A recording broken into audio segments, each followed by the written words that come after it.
Whenever the client says it's all your fault, generally it's not. It's a pretty good rule, generally speaking. Sometimes it's our fault, but sometimes not so much. Did Viva take down the stream? Nope. YouTube probably did. Well, we could blame Viva. He's not here. Viva it's your fault. Drove all over our stream.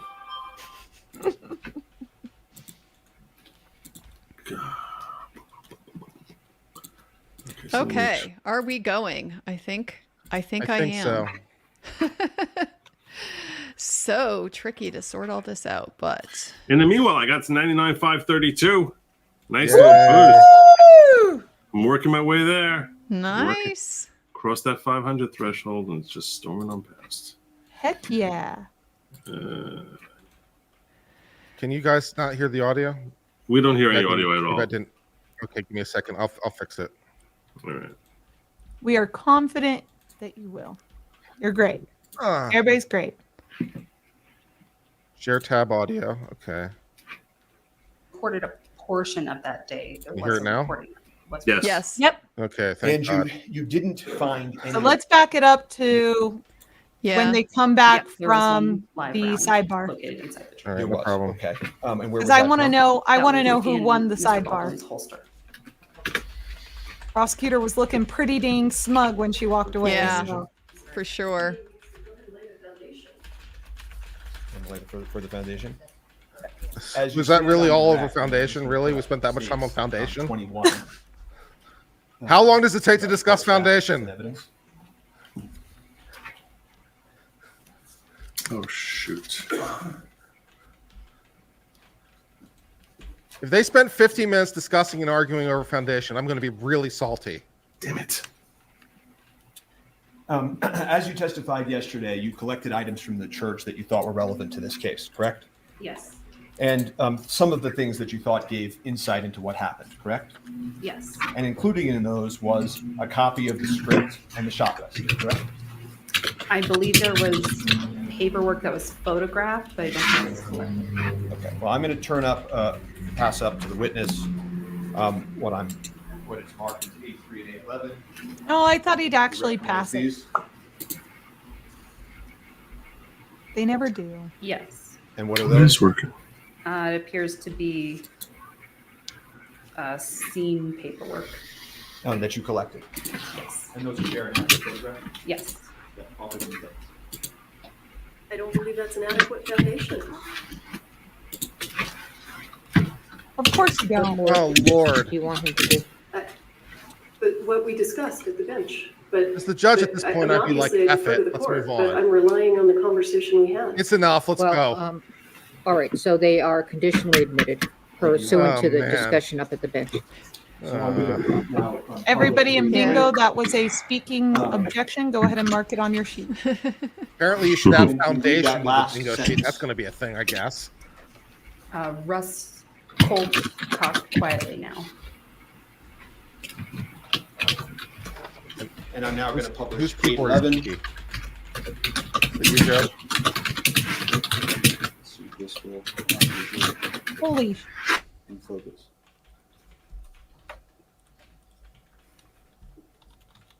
Yeah, your keyboard is really, really loud, Joe.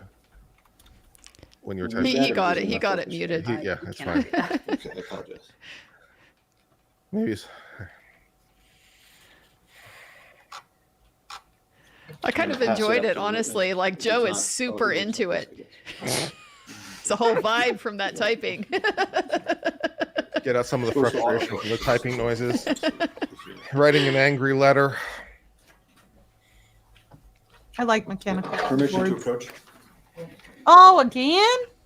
Hey, and now that we're a little behind, we can skip. I guess we Oh can. my gosh. I'm Just so do a glad that little we were like- around. It was totally necessary. And you Foundation. Oh, wait, back up. right? I believe at the time, yes. And you said to your fellow officers that you think it's important because it confirms Mr. Baldwin's statements, correct? I don't recall stating that, but it could be something that I've stated.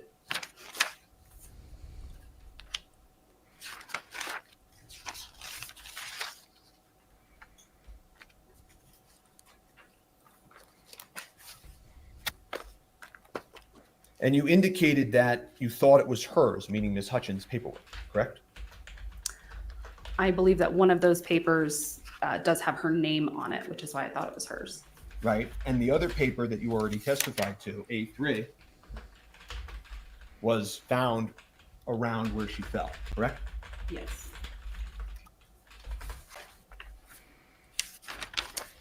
And it contains the shot list and the script for that day, correct? I don't know Objection, exactly. Foundation? Sorry. Yeah.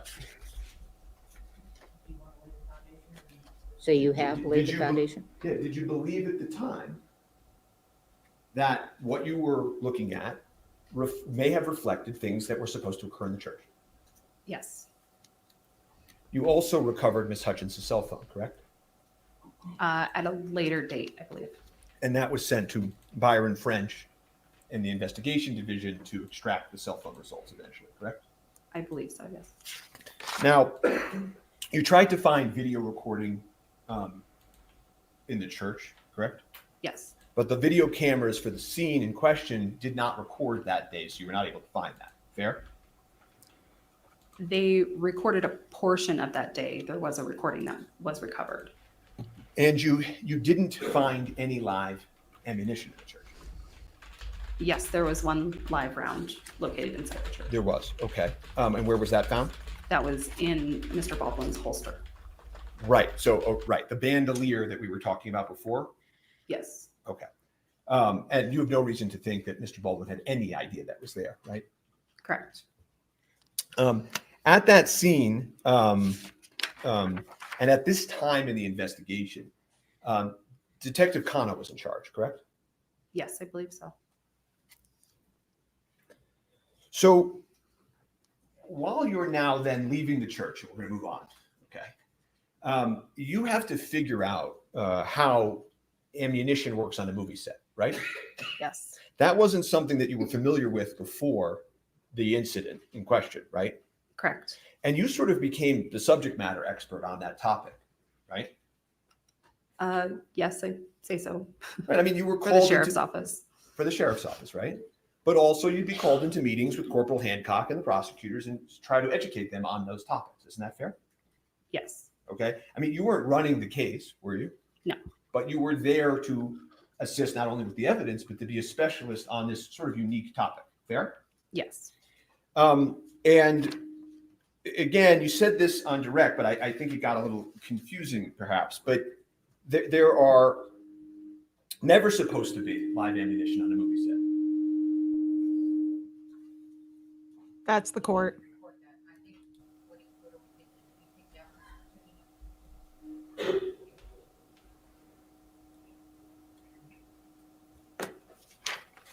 Okay, go ahead. Yours is on though, right?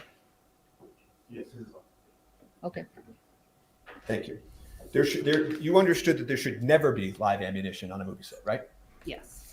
And the one type of ammunition that occurs on movie sets is blanks, and those are the ones that just go poof, right? Correct. Okay, and I'm just showing you 812 that's in evidence, right? And those have a crimped top, right? Yes. Okay, as opposed to dummy rounds, right? I'm showing you 811 that's in evidence, right? Which look like real bullets, right? Correct. And there were different types of dummy rounds, as I think you said on direct. But you can't tell necessarily that a dummy round is a dummy round just by looking at it. Select Always. dummy rounds. Some dummy rounds have holes in them, right? Yes. Others have their primers removed. Yes. Some of them do not have holes in the side or their primers removed. Oh, I know where he's going with this. Some of them don't make a noise when they're shaken, called Denex Some dummy rounds. rounds don't look Yes. like other dummy, look like and real some rounds. Therefore, even dummy if he rounds checked, he wouldn't have been able to Look distinguish the dummy rounds exactly from the like real live rounds. rounds, correct? Yes. Here it is. And those look exactly like live ammunition. Fair? Yes.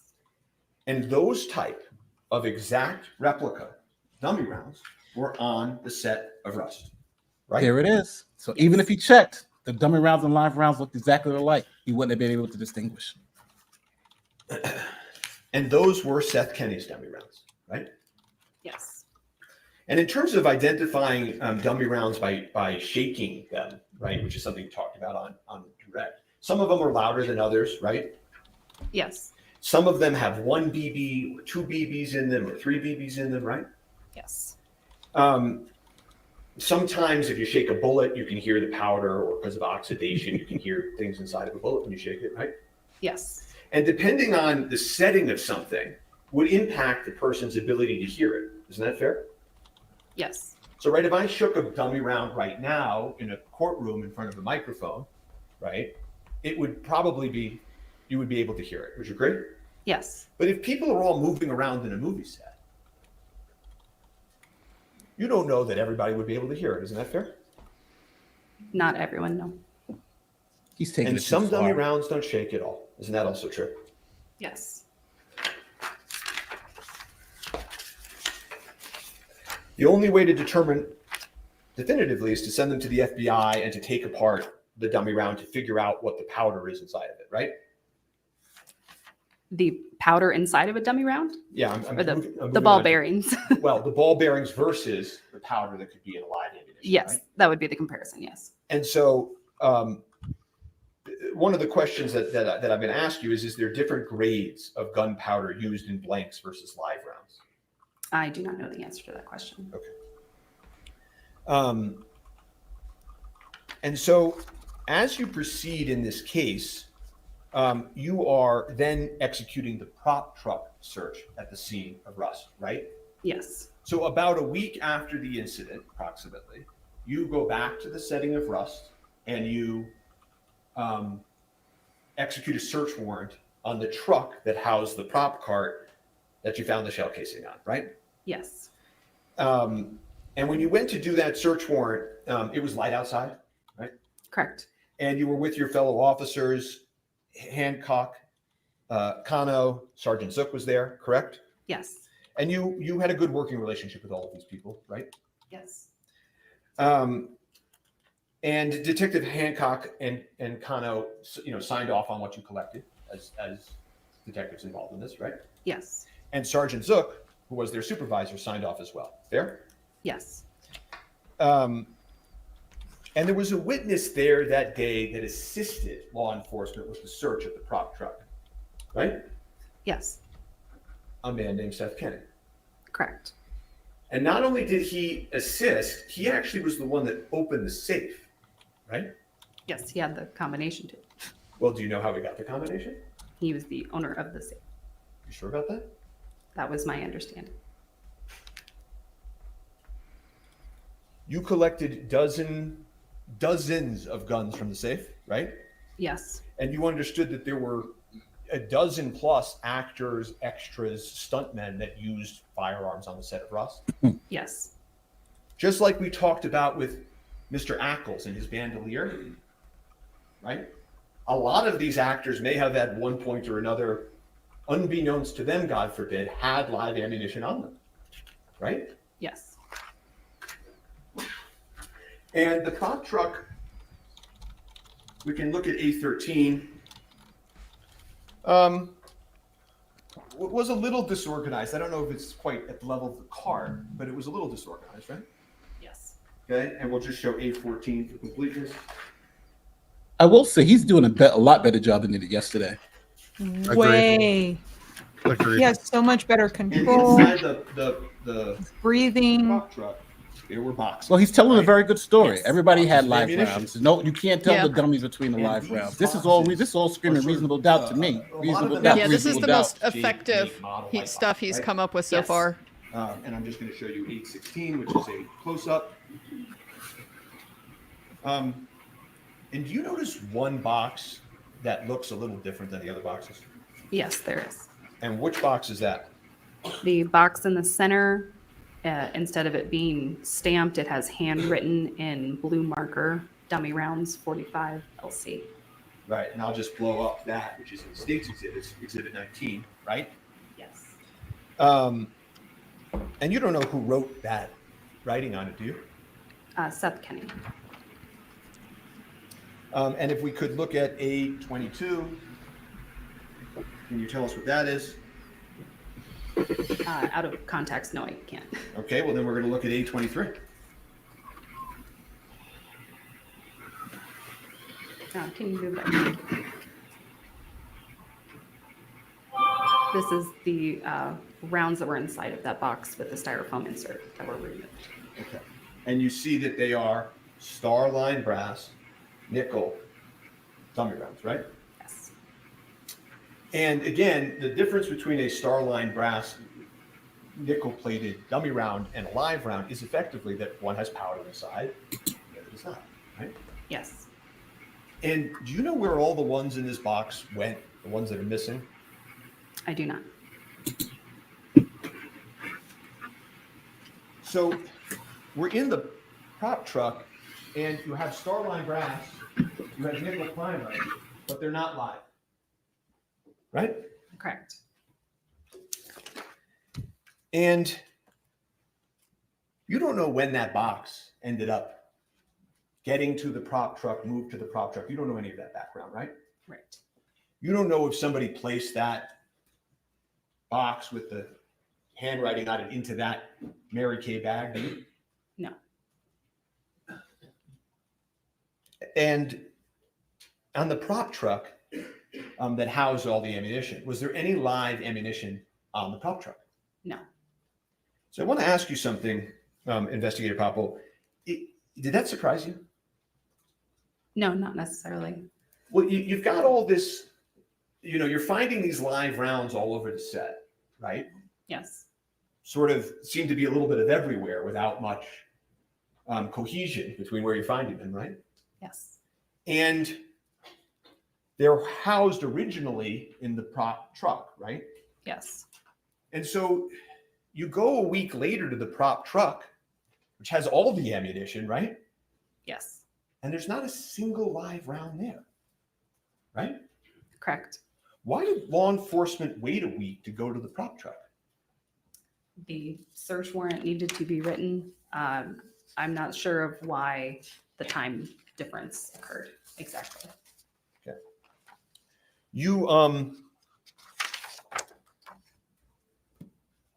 well, I mean, the search warrant for the church that we talked about on the 21st, you guys were able to do in one day, right? The same day that the incident happened, you did the search warrant on the church, right? We did it the next day. Well, you got the warrant on the 21st, you did it the 22nd. Is Correct. that fair? Yes. I apologize. So if you could do a search warrant in one day for one thing, why does it take 7 days to do a search warrant for something else? I do not know the circumstances of why there was that time frame. And so on direct examination, you pointed out that, and this is States 30. You said that these were the Seth Kenny dummies in the box, right? Yes. And you talked about that a bit on direct examination, right? Correct. And I think you were making a point that Seth Kenny's dummies look a little bit different than the live ammunition found on set. So perhaps there was a way to distinguish them. Was that the import of your testimony? Yes. But if you look at the picture of the Seth Kenny box as it's being opened, right? How many rounds are in there? 17. There are 17. 3 times 5 plus So 2. then how do you explain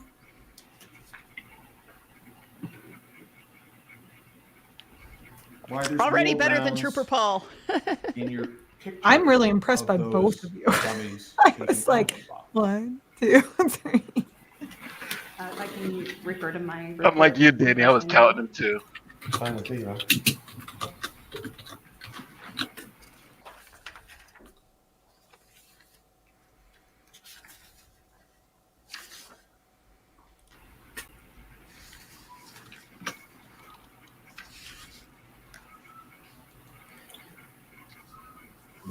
My fear is he's been making some great points, but he's burying them though.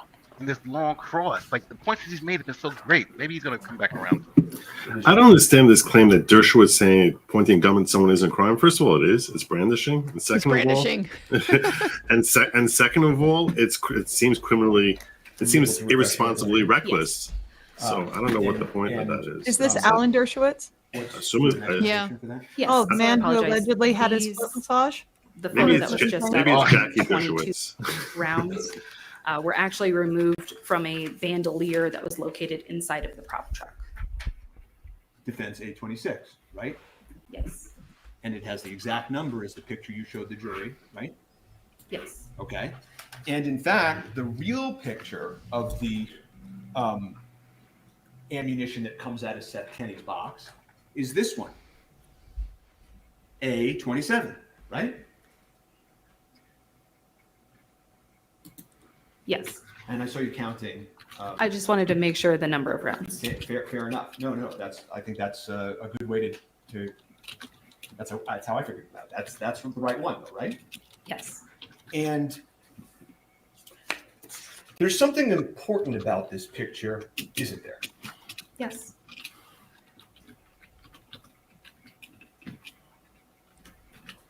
This is when the note goes, where are you going with that? Doesn't that Seth Kenny round look exactly like the live round? Under a camera flash, I suppose it could. Well, I Good don't know about answer. suppose it could. I mean, we'll look at the shell casing, Exhibit 28. Then we'll go back. 827. You can go back. States 28. Is there patina? Don't you think Oh they my look God. an awful lot alike? They look like live Oh. rounds. They look similar, yes, but I can still see differences. Well, I mean, you're a trained investigator, right? I'm trained crime scene tech, yes, Even more than an investigator, a crime scene tech, right? correct. You have your Nikon 700 flash in your camera, right?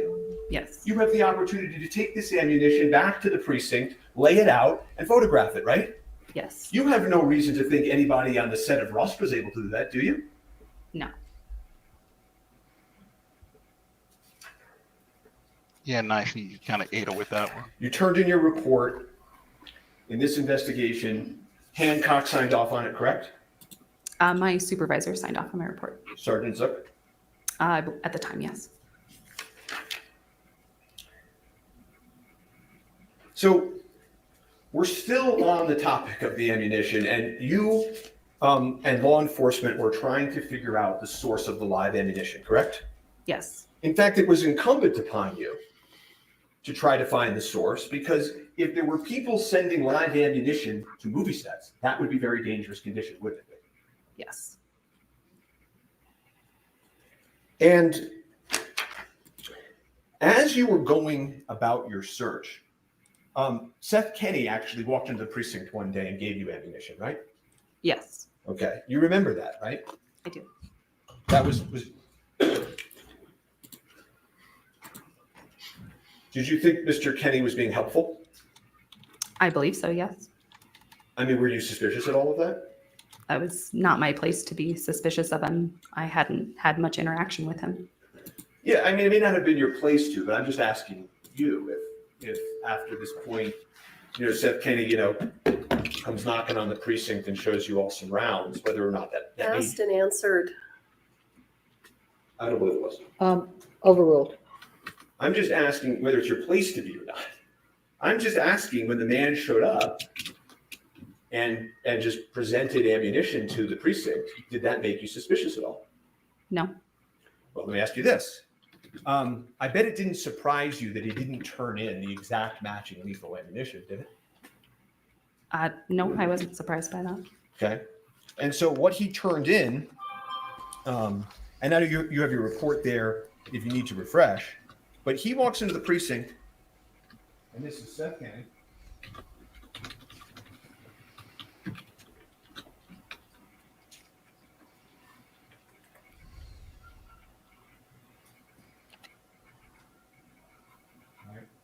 And he gives you two different types of shell casings or ammunition, right? He gives you Starline brass,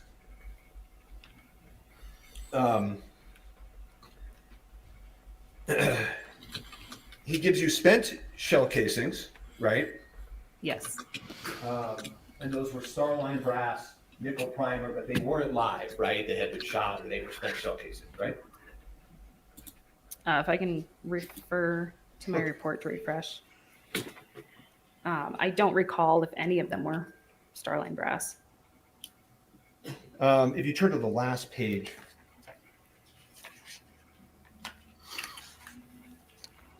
Is there a specific item number that you're referring to? item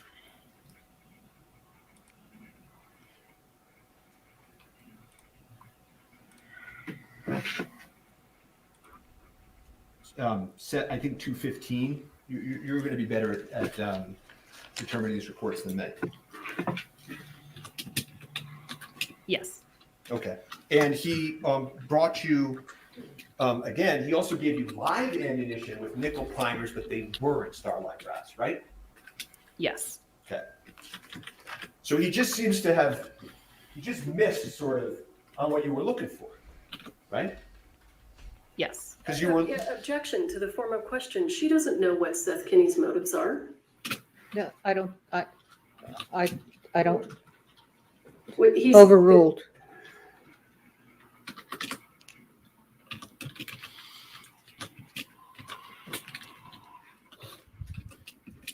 I mean, you know that if Seth Kenny provided the live ammunition to the set, that's worse for Seth Kenny, right?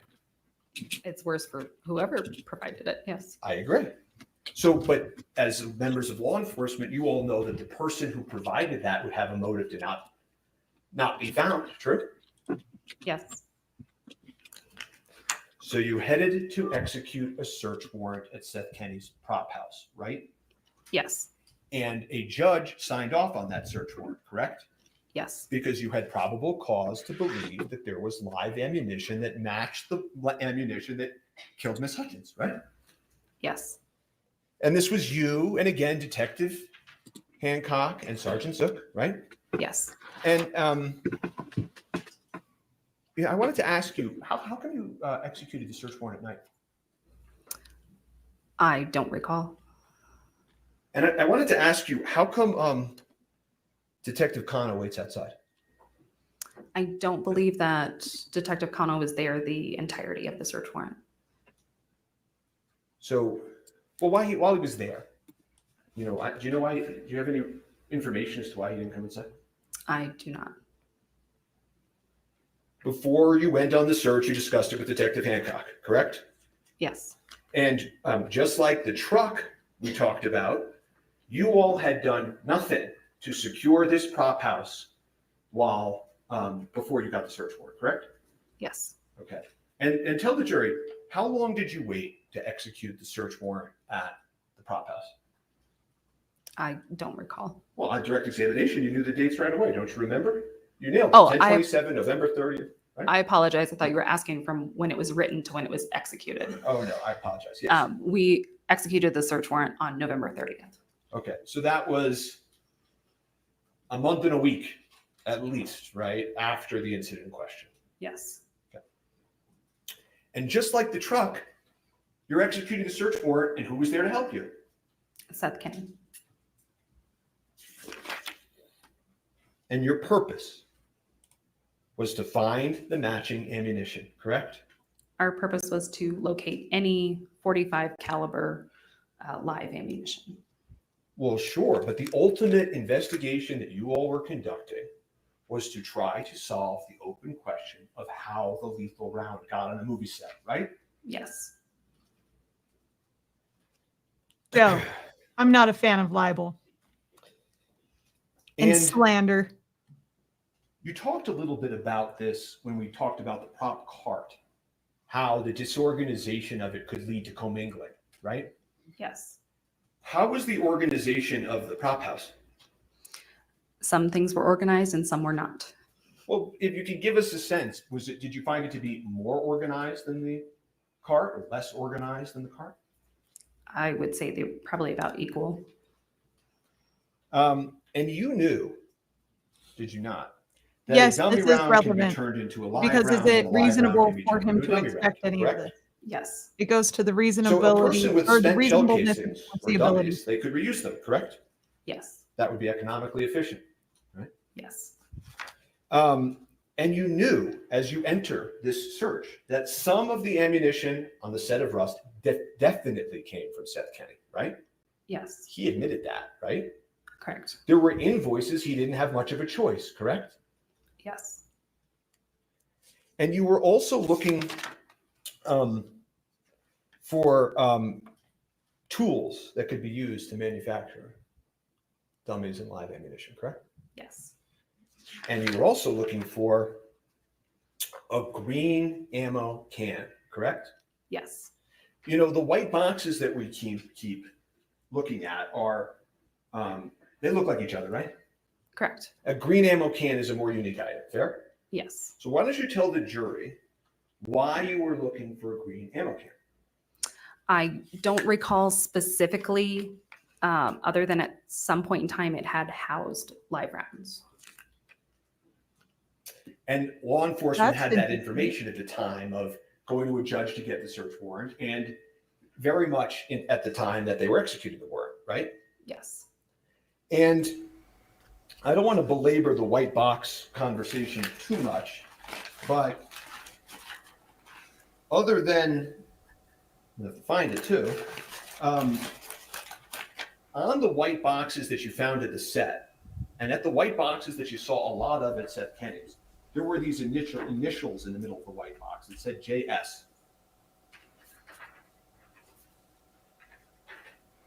Right? I'll just show you A2. Yeah. Right, that you found at the scene, correct? Yes. And if we look inside of Seth Kenny's prop house, A18, you see very similar font and signage, correct? Yes. And as you continue on in your search, you understood Seth Kenny was a person of interest, correct? Yes. And this was an important moment in the case, correct? Yes. And you even found out that the day before Seth Kenny provided the dummies to Rust, he had in his possession live Starline brass nickel primer from 1883, correct? I don't recall it being the day before, having that information personally. Well, so let's leave the day before right now. You knew and understood that Seth Kenny had recently been in possession of Starline brass nickel primer live, correct? I don't know that it was that specific, just that he was in possession of live ammunition in a recent point. Now, when you testified on direct examination, you told the jury about how you found some live ammo at the prop house, right? Yes. And how you took that live ammo and sent it to the FBI, right? Yes. And you sent the live ammo from the set of Rust to the FBI, right? Yes. And you're not an FBI agent, but what you told the jury was that when you compared the powder from the set of Rust's ammunition to Seth Kenny's live ammunition, they didn't look the same, right? Correct. And you testified previously. Well, let me just ask you, did you take all of the 45 live ammunition from PDQ into evidence? Yes. And did you search every single box inside of Seth Kenny's prop house? Yes. And because you did that, according, is this still, what is that?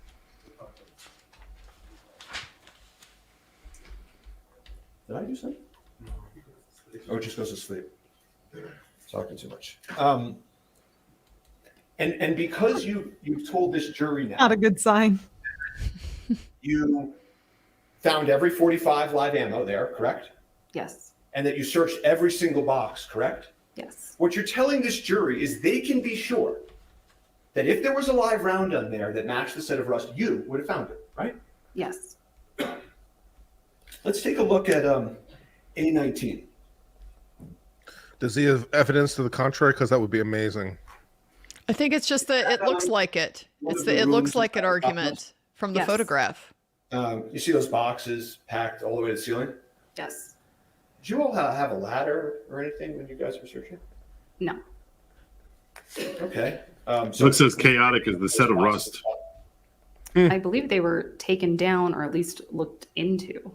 It was not just myself searching. Right, well, we talked about it. Pro tip: Connor if was you walk outside, into a it was place you that and offers Hancock ammo and for your Zoom, movie right? set, Yes. and it looks like Okay. this, So, I mean, run tell the away. jury. I mean, did you or did you not? I'm so Search glad we're every here on single day one. 2. How long did it We take to get there on searched the Hannah the Gutierrez entirety file? of the property. Yes. Well, what do you mean when you say that you searched the entirety of the property? I mean, if a box is opened and it is clear that there's no ammunition in it, meaning if I open a box and it's all clothing and I look at the bottom of the box and it's all clothing, then we're not going to dump the box out on the floor and continue to shake it until rounds that aren't in there fall out. But okay, sure. She's very were there any pleased with that answer. There were a multitude of boxes. Got it. So, are you telling this jury that you're on your oath that you searched every single box in this room? That's just all I want to know. Not me personally. Our team reasonably searched the warehouse. Okay, and I think we're getting closer to when you say reasonably searched. What do you mean by that?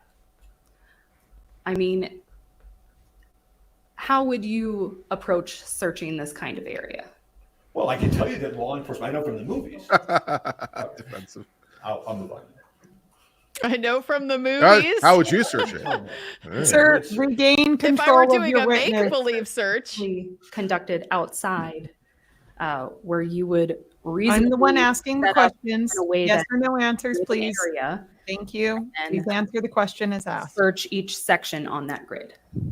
Now's not a time to be cute. Okay, and well, why don't you tell me what would have been, if you wanted to be certain, the best way to search this room if you had unlimited resources? the answer right here is the way we did it. I believe that when we searched this room, we divided the room in order for it to be searched. Divided it how? Meaning myself took one section, Sergeant Zook took another section, Detective Hancock took another section.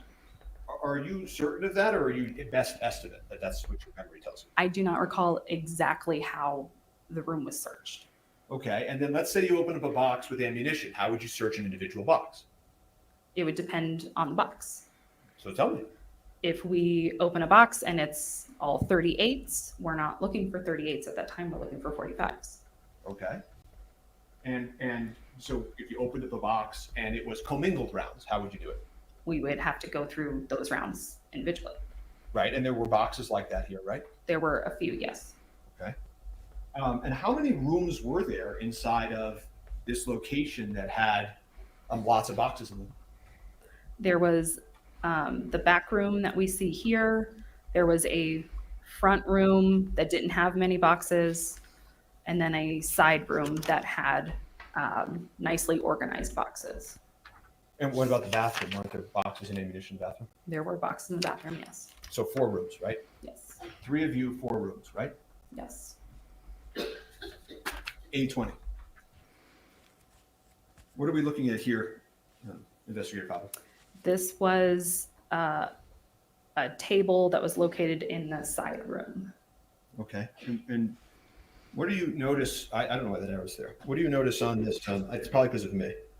What do you notice on this table of? Here, thank you, sir. I noticed this What's on table this does table? not What is inspire this? confidence. There were plastic bags, tools, cleaning products, tape. Okay. Yikes. And as we talked about before, This makes me stressed just to see search that. warrant, you look for tools, right? Yes. Okay. And Detective Hancock spent some time in this room during the search, correct? Yes, I believe so. I am loving this cross, by the way. This is really devastating. Are you familiarity with these tools? Yeah. I'm not. It's not perfectly executed, but it kind of doesn't have to be. I like the structure, the strategy. You don't know how they can be used with either firearms or ammunition, do you? No. Okay. So tell the members of the jury which of these tools you seized. We did not take any tools from the warehouse. When you were searching this area, did you have a schematic or a floor plan? No, I don't believe so. Did you go one room at a time, or did you split up? Did you have to climb over the hills Was of there a boxes? predetermined plan of how to search this and to confirm that there were no further live bullets? The predetermined plan was that I went in myself first and did overall photographs of everything in place, and then we conducted the search. Did you do those letters like we saw in the prop truck so you could keep track of everything? Remember when we were looking in the church that there were those letters up so that you could sort of keep track and make sure you got everything? Did you use those letters? No, I did not. No, because you And, would of do course, that Seth at that Kenny was point. there and being helpful again, right? Yes.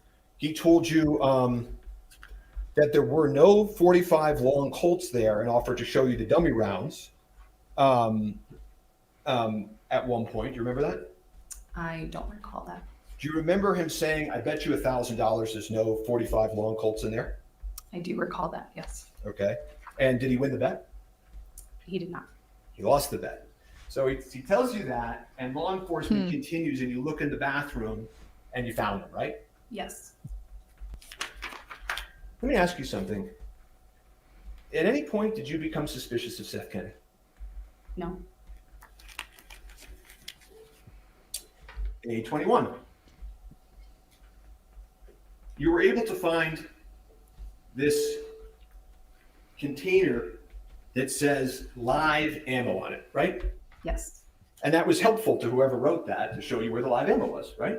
Yes. Andrea, you are going to love Seth Kenny. I That's can one of already the reasons tell. You looked in that bin, somebody labeled it live, right? Well, we were looking in all of those bins, yes. You know, we just like checked and we were like, yeah, I think that's Our enough. equipment It's fair. stacked on top of it. Right. And when they're opened and you see that it's camera equipment, we close it back up and went to the box on the bottom that stated there was live ammo in it. Doesn't this handwriting and label look kind of like that dummy round label we saw on the box that had that round you and I looked at? States 19.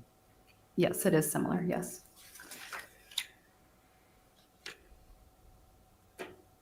And that box that had the live rounds in it, there were a couple things that you found at PDQ.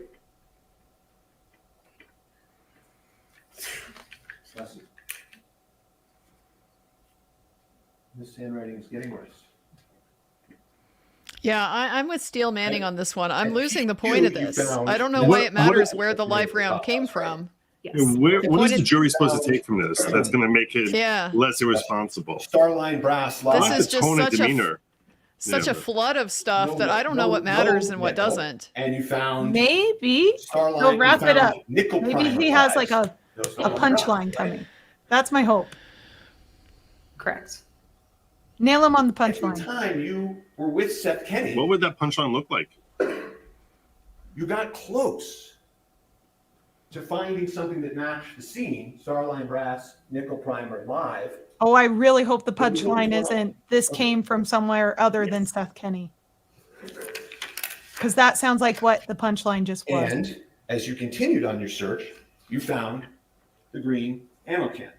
Right? Because my hope is that and again, it was helpfully the labeled. punchline is Right? Yes, I believe it was So, behind that you didn't box. know that all of these You weren't live able to rounds were obviously mixed see with it. dummy rounds, were mixed with blanks I see. upon But first it also glance, had right? a helpful You label. had to go to the location Yes. It to said see empty. what a mess this was, right? It Yes. was reasonable for you to assume it wasn't a looks mess, a lot on like the scene. handwriting in states right? That's 19 what we would have expected, right? and the helpful handwriting at A21 that says live. Right? Yes. And it was taking a long time to go through those boxes, wasn't it? Yes. And Detective Hancock was wearing her lapel camera, right? I believe so, yes. Have you reviewed that camera? I have not. You remember you and you said to Detective Hancock, you know, this is taking a long time. We really need a spa day. objection relevance? What's relevant? The- What's the- relevant? the relevance Does it is have that any it's- more tendency to? Sure. I need a spa I'm day going to right about sustain the now. objection. Okay. Did you and Detective Hancock start joking around that it was going to take two Spa too days long for to search everybody. your box? I don't recall that. Do you deny it? No. And there are times in this search where you pick up a box and you just shake the whole box, right? I don't recall that. Can we play that video? I'm confused. Is he refreshing or is he impeaching? It doesn't matter. It's just a video. It's not a statement. No, it does matter because she said she doesn't recall. Okay. Well, let me ask you this. Do you deny Would it refresh your parts of recollection your to search watch a is picking video up a of box you and shaking the shaking it to box? see if it shook or not? Do you deny that? No. And so, but if you shook an entire box to see if it had a rattle in it, you wouldn't be able to be sure whether or not every single live round, it was all live rounds or a commingled group, correct? Correct. Even if he checked. In fact, that's the entire basis of the case of what you believe the armor should have done. Commingled, live, and dummies, right? Yes. And yet at the search being conducted to find the source of the lethal round, law enforcement is doing the very same thing that you're complaining about the armorer doing on the set, Point. right? Yes. There you go. That's good. Yeah. See, that's And the when drop you we're left- looking for. Yeah, that's a fair point. That's search. It's like, you can't. No one can tell, and there's all this chaos. It's a shame it's buried in all of this stuff, No. stuff that, And I actually, mean, is the jury even if you listening look at the still? boxes inside of that location, you didn't. He's even just going to search have to that. repeat it.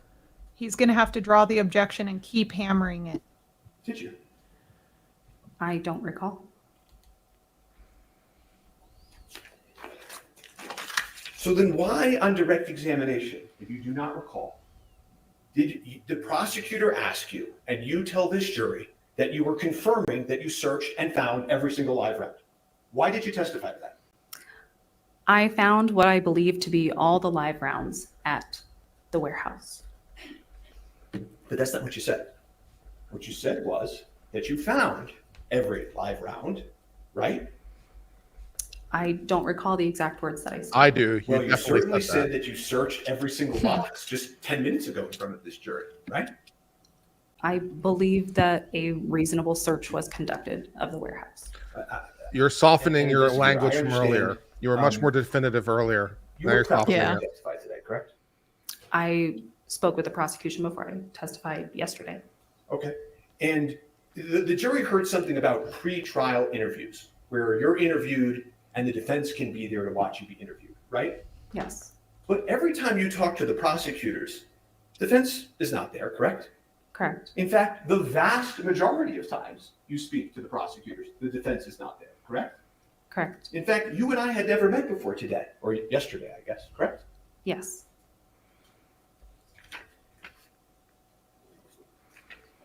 Did you try to meet with her?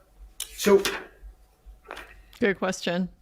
you just said, when you originally said that you searched every box, okay, that itself is not accurate, correct?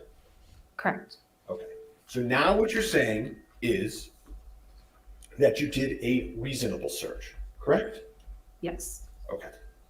And the other thing that the search warrant asked you to take was the cameras and the camera equipment, the surveillance footage from PDQ, right?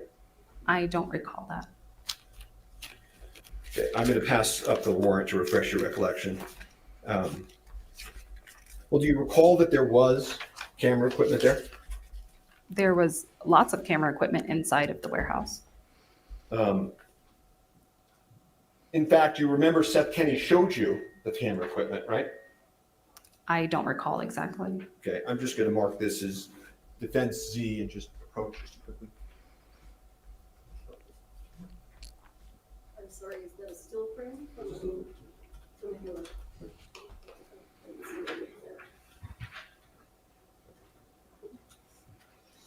Oh, yeah, sure.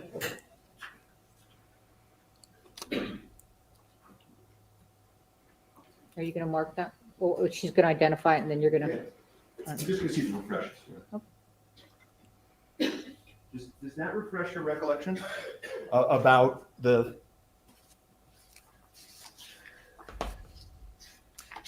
No, it doesn't. Take it back. And I'm going to pass you the warrant and ask you, this is DX23, if this refreshes your recollection of if you were supposed to. DX23. Yes. What? Yes, Your Honor, DX23. Oh. I'm sorry, what? Yeah, I need to know. No, we need to refresh. It's just a refresh. I can make it DX So, any number. but why are we marking it? Yeah, It's why are just we being marking used it? to refresh. Then I will mark it. Yes. Unmarked. Yes. Okay. I'm not seeking to introduce this. I'm just simply asking, does this refresh your recollection that the warrant commanded you to take the video footage?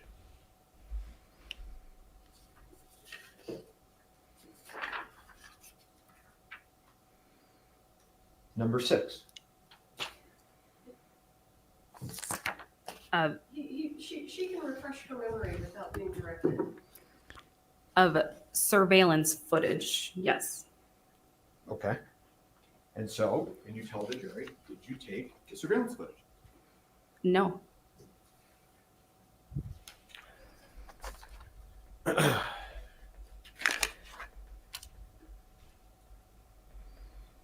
You didn't take the surveillance footage, even though that footage could have shown when people came and left the prop house, correct?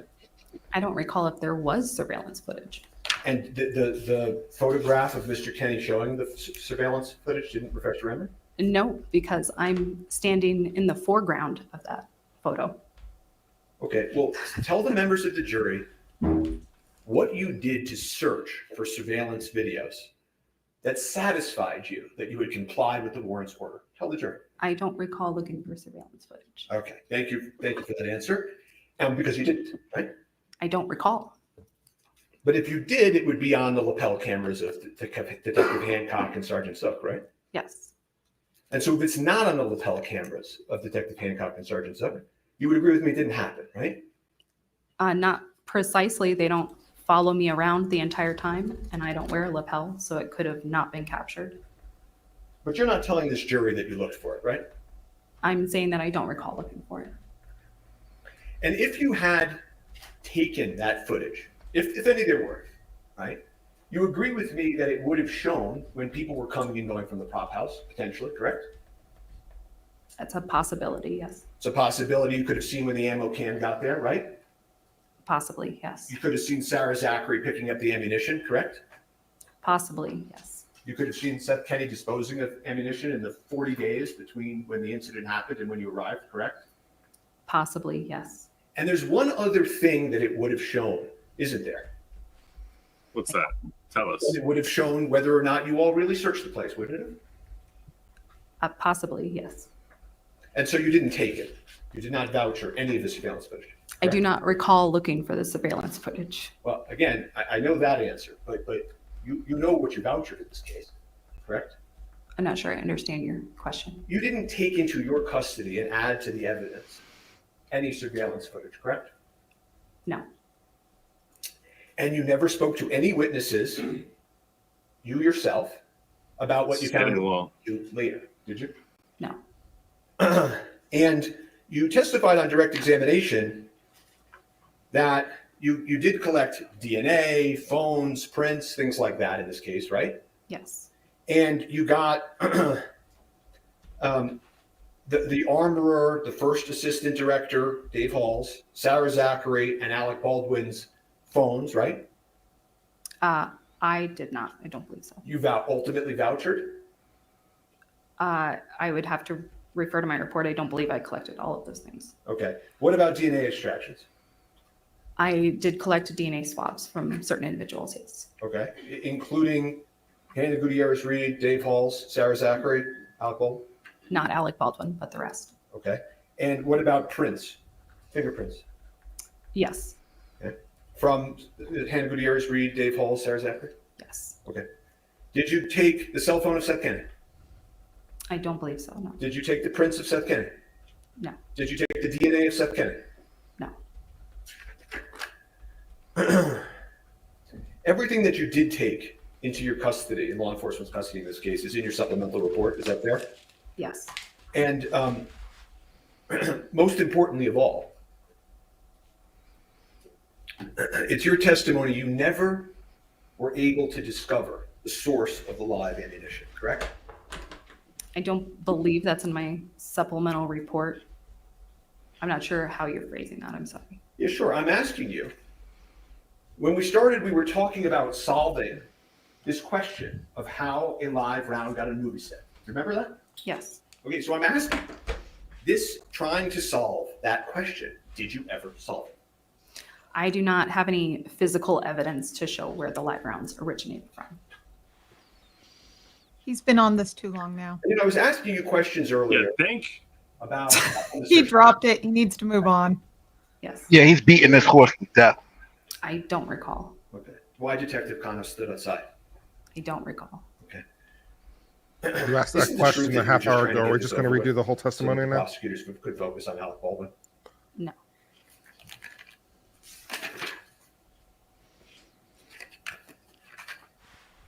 You personally believe Alec Baldwin committed no crime. Isn't that the truth? Objection. Why is she Yeah, not big time objecting? objection. Can we approach? Okay, Yeah, good there it job. is. Yeah, that's an came improper from. question. There they go. Yeah. 100% off limits. Yeah, that's what the jury's supposed to I'm gonna strike decide. that, Yeah, she's question. going to strike Okay. it. I'm going to strike the question. You're going to disregard it. Okay. Look at And the that. answer. Nailing There Didn't is even zero have to evidence in this approach. case that Alec Baldwin brought Yeah. a live round onto set, correct? Correct. There is zero evidence in this case that Alec Baldwin loaded that live round into that gun, right? Correct. And after this, and you turn to the next chapter of this case, is when the order came from you all, meaning you, the prosecutors, Detective Hancock, to order the testing on the firearm, right? I'm sorry. Can you Sure. repeat that? Wasn't a good question. As this case moved forward, after what we just discussed, you, Interesting. Detective Hancock and the prosecutors, made the request to the FBI to order the accidental discharge test, right? I don't recall when that request was made exactly.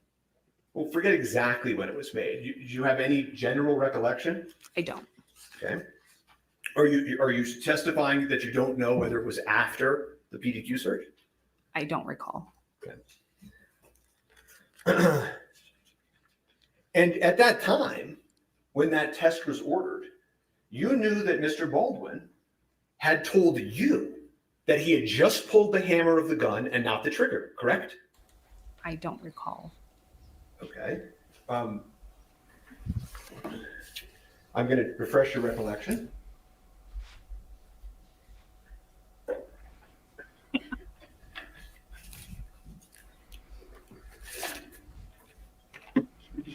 I'm going to find it. And while I'm doing that, you did assist in the taking of the firearm withdrawal. You were involved in the requests coming from the team, right? I'm referring to you, the prosecutors, Detective Hancock, right? You understand when I say team, what I mean? Yes. Okay. You were involved in the request from the team to the FBI about what tests to order throughout this case. Isn't that true? Yes. And these were very much group decisions that you made.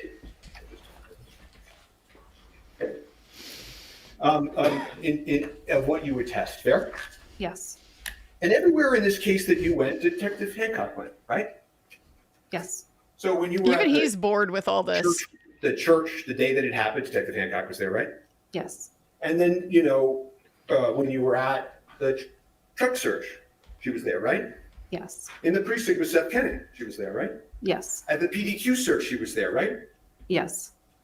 And every time something happened in this case, you all would meet with the prosecutors and keep them updated, correct? Occasionally, yes. Well, what do you say occasionally? Investigate problem. What do you mean by occasionally?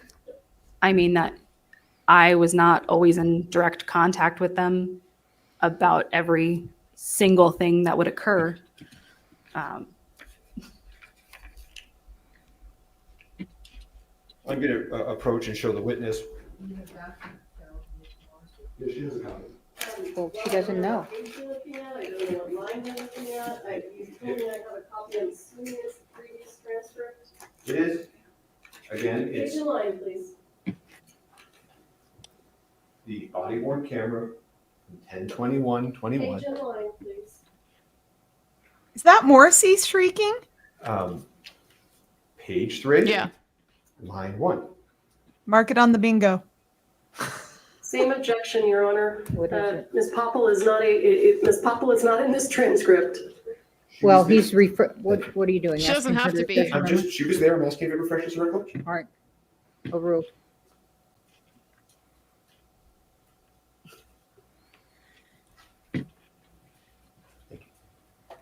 He was doing so well earlier that he's like destroying it all because Yeah. now I'm tired. I'm really, it's like get to your point, Does that bro. refresh your You just don't recollection? understand. About what Mr. Baldwin told you at the scene. Not particularly. Okay. Would it be Always helpful leave 'em if you wanting saw more, the man. Video from the lapel camera jump the of shark. you and Mr. Baldwin at the scene and listen to it? Would that be helpful? No. No? That wouldn't be helpful to you, Investigator Hancock? Investigator Bob? I'm not denying that these statements were made, but I do not recall all of the information that was being stated at that time. I understand that, but you're here to do your best, right? Yes. And you want to be fair to Mr. Baldwin, right? Yes. So you don't know that if I show you the video of you at the scene, it won't refresh your recollection? Argumentative. Yeah, he's going too far with this. Like he's got some great points to make, but they're all like washed up in this BS now. Like where are they going with this? Honestly, I've lost track of what's a good point here and what isn't. We're so far afield from he pointed the gun at the person and the gun went off. Like this seems like this is a defense for Hannah Gutierrez, not a defense for Alec Baldwin.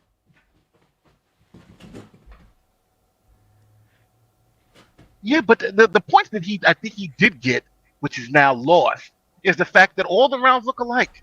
Even if he checked them, he would have known if they were live or dummy. Like those are great points, but they're lost now in this madness. Investigator Popple, are you willing to watch the body-worn camera, the lapel, from 10/21 to refresh your recollection at a break? Yes. Okay. And you would agree with me, it may refresh your recollection, sure? Yes. Okay. And whatever information you had from Mr. Baldwin at the time, well, let me ask you this. Withdrawn. Did you tell Mr. Baldwin, don't worry, we're going to find the source of the live ammunition, or words to that effect? I don't recall stating that. You don't deny it, though, do you? No.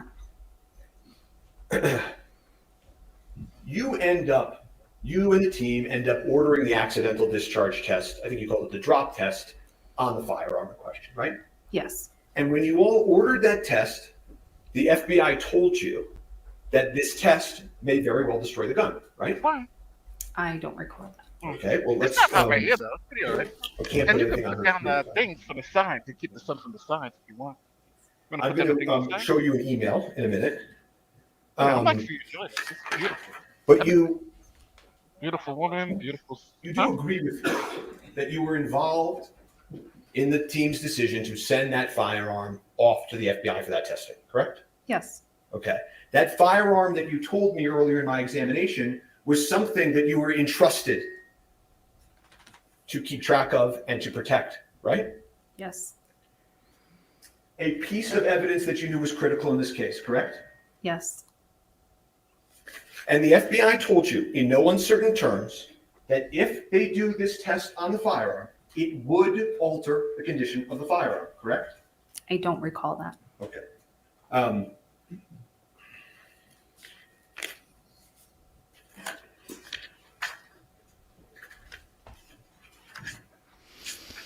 We're going to pass up an email to you because I can't show you on the screen, I don't think. You can? Okay. We can show you on the screen, apparently, as I understand. Is there there a reason you can't just walk up and just? Well, I- You can find it. Listen, you can look at it too, so just Sure. come up here before, I have it, right? Okay, we have it. they have it. Are we doing it? I'm just gonna pass up. Okay, but I need to. It's just, you know. No, there's This right here is why we need chess I'm ready clock and criminal trials too. I'm telling you. I'm ready for the closer. Hello, can we get the unit out here like now? Yeah. You each get 5 days tops, cumulative. Figure it out. Wait, Chess clock is running. That's to just- read this. Hey, can I have a second? yes. Oh, can I have a second? Rude. Jeez. No, well, that's happened to me before, where they give you something and they were like, "No, I got to at least read it. Let me look at it." You just I handed thought it to you her. said that to the judge. Nate, did she say that to the defense? I think she was saying that to the defense because he looked like he was going up there to start his thing again. So What's the portion that you expect to refresh your memory? She's on the email. Yeah, but what is the portion of the email that you expect to request to refresh your memory? You all I wanna think be the on difference here is because recording I for can this? understand why the Proctor stuff was Well, relevant. first of all, I just don't understand why all of Look this at the whole matters, and so I document don't and know see if why it she would be refreshes your expected to memory. Okay. remember all of Move these on. details for this trial. I'm just lost.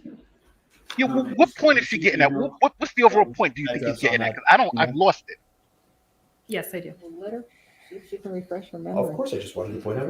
Oh, It just I'm seems left- like more of the shotgun. He's just blasting everything, right? Yeah, Okay, just but- blasting anything and everything. And the wild part about it, he has some great points with this thing, and now they're all lost to this madness. He's got to read some document that probably has no bearing on the point that he needs to make.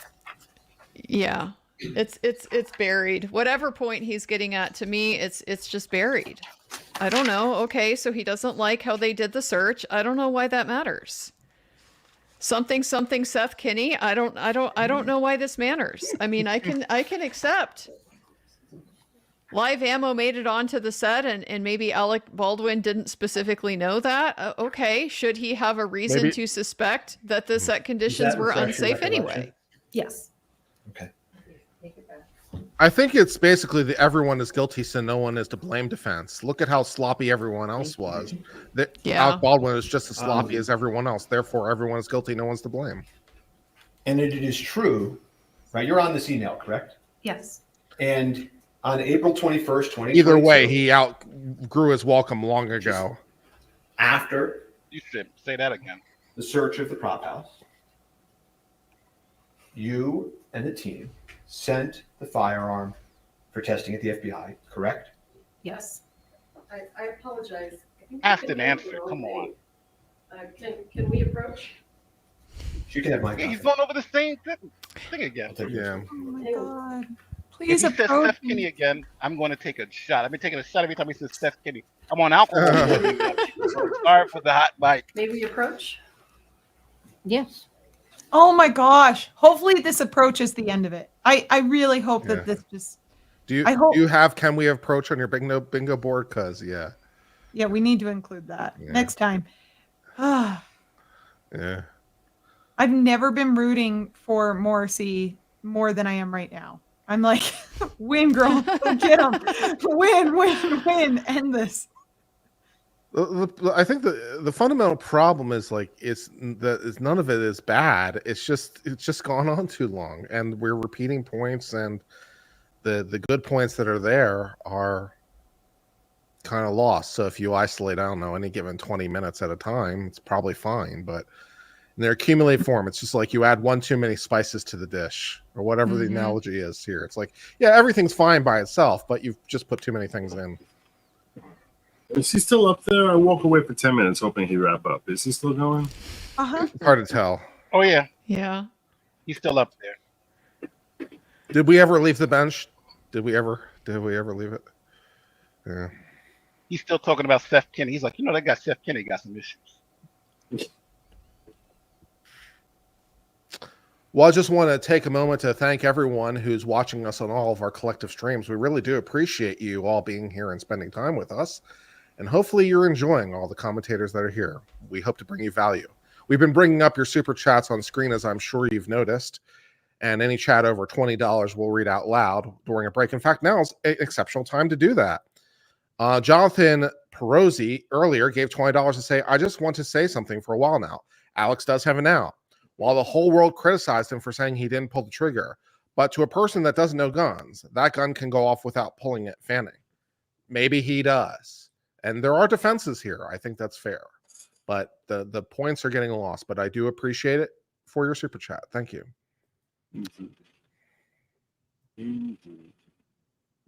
Please visit all the creators that are here. They would all appreciate your super chats and memberships and love and participation in their various chats, I'm sure. I'm sorry for the interruption. I'm going to ask the court reporter to read back the exact same question.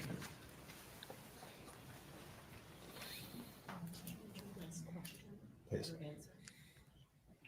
And on April 21st, 2022, which is after the search. Oh, I'm so sorry. And on April 21st, 2022, which is after the search of the prop house, you and the team sent the firearm for testing at the FBI, correct? Yes. And that was truthful testimony and accurate testimony that you just gave, correct? Yes. And at the time that you sent it to the FBI for accidental discharge testing, which I believe you discussed on your direct examination, didn't you? Yes. Okay. So at the time you did that, you knew that the testing would cause this firearm. Sorry. I think the answer to this question is yes, they would have been indicted. They can't get through a single question without having to run back up to the judge.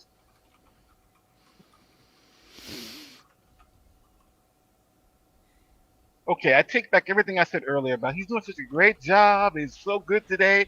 That's all out the window, people. This guy's just lost it for the whole trial for me. This is like ridiculous now. Would you prefer this or bowls? Like the lack of action or too much At the time action? that this testing was ordered, you knew It's too much of a good that thing. the firearm would no longer be in the same physical condition you recovered it in, correct? Yes. Let's take a break. Thank you. What? We're taking a break? Now we're Our taking lunch the break. break. Mother F. Please don't talk among yourselves or anyone else about the evidence. Well, we received could from the definitely court. use a break. I'll give them And that please much. don't come back until 2 o'clock. Okay? That's wow. Two. That's an hour from now. So an hour and 7 minutes we got to kill.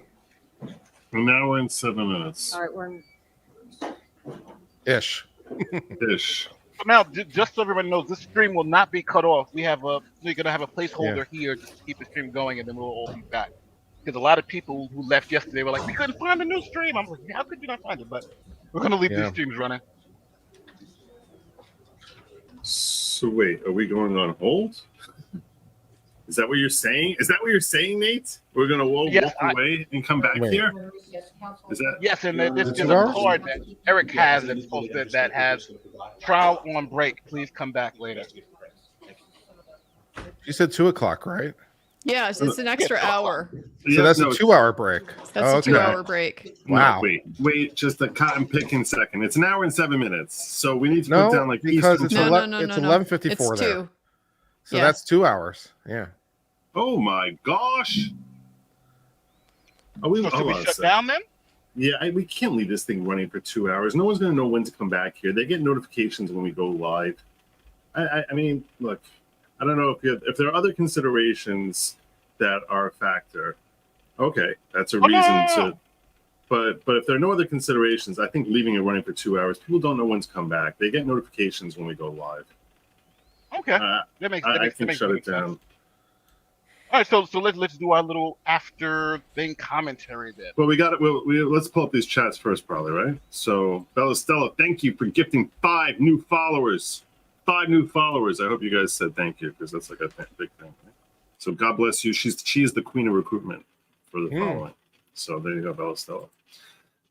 Jim Tussin, you're the best commentators. Compared to you, the rest are only common Taters. Nice. There you go. Alyssa Ramirez. If Alec is found responsible because of producer role, could every producer for his film be equally responsible? He cannot be held liable for his producer role. That's one of the things that the judge made clear, that you cannot introduce the executive producer element for the purpose of saying, because you're here, that's why we're holding you liable. The liability is the only way that it can come in at all would be with respect to his knowledge and then the impact that has on his irresponsibility / recklessness. But things he actually did, like you just can't use the title as a linchpin. So it's a great if question, he actually had a hand in hiring her, then you can use that. You just can't be like, because he's producer, therefore he's implicitly liable. So you can't do that. And I think the judge is right. I think the judge is right on that issue. Well, she's right, yeah, that it's not just by virtue of his status. The question is always going to be about his knowledge. And so the only way that I see his status being relevant is, did it give him access to greater knowledge than he would have had if he was just simply an actor on the set. And so I don't catch from her ruling that anything related to what he knew is excluded. They just aren't allowed to make this argument that because he's a producer, he had like a greater responsibility or something like that. Right. If he had access to greater knowledge, then prove that you're there. But you can't make the assumption, which is fair enough. Because he's producer, he must have had access. No. Here's how he had access. Okay, then you're there. Great. I love it. We need to get Lally in here, Beachy. Sure. Brian Gibson, 5. Hit it. 5. Thank you, Brian. There you go. And Team Brittany, this is not the first 5 she gave in this rodeo. No, she's been very like generous with 30 memberships on my channel. I think she's been given 30 on the in the last hour. There was even one time where she had 2 in a row. So it wasn't that I left her on screen too long. It was just that she had 2 donations in a row. So no, it's like a war between Danny and Uncivil's channel. Apparently, we have a membership war. There you go. I'm very blessed. Indeed. What was the point of getting her to say yes, all that to get her to admit the FBI verified something that's a negative to his client? Sometimes it feels like you're just trying to win the battle and losing track of the war. And I think that's I think we're seeing a lot of that. Because frankly, how long he spent on this, like, is it really endearing? Is this really helping? Is the jury still listening to you even? Listen, I will say this. Personally, I always felt that cross-examinations were a commando raid. You get in, you do your damage, and you get the hell out, and let them try to clean it up on redirect, right? That's the way they generally tell you to treat cross-examinations, right? It's always the yes or no questions, make sure that they don't explain anything, and you're in and you're out. Right now, he's just in, and he's in forever. And it's wild because usually when you're doing cross-examinations, there are themes, right? I want to get you to say this. I want you to get to admit this. I want you to get to admit this. He's essentially doing another direct examination. It's like it's essentially that bad. And all the great points that he made earlier, and this may be for those newer lawyers out there, you have to understand when you've talked too much. And I think, again, at this point in time, I don't know if he's performing for the TV cameras, is he performing for Alec Baldwin, but he's damn sure not performing for the jury, because even the jurors are falling asleep doing this crap because it's just too long and it's unnecessary. I don't know. Maybe my opinion is too. I hate this guy too much now. Yeah. Well, I mean, my impression is that Joe kind of hit it on the head with he just seems to be far more caught up in the battle than the victory. Like, what the reason to be challenging the expert or the witness to pin her down on whether the answer is yes or no, and then he's having to go through all of this process of refreshing her to get that answer, is because that's how you use it as substantive evidence. If she just doesn't recall, then you're having asked the question isn't evidence, right? The jury hears it, and that might resonate with them. But if you can't get her on record saying yes or saying no, you don't have a substantive answer to the question. So you can't argue that fact then in your closing argument. The problem is a lot of these facts don't seem very important. Maybe I'm not getting it. I don't know. Maybe I'm not getting it, but the overall point here seems to be that they don't know where the ammo came from. I think we got that. We didn't have to go through all of this. Did you shake every box? Did you look in every box? Did you take the video surveillance? That to me was just really unnecessary to be able to make that point. And the overall thing that they're trying to get at here is to suggest, okay, well, it's possible, I guess nobody knows how the live ammo got on set, in which case, how could Alec Baldwin suspect that it's there? That point has been made. I just don't see the need to dig in on all of these steps that he took to get them there. I mean, she basically said straight up in the report, now she was never able to discover the source of the live ammo. That's all you needed. You didn't need all of this other stuff to get you there. Yeah. Just to let you all know, backstage we've been talking. There's been a change of plan here. We're not going to be shutting the stream down. We will be leaving this up. We're going to try to see if we can keep this going for 2 hours of break. This should be entertaining. Keep this baby going. Andrea says she can do it. So, all right. And we'll all be bouncing in and out to grab some food in between, so this way we can, keep things going here while still enabling people to actually subsist. So here's why I think the source kind of matters. And okay, the source doesn't necessarily particularly matter. I think it goes back to the argument that, Andrea, like you were saying, it could have been done way earlier, right? He already made his point. If Alec Baldwin had gone out to the supplier's house, he would have been apprised of the situation and of the risk. But there was no way he could have been apprised of this. This is one leg of, I think, their argument. So I think there's a 2-leg argument here, where the first leg of it is, even if he had taken out the ammunition, looked at it, shook it, done everything that you guys are saying he should have done so that he was not behaving recklessly, okay? Even if he had done all of that, there's still no way he would have freaking known, okay? So that's part 1 of the argument. Part 2 is... Unless he looked in the gun. Pardon? Unless he looked in the cold gun and saw that there's not supposed to be a blank or a dummy in there, in which case... But that's the point, is she can't even tell the difference between a blank, a dummy, and a live round.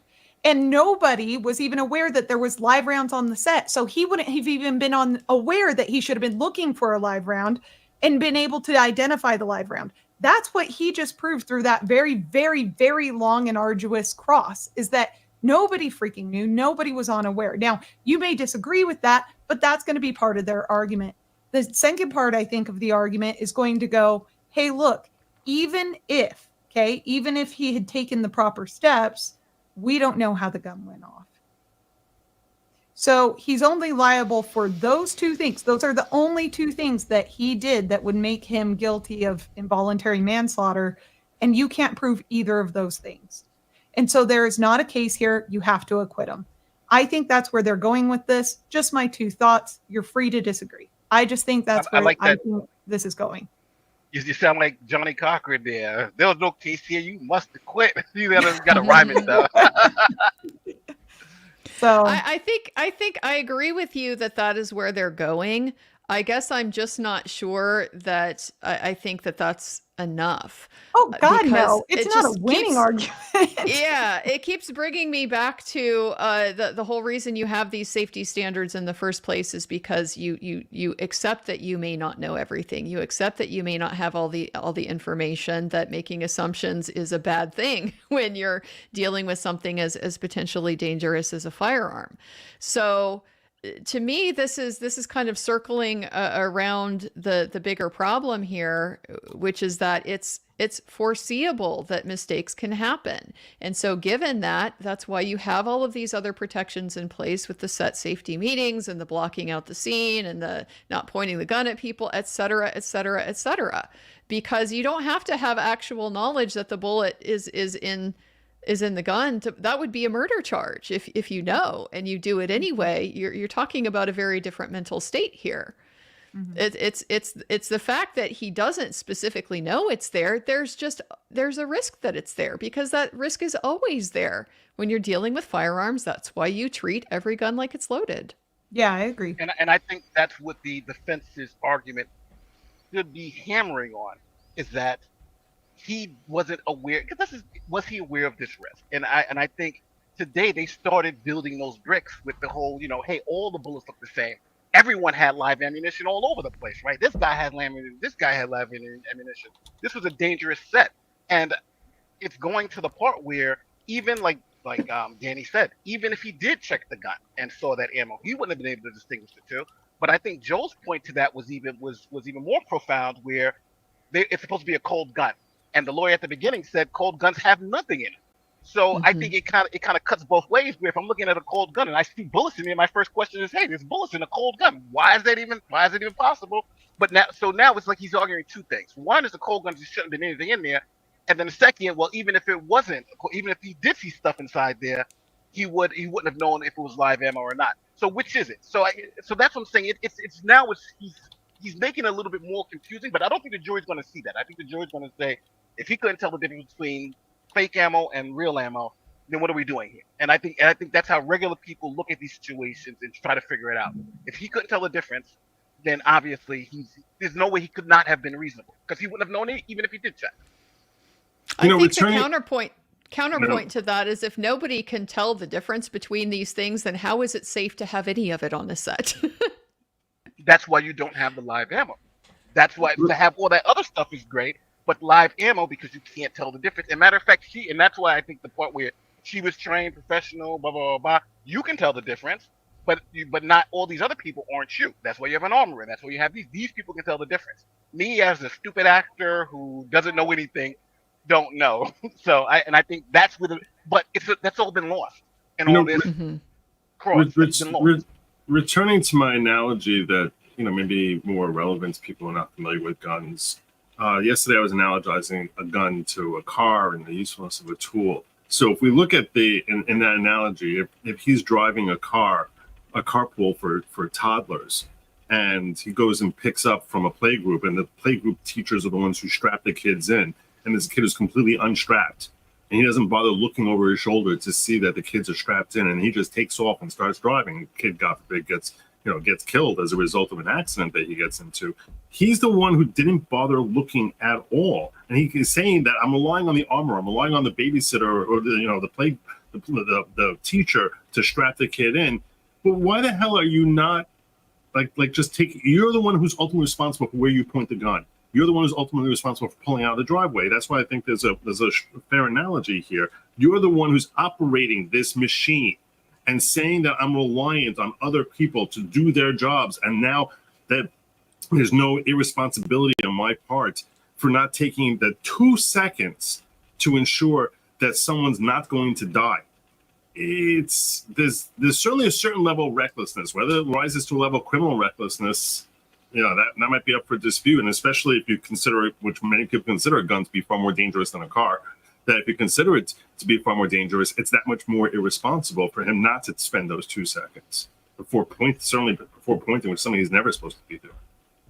But in your analogy, you would have to also add that the person is a professional person to put the children into the car. Like, this is a person you hired just for that reason. And then there's a second person to also make sure, right? And both those people failed, and then you get into an accident.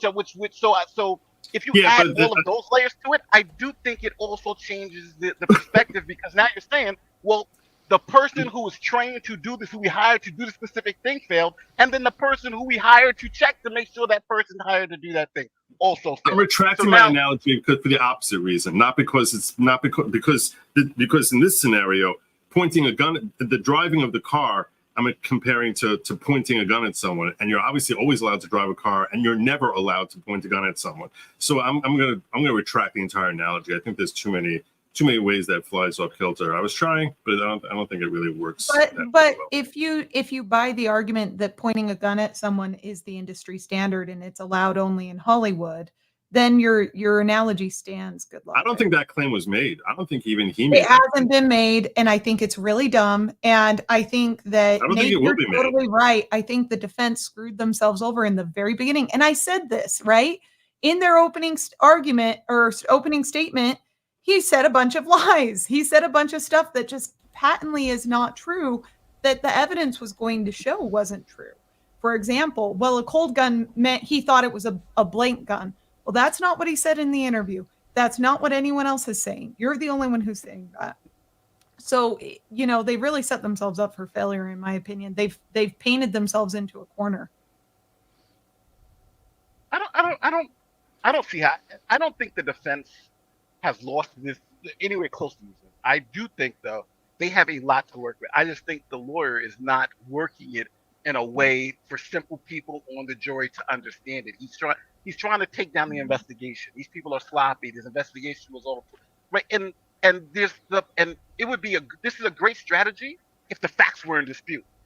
But here the facts aren't really in dispute. It's really about the mental state, and I think he's trying. And again, it's like Andrea said before. This is machine gunning, right? I'm going to throw everything up on the wall, and hopefully somebody attaches to one thing, and that gets me the acquittal. Instead of having a consistent theory of, hey, this is what happened, this is why my guy is not innocent, and this is what we're going to go with. Now, I will say it's all taste and form, right? Some lawyers like to just say, I'm going to throw the spaghetti on the wall, and hopefully something sticks. Some like to try to go to that more textured and structured defense of saying, hey, this is why he was being reasonable.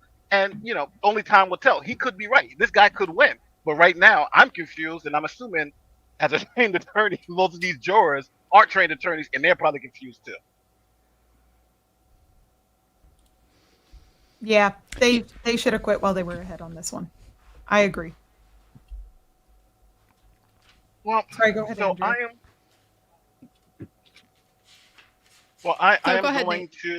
I am going to go and drink some more mimosas while I'm here on the beach listening to this madness. This thing got me so mad because at the beginning I'm like, yes, he's doing so well today. He's doing so well. Then, like an hour in, I'm like, why are we still doing this? Then it's lunchtime, and I'm like, oh my God, what did I just listen to? I don't know if I'm the only person who felt that way, but we were singing his praises at the beginning. Now it's kind of like, what the hell is he doing? Is he lawyering for Baldwin or is he lawyering for the jury? Which one is he? Who is he acting for up there? Yeah, it's a good question. Well, I'm going to go eat food. I love you guys so much. Thank you for everybody who subbed. Thank you for everybody who gave out memberships. And otherwise, I will be streaming afterwards and giving out blessings. So if you're wondering where those are, just hang tight. Thank you, everybody, so much again. And you guys have a good one. Be back in 2 hours. We will be back at 2 p.m. Mountain Standard Time for everybody. Reminder. At the end of the day, we're all still here because of Andrea. That's what it is. You can dump it on me. It's totally fine. She's like, totally no, my chat's gonna revolt if we close. We're like, fine. My chat is right there with yours, Andrea. They want to keep it open, and Legal Vices generously donated his idea of the bingo sheet. I stole it.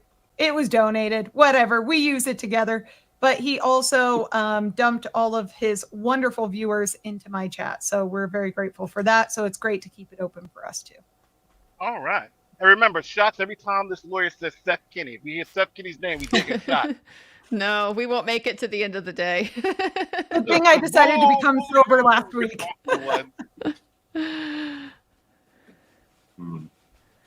Well, for the benefit of my chat, I will let you guys know I have moved on to legal pad number 2.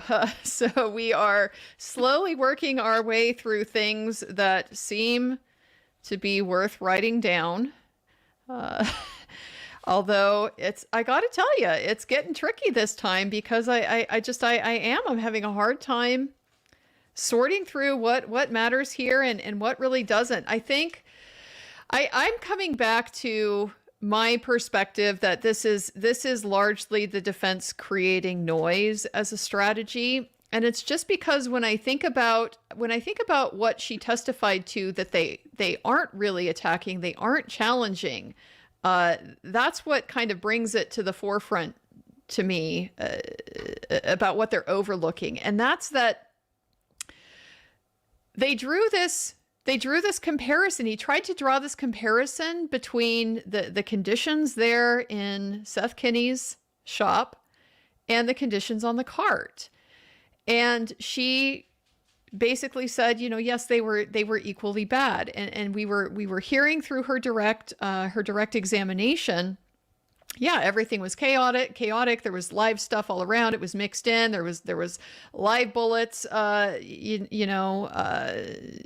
places where they shouldn't have been. There was loose ammunition sitting around on this cart, bandoliers, guns. If she had kept things organized, not had loose stuff floating all around everywhere, then it wouldn't. Would it have mattered what Seth Kenny did in his workshop? Unless the argument that they're trying to make here is that even Hannah Gutierrez didn't know that there was live ammunition. I don't know. Is that the point that they're making? I'm hopeful we're going to hear from Hannah Gutierrez. I think it's interesting. I was critiquing this morning the chaotic, all over the place opening. And I was like, you want to have a theme, you want to have a consistent. Perhaps he was just preparing the jury for what he was going to be doing throughout this trial, which is just, I'm poking everywhere I possibly can and hoping that some of it's going to stick with you. So I'm starting my opening statement by going in 7 different directions and 3 sidebars, literally like 3 sidebars in the middle of his opening statement that I get pulled aside. And here's a preview of what the rest of this trial is going to look like, where I'm basically just going to be, I guess, the old adage, if you don't, they tell litigators, if you don't have the facts, pound the law. If you don't have the law, pound the facts. And if you don't have the law or the facts, pound the table. And that's what we're really seeing here. We're seeing him, pound the table as much as he can. So to me, does it work? Yes, obviously it works sometimes. You do whatever you can for your client. It does feel like he's pounding the table. And it's like, the things that are not really poking holes, but it's just displaying how you're not perfect either. You know what I'm saying? Okay. Yeah. But my imperfection didn't lead to this woman being buried. So well, and even if everybody is imperfect, that doesn't mean that you get the get out of jail free card just because everybody else is also bad. That's going back to that whole argument. Well, if everybody is reckless, then nobody is. I don't think that's really viable. I'm all for blasting the state's case. I'm all for blasting the investigation, but it has to be on points that matter. And so it just seems like when they are focusing so much on stuff that seems collateral to me at best, because the whole point with Alec Baldwin is that he's the last link in the causal chain here. Had he not pointed the gun directly at her while it was loaded with live ammunition, whether he knew that fact or not, and cocked the hammer and, pulled the trigger, which is the factual dispute, then it wouldn't have happened. So how it got to be in that condition just does not seem particularly relevant as to him. And that's why. But those are the terrible facts. If you're hired as his counsel, those are the terrible facts. You can never get around those facts. I mean, those are just the facts. You have to present the best case you can, given those facts. That's why I kept stressing the best thing for him to be doing is focusing on the fact that this is not reckless in this environment. There are different environments that dictate appropriate versus inappropriate behavior. In this type of environment that he's been in for 40 years, nobody has considered this inappropriate to hold him culpable for following the same yardstick. Doesn't seem to make much sense. And there's a civil penalty. That definitely should come, and he's faced civil penalties on this. But that's what you have civil penalties for an accident, and you have jail for irresponsible recklessness that leads to an accident. And that's how society has decided to handle these sort of things. So, yeah, he can't get around those facts that you're saying he should that are still sinking him. But the way he could get around them is by saying that this is a cult. This is not. It's an accident. It's not criminal unless I went out of bounds of what's considered normal here.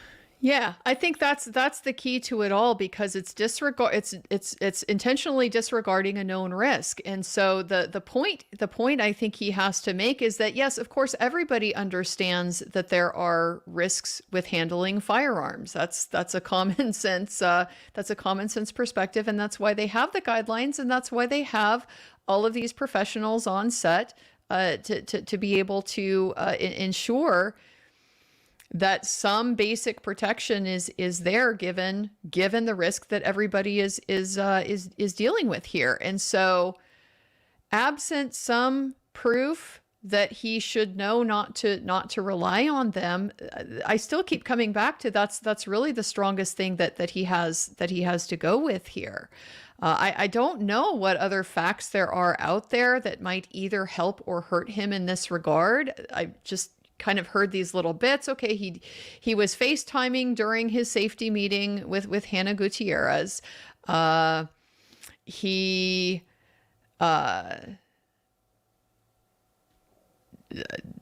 guess they didn't have the safety meeting before they were blocking out the scene where the firearm is going to be used.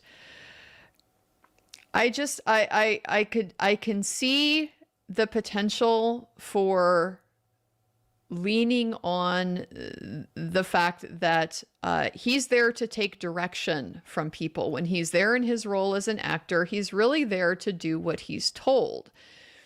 There's been suggestion that he didn't do that. I don't know. These are all facts that I think are going to factor into just how viable it is for him to be able to disclaim his own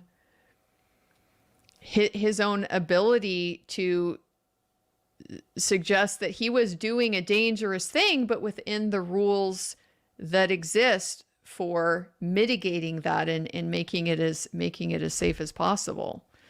It's almost, I mean, coming back to the car analogy, as much as I'm starting to dislike it, it's against the law to drive 70 miles an hour. Mm-hmm.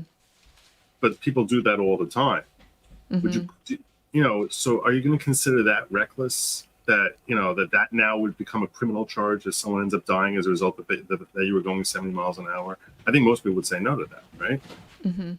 I think they would say no to that, but I don't think it's a good analogy, because I think the analogy is much more like driving a car 70 miles an hour directly at somebody. That's a little bit more analogous to pointing the gun at them. See, I don't really see. No, no. I don't really like that. You mentioned that yesterday, and I winched when you said it. I whinged yesterday when you said it yesterday, because here's the thing. Okay, you're never supposed to. I'm not trying to excuse pointing the gun at someone, but we don't know that he had the intention to be pointing the gun at. I mean, does anyone know? I don't know that it matters. I don't know that it matters. What I'm saying is, if he took the gun, let's say, and he was trying to raise it from being, I don't know if I can move back a little bit, right? So he's got the gun here, right? So if he wants to bring it, and let's assume that she's over here, okay? No, this is not. She's over here, and he wants to. There we go. There, and he wants to basically end up with the gun being here. He's coming across. Yeah, I'm having a whole left-right issue. I'm having the left-right issue. You can't get it there without. So if he wants to bring it across, see, he's going to sort of have to pass by her. You know what I'm saying? Yeah, he's going to know. He's going to know he's pointing it at her at some point along that path. He's not going to not know that, because he's looking at it. So he's sort of like waving it. In theory, what could have happened? I'm not saying this did happen, but if you're a defense and you want to be proven beyond a reasonable doubt, and you want to say, look, he wasn't being reckless. He wasn't aiming it at her. He was bringing it past to aim it over her left shoulder. So in that case, it's not that he's aiming it at her. It's that as he's passing by, trying to get it to aim where he's aiming, he ended up passing by her.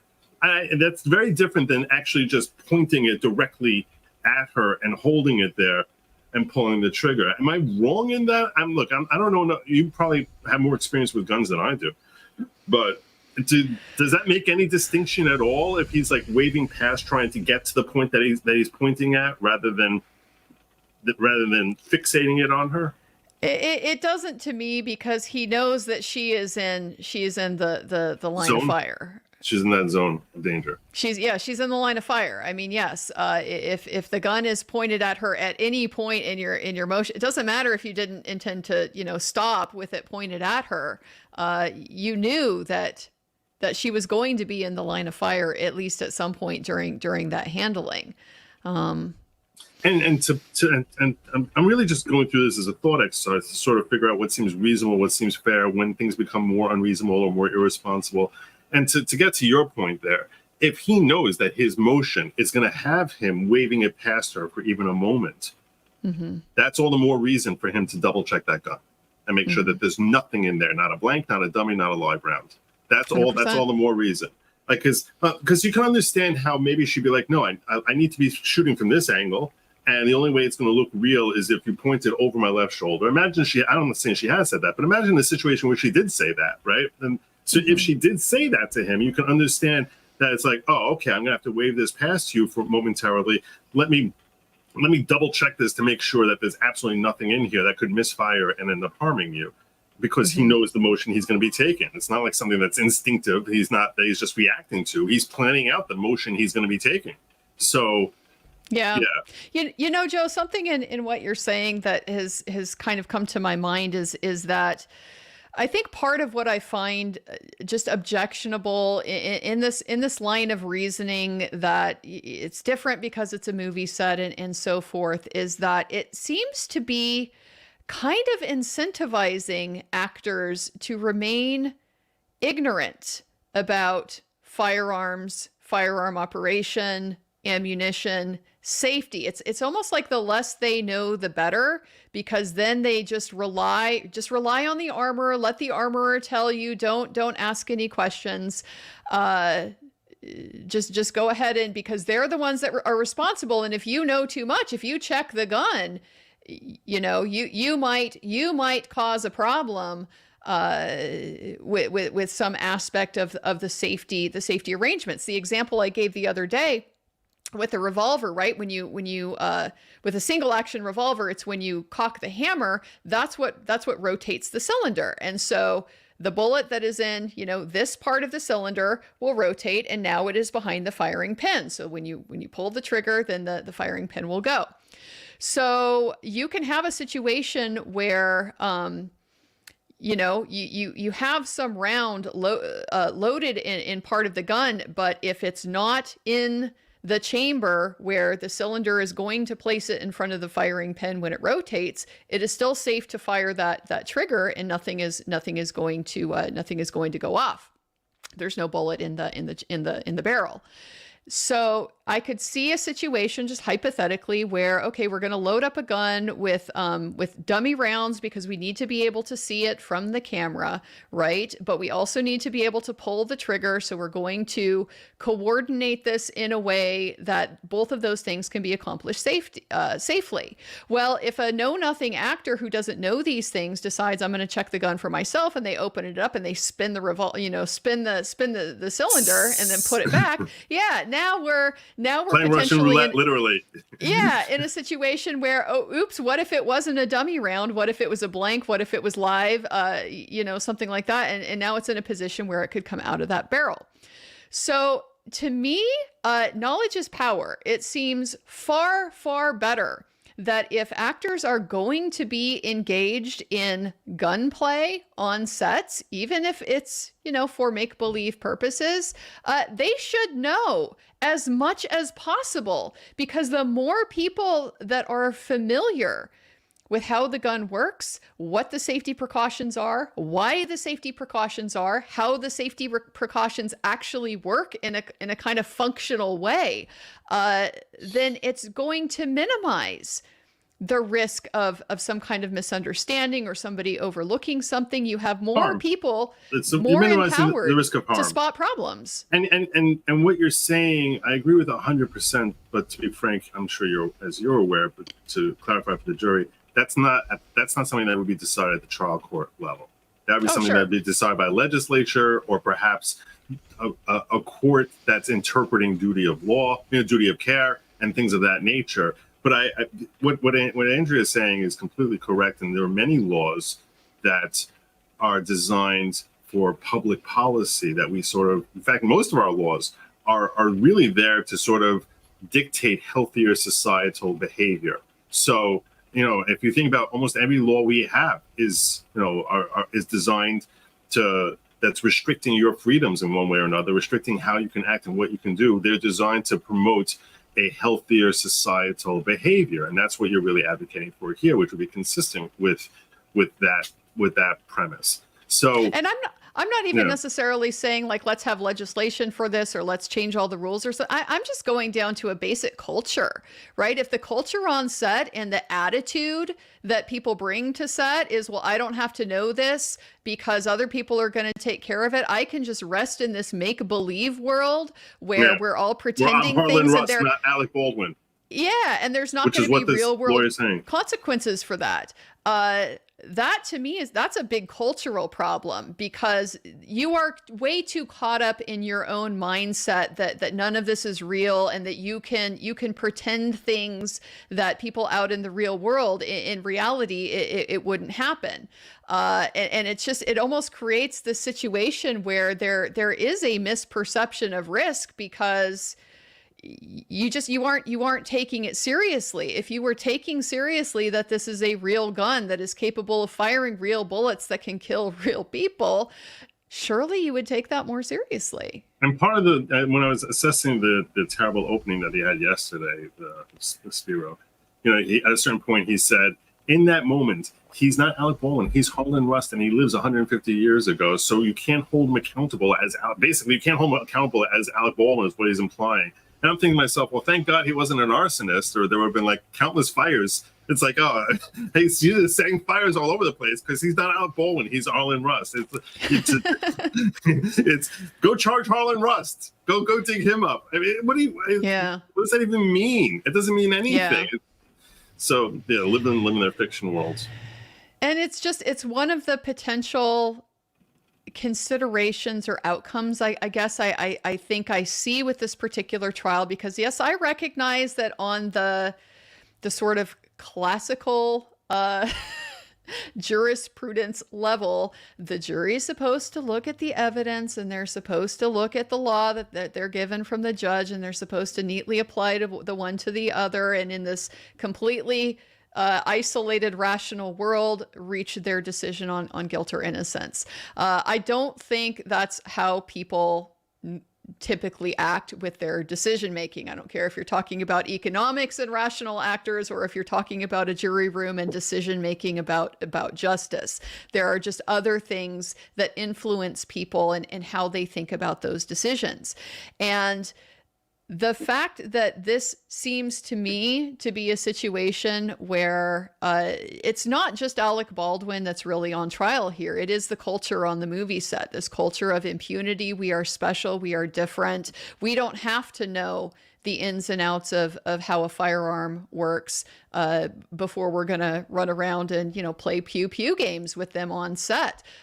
This is potentially the jury looking at that and looking beyond Alec Baldwin himself and saying, well, but maybe you should know if you're going to play these dangerous games, there's going to be consequences for that. You can't escape the real world reality of these decisions just because you're on this make-believe world on a movie set. Yeah, I'm going to pull up chats from my chat, because people are sending super chats here while it's just the two of us. So I recommend that you bring up chats that are yours. It's impossible. We only see chats we see everyone's chats, just so you know, like backstage here. So when the chats get started and sent off to us, we can see which chats are from our own channel. But if there's chats that are not from our own channel, we don't know which of the other content creators it's coming from. There's a little chain that comes there showing it's linked to your chat. So I'm going to bring up mine. I recommend you bring up yours. And this way we encourage our chat. We encourage people to come over here and super chat with us, just because, well, I don't know, we're putting in the hours now. So, but it's not simply that. The reality is, if people are super chatting, I assume that they want their content creator to see their super chat. So. So there you go. That's a much better way to phrase it, right? All right, so I'm gonna just so I don't know which ones are yours. I don't want to. So I'm gonna ask you if you can pull up yours when get through them. But Okay. Colonel safety rules: all firearms are loaded, and one, all firearms are loaded, and two, never aim at another person. This is true. Bass player with the 20. I think this is all on Alec. I think he told his lawyer that gun went off accidentally. I didn't pull the trigger, and his lawyer's trying to go there, no matter how improbable it is. And yeah. But his lawyer should be telling him that doesn't fix aiming it at her. That doesn't do anything with respect to that. His lawyer should be telling him, that it was some. You're right. You sort of ultimately have to. We are the puppet and the puppet master who's going to determine the direction we take. We're usually very compelling in getting our client to go along with the story being told the way we want it to be told. Frankly, Alec Baldwin has the type of demeanor which is arguably the most difficult, the most uncontrollable. And I'm only assessing that. I never met the guy. I'm only assessing that based on the fact that I am sure his lawyer told him, don't do any friggin' interviews. Stop popping off at various paparazzi or others who are trying to provoke you. Don't engage anyone on this topic at all. And yet we see how many times he did that. So I'm sure his lawyer, as any lawyer would, and as any law student would, as most of you who've never set foot in law school would tell him, is don't talk to any of these folks. And yet he has. So we know, we can deduce from that he's a very difficult client to control. And if he's telling you, I don't want you to ever say I pulled that trigger, in that case, you got to play it that way, and you're left at his mercy. But see, I don't even honestly, I don't hate that so much, because at least it is a coherent defense. You can structure that. You can build a lot around that. They apparently have evidence that he was told where to point the gun, right? So you can get past that part by he's following his instructions on set the way an actor is supposed to do. They all are relying on the safety professionals to make sure he can do that in a way that isn't going to cause an unreasonable risk of harm. And had that worked the way it was supposed to without the gun firing, none of this would have happened. So if you can pin it on the possibility of an accidental fire, I do think that gets him off the hook for quite a lot. Now, he's of course got a big hurdle to clear factually in proving that that's what actually happened. And I think that's why they're struggling, because I have to think the attorney is smart enough to have looked at all of this, looked at the testing, looked at the evidence, and concluded this is improbable. Yes, it's theoretically viable as a defense, but in light of the facts we actually have to deal with here, the jury is not going to buy it. And the problem is that there are some clients who will simply not accept your prediction of what jurors will buy or not. Right. Especially someone who comes across as thinking that he knows more than everyone else around. Mm-hmm. So, bass player says, wait, he wasn't Alec Defense was used during the Hogan Gawker suit. Yeah, that won't work here. I don't know that. I'm not familiar with that. The Gawker. You know that? You're familiar with that lawsuit? Wasn't this the one that had to do with the revenge porn thing? Oh, maybe. I don't know. I'm not sure how it relates. Yeah, and the last one on my list just came in here now from Snazzy Trinket saying, if you're driving a company car, cause a death while doing so, the driver is the one to be criminally responsible, not the company or mechanic. What do you think of that analogy? It depends on the facts, because sometimes the driver is not going to be liable, or, at least not criminally. There is a distinction here between criminal and civil liability when it comes to the stuff that's going on the roadway, and the operator's liability versus the mechanic's liability. I don't know about I might be aging myself here with when I went to law school, but when I took torts, we had a whole section on the wayward wheel wheel cases. It's this whole line of authority in civil law that's specifically dealing with the situation where a commercial trucker is driving down the highway and a wheel randomly comes off, and the wheel will like go through somebody's windshield, or it will hit somebody else, or something like that. And it actually, when I was in law school, they called it the stubborn horse rule, but yeah. Okay. So. Yeah, the wayward wheels is what we learned about. This joke. Go on. The civil chain of liability, it actually gets quite complicated, just because there's all different policies with civil law where it's really just about cost shifting. It's about who should pay for this or that. It's not really about establishing, did somebody do something wrong, something reckless, that is like so grievously wrong that we need to criminally sanction it, or impose a penalty for it. So that's why with the criminal type of recklessness or criminal negligence, you're typically just going beyond that simple civil negligence standard of, well, you broke some rule of the road. You blew a red light, you crossed the yellow line, you sped. There has to be some kind of heightened purposefulness to it that justifies it having a criminal sanction at all. So that's where it all gets very fact dependent. If you so my personal view on something, the way that I would analyze it, okay, because most of us are not mechanics, and yet we do drive these cars all around. Some people have little to no idea about how the car operates, what it's doing, how the systems work, and that's understandable. It's a fairly complex system. Not everybody is mechanically minded. It can be a lot to learn and so forth. So yeah, we rely on the manufacturer to get it right. Mechanics. How many times do you get a recall notice? It turns out, I'll give you an example. Certain model years of Jeep Cherokee, apparently, I would never buy a late model Jeep Cherokee because I don't remember exactly what the model years were, but the fuel tank is a big problem. It's outside of the crumple zone. It's right there behind the bumper in the back of the vehicle. So you have a rear end collision. It's like the old Pinto problems where, you get a spark with a you spontaneously combust. You can have big problems. Yeah. And so I learned about this from a criminal case where that's what happened. A lady got rear-ended at high speed, or her car explodes basically, and she burns to death. You don't know that, how is anybody going to be in a position? We don't expect people to have so much knowledge of cars that they can go to the dealership, right, and be deciding what they want to buy, and be, checking for the location of the fuel tank. We just don't impute that kind of knowledge to people.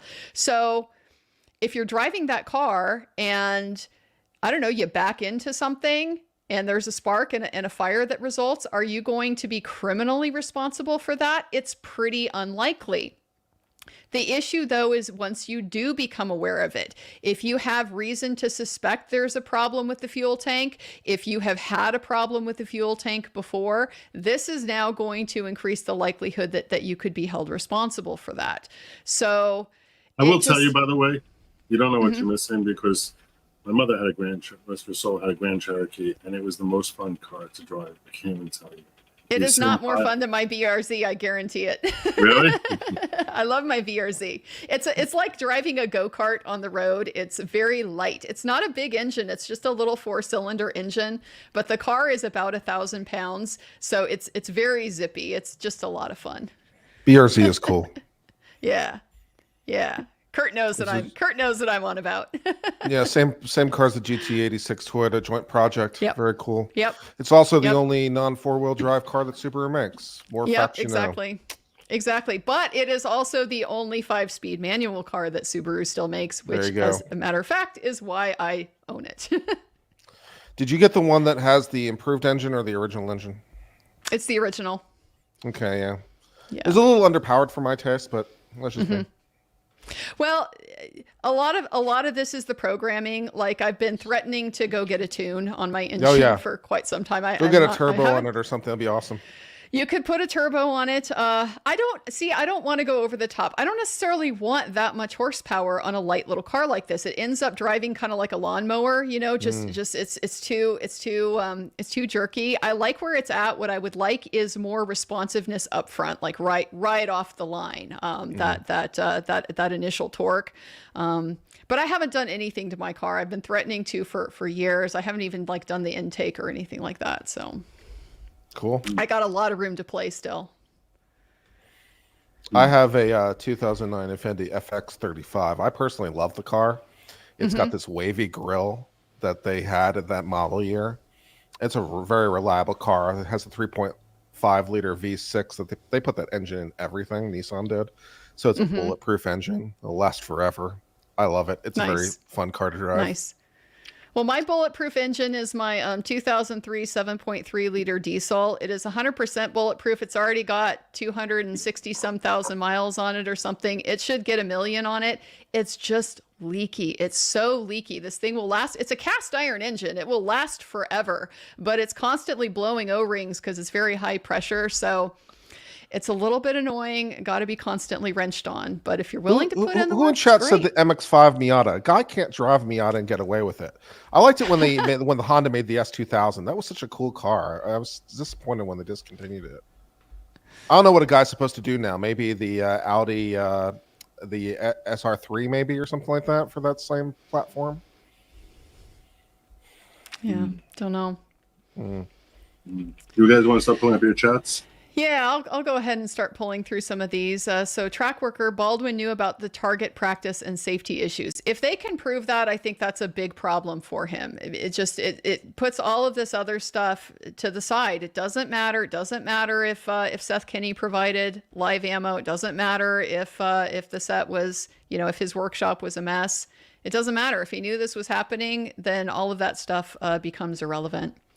So let's see what else we've got here. James Cassatelli, would you put a gun to your head and pull the trigger just because someone else said it was cold? If no, why would you point it at someone else and pull the trigger? This guy's absurd. I mean, this to me, I keep saying this is the strongest argument I think that the state probably has here. It resonates. I think everybody can put themselves in that position and make that decision. It's a very compelling point. If you would not trust your own safety to it, how can you trust somebody else's safety to it? That's just you externalizing your risk. Or even you don't have to picture even your own mouth. If you saw somebody not check a gun and know that they didn't check a gun, and putting a book and putting it in their own mouth. Not you doing it yourself, but even if you saw someone doing that, would you think, "Oh my God, that guy is crazy irresponsible"? And I think most of us would say, "Yeah, that's really reckless." That's Somebody, I think it was on Twitter. It might have been in my chat. I forget where, but somebody, maybe it came up in the chats yesterday. Somebody reminded us of that rapper who very recently, took care of himself on video playing stupid games with guns. And that's exactly the type of situation that I think people can resonate with. That's why you don't do it, because there are just certain things where you don't assume you have perfect knowledge. The risk is too high to be wrong. So yeah, I think that's a compelling way to present it. This super chat's from my channel. I don't know, James, for 1999. Thank you for the support. I'm still going through appeals process. Was charged with manslaughter. I don't agree with. Baldwin should be not guilty, and I hate him. Well, I can't speak obviously to your particular case, but obviously I hope that the proper outcome will come through no matter what.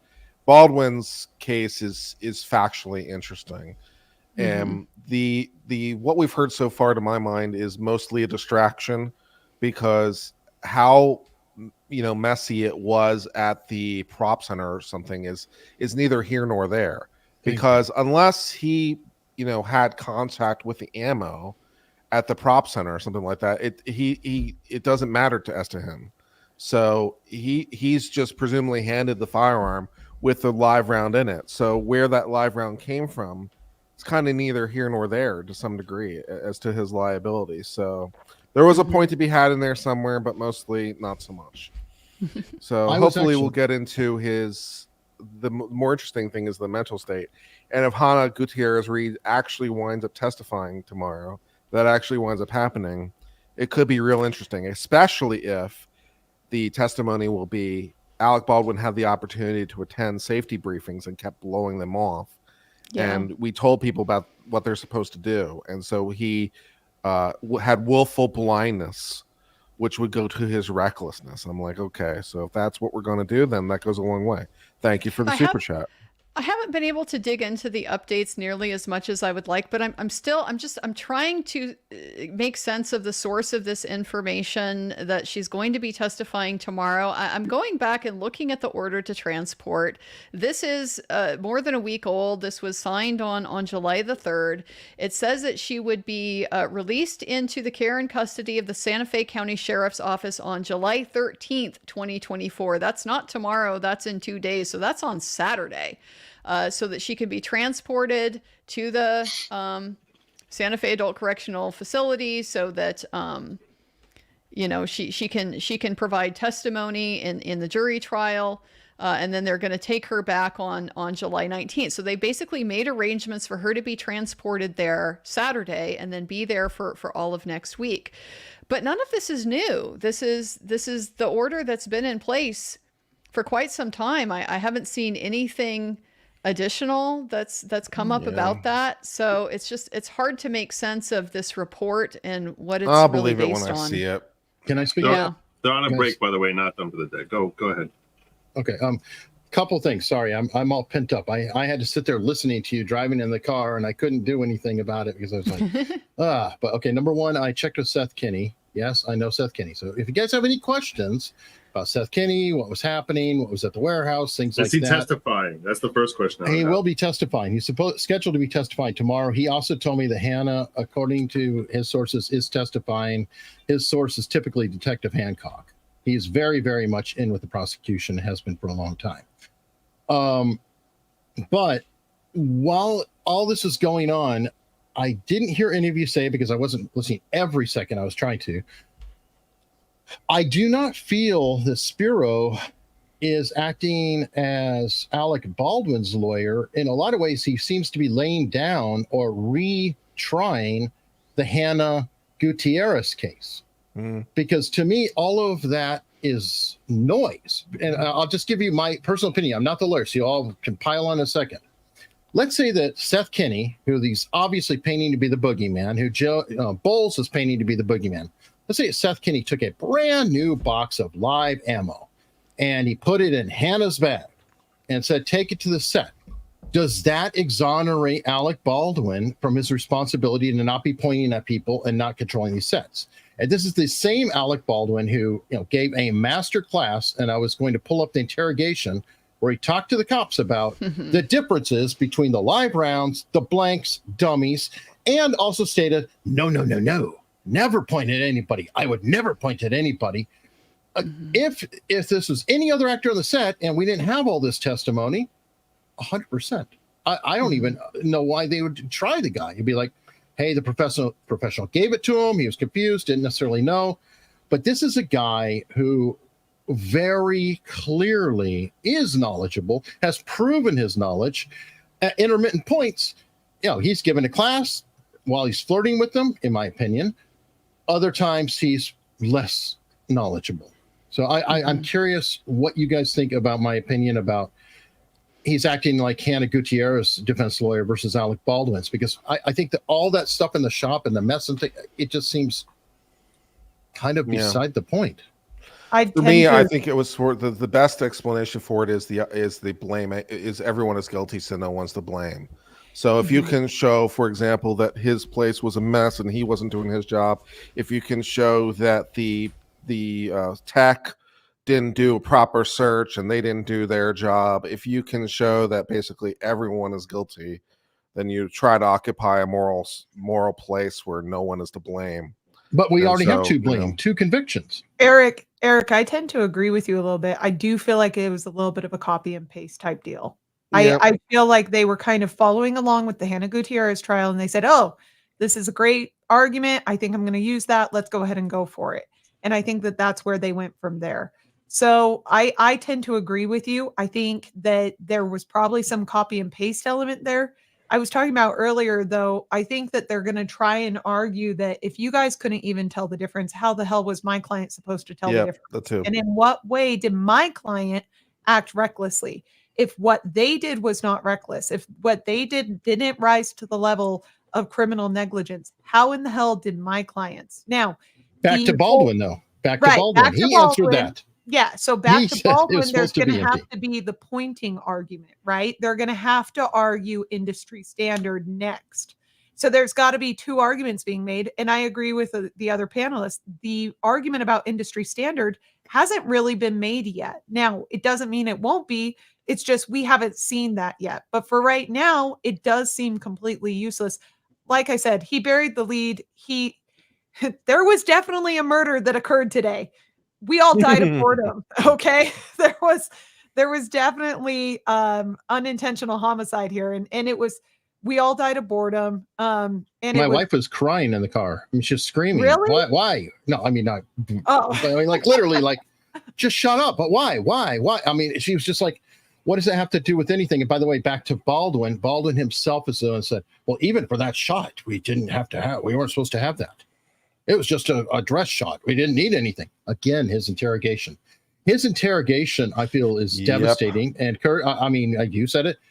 Again, you've never said it. Keep your mouth shut. Every lawyer who has any knowledge in the world, just don't talk to the police. You don't even need your right to a lawyer. Just your right to remain silent is all you need. Just keep your mouth shut. Nothing you say is going to help. Anything. The problem is every word you say freezes you into a position. It gives you no flexibility for the future because now anything you say in the future has to be consistent with what you said in the past. But if you've never said anything in the past, then it gives you flexibility to be able to present different arguments or put them into a different light, as opposed to freezing a particular argument in amber. So the talking to the cops was a mistake. I think the cops knew exactly what they were doing, though. Put some attractive women in there, lower his guard, and he wants to impress them, so he starts saying things. Seemed to work out pretty well, you know. So they were competent there. They might have been competent elsewhere. The cops were competent with who they put in the room. I think they got that one down. And then, you know, Alec Baldwin's over here like, let me go with the George Stephanopoulos and give this interview, which then freezes particular arguments into play. So now they can't argue, you know, that they are sort of locked into this idea, well, I didn't pull the trigger, which seems absurd, as opposed to focusing on an idea of, you know, I simply relied on whatever one else. It's like I lose options as your lawyer because of every time you open your mouth, I lose options. That's sad. I have one overarching question though, because I'm going to keep getting back to Seth Kenny, and part of the reason that I personally have taken a ton of hits because I know the guy. And I covered it. Let's help me understand. Okay, let's say we paint the picture that Seth Kenny is the boogeyman. I'm in the so what land. For Hannah Gutierrez, so relevant. It's unbelievably relevant. But for this, what are you proving? Did he teleport to the set and pull the trigger himself? No, the guy never was on the set. So even if he did feed live ran, again, live routes, everything else, what does it matter how bad or good or otherwise Seth Kenny is? How does that affect Baldwin being responsible at that moment? Eric, I think you're absolutely right. I do think that they're pulling a lot from Hannah Gutierrez's trial. Obviously, Seth Kenny being the boogeyman matters way more in the Hannah Gutierrez trial, right? 100%. However, Seth Kenny didn't just disappear. He was the prop master on set. So no, he was not. He was a supplier. Sarah Zachary was the prop master. Sure. But from all the testimony we got, okay, the guy was basically on set. Okay, he was basically working in the part. That's the testimony we got last time. So it doesn't matter that actually wasn't his role or that he's testifying to otherwise. What, hold on. You just said it testified he was on set. He was never on set until after the incident. And that was to unlock the truck. And he went there. But during the entire filming, he was never on set. Not even prior to the filming. It's very relevant. I'm not trying to be annoying about So that. he wasn't involved in hiring Hannah Gutierrez? He suggested her the line producer. So he picked a shitty person. Regardless, that's the point I'm getting to. So he picked a shitty armor. Okay, he handpicked her. Okay, it wasn't like the production team went out and did that. He did that. So my point is to say is that my concern is that they're opening the door to the whole production element of this for their own client. That's the dumb part of this. If they open it up, I think that Seth Kenny has liability. I get he's your friend. I get it. Or acquaintance. He's not my friend. He's just he's your acquaintance. Sure. And I don't let me want just to put it this offend way. him. I have other sources too. Two of them are extremely major. There's a reason the prosecutor was going after me. Okay, that gives you a level, if it helps at all, of other sources that I have and have had long exchanges with. So just to clarify. Right, which is fine. I'm just saying Seth Kenny showing the negligence of care in his supply room, okay? Those supplies then being passed over to the set. If we were unaware, okay? If everyone on set was unaware that Seth Kenny was that negligent in actually carrying out his job as supplier, how the hell was Alec Baldwin aware? That's the point. And if there's some intervening cause, which I hope they're not trying to argue, but it kind of sounds like they are. And that's where I agree with you. Even if there's some intervening cause, so what? It doesn't change the fact that he didn't aim and fire. Okay. So for the rest of you guys who are in the chat being like, oh, Danny's such an idiot, shut the fuck up. No, okay? they're saying I know what I'm talking about. Kenny's okay? water. So you guys can disagree. I'm just saying, I'm answering your question. Why are they focusing on this? That's my suspicion, is that's where they're going with this. Doesn't mean I'm right or wrong. I'm not trying to sit there and say they are. And if you guys think I talk too much, then forget it. Okay. Don't worry, Danny. Believe me, Donnie, you're doing great. You're the one keeping us going through the lunch break. We love you. No, it's fine. It's fine. I think forward. I'm at a disadvantage when it comes to kind of evaluating how all of this relates to Hannah Gutierrez, right? Because I didn't watch the trial, but I could tell just intuitively watching what's going on with this cross-examination that this seems to have a lot more to do with how did the ammunition get into Hannah Gutierrez's possession, and what did she know about her it? Case.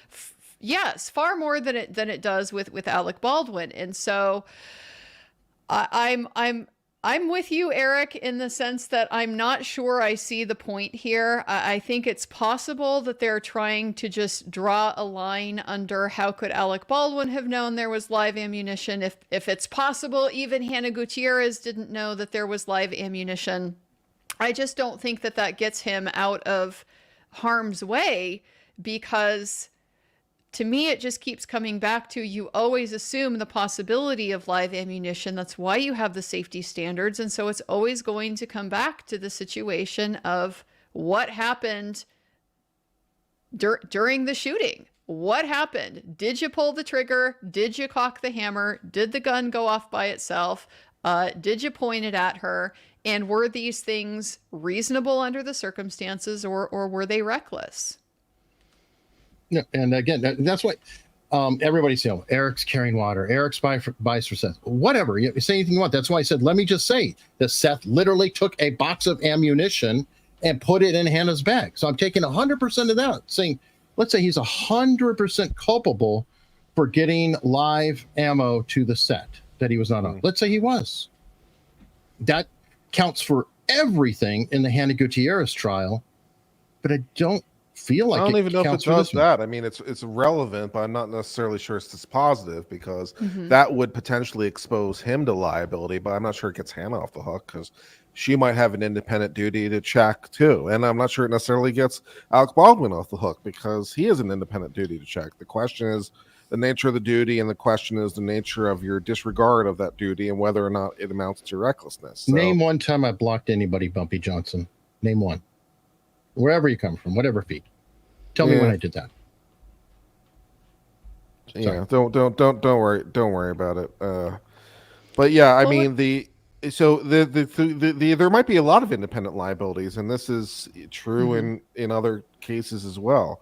Just because someone is guilty doesn't mean another person is necessarily innocent, because more than one person can be a contributing factor to whatever incident is going on. So Yeah. It all goes down to what is your responsibility in this situation, what are your obligations, and what is your mental state. So Alec Baldwin's the one with the gun in his hand. The whole idea in principle is that the state's whole idea in principle is the very fact that a gun is an inherently dangerous object, and you have a unwaivable obligation to, operate that in a reasonable way. And if you don't even check the ammo, that is inherently reckless. And it doesn't matter what anyone else has done. That's their idea. Now, I'm not sure necessarily whether or not that's true, but that's their idea. And so that's Alec Baldwin's liability. And then, of course, for the armor, her responsibility is basically the same. It's like, okay, it's an unwaivable duty. You're the person that, is in charge of the gun, and it's ultimately the buck stops with you and making sure that's safe. You failed your obligation to check the ammo and handed the loaded firearm to the actor, so you're responsible. And then if Kenny is like, okay, your duty is to make sure that you're keeping things safe. And if you keep your studio, like we kind of saw you keep your studio with things just being unlabeled and all jumbled around all kinds of other ways, that seems like that might be reckless because you're not even trying to keep an inventory. So maybe you have liability. It's like everyone can be guilty all at the same time. That's true. Yeah, By the way, again, I was going to say, does anybody want to know what Seth Kenny has claimed on the side as to why his studio looked like that? I mean, I'd love to hear an explanation for this. Okay. I don't know if you've seen, that Bruce Willis was just diagnosed with the dementia not all that long ago. Well, his last movie, Seth Kenny was working on, by the way, and that happened after the Russ incident. So Seth was still, doing the work in the industry. He worked on that movie as both the armor supplier, etc. That movie wrapped like literally the day before the search warrant hit. Now, I don't know, Andrea, Kurt, have you ever been on a movie set or, been involved like military operation, things like that? Nope. According to Seth, now this could be 100% untrue. I'm just going to give you a story, and there is possibility if what he's saying is true is there. He just wrapped the set before, it happens late at night, and he have all piles of all kinds of shit everywhere. You take it back to the office. Now, you can't just put it in a truck or something. You have to have it in the locked area, throw it all down, lock the doors. You're going to get to it in the morning, the next day, the next week, whatever. I don't know what day of the week we're talking about because that was in November. And unfortunately, search warrant came before he had a chance to put everything away. Again, I don't know if that's the case, but let's say hypothetically it's true. Does that make any difference whatsoever? For Alec Baldwin, I don't see it. I mean, I think we're still on Kurt's point that this is how I see it. Everybody has a different sphere of responsibility here. And so the fact that other people may have failed within their own spheres of responsibility doesn't mean that you are therefore relieved of the problem of having also violated, your own sphere of responsibility. So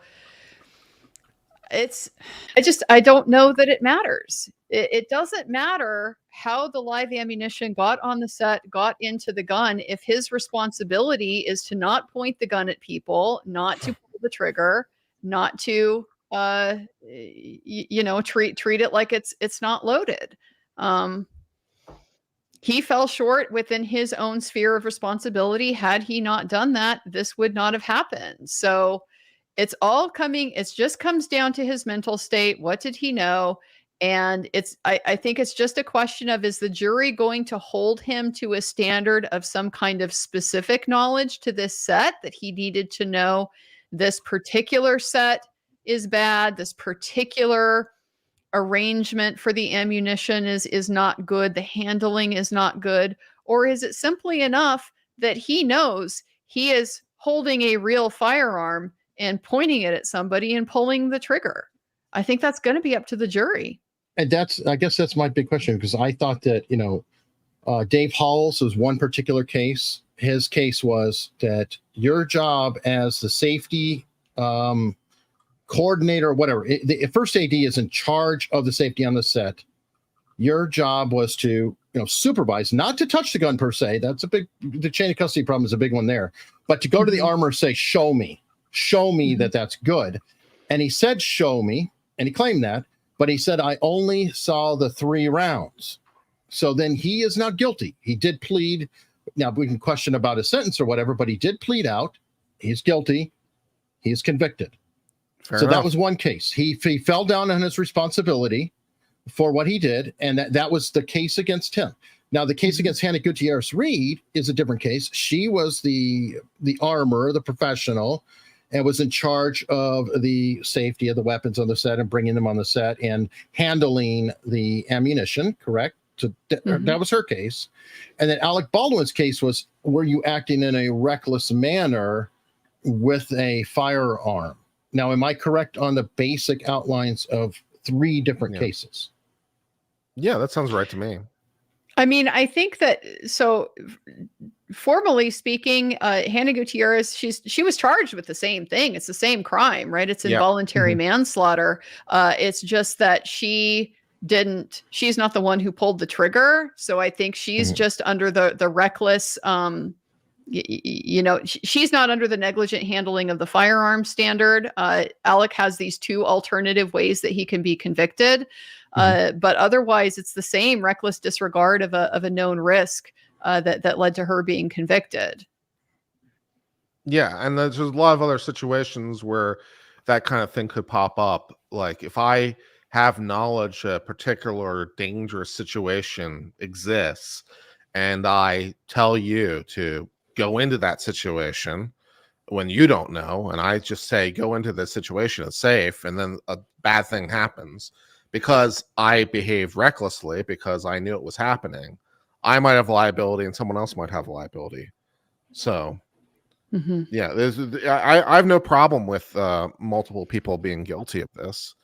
And I think and Alec Baldwin seems to me, of the 3, the only one that has a interesting case, because he has the ability to arguably pass the buck in a way that goes to his mental state. The armorer can't do that because, well, that's her job. Her job is to know. the people who manufacture the bullets can't do that because that's their job. Alec Baldwin's argument is essentially, it's not my job, and I was able to rely on trained professionals in the same way that I rely on stunt coordinators and lighting people and making sure that that the scene is safe. Generally speaking, we're not all going to get electrocuted or whatever. So that's his argument, and it's an interesting argument. No, it was a perfect argument until he opened his mouth. Yeah, that didn't help. See, that's the problem. What I was saying earlier, man, you don't want to open your mouth because it freezes things in place and it reduces options. That makes your defense lawyer's life more complicated. Don't open your mouth. Your defense lawyer thanks you. Yeah, and that's all I'm saying. It's like, I 100% agree. I think if Alec Baldwin never said a word, he should not even be charged. It'd be a lot harder, and he'd have a lot more defenses, and he wouldn't have prior statements that were going to kick him in the teeth. And his ability to take the stand would not be as compromised because he wouldn't have all this exciting testimony to impeach him with. Oh, hey, look at that. Looks like the court might be back. Oh, something's happening. Did we get the time wrong? Oh, they're at Sidebar. They're just back early. Permanent it looks like Sidebar. sorting out their exhibits and stuff like that. Well, let's if everyone's okay with it, let's keep going through the super chats that we have here. Absolutely. So I want to pull this one up from Tim Harris, that live rounds twice went off and AB did nothing to remedy seems very pertinent. But is this going to be excluded because AB qua producer? There is only one AB, not AB qua actor versus qua producer. Why the exclusions based on qua? So I think that it would be relevant, but not so much that he did nothing to remedy it. Just the fact that he knew that this was happening is the reason why it would be admissible, because it would put him on notice that the safety measures that are supposed to be in place on set are not being followed. And if they are being followed, they're not working. So regardless, there are dangerous situations that are taking place. One I of don't those think- too, by the way, one of those discharges was Sarah Zachary, the prop master, Hannah's boss. Just pointing it out. So it's even tighter to the... There's also a difference here for what it matters than the difference between civil liability and criminal liability, because the idea as producer is essentially pointing, to my mind, to this idea of respondeat superior, right? The employer is responsible for the acts of the employee acting within the scope of their employment, because there's a duty to supervise, train, and all the rest of it. But that's a civil law concept. It's like I'm a shop owner and I employ a guy and he does within the scope of his employment. It was my job to supervise him.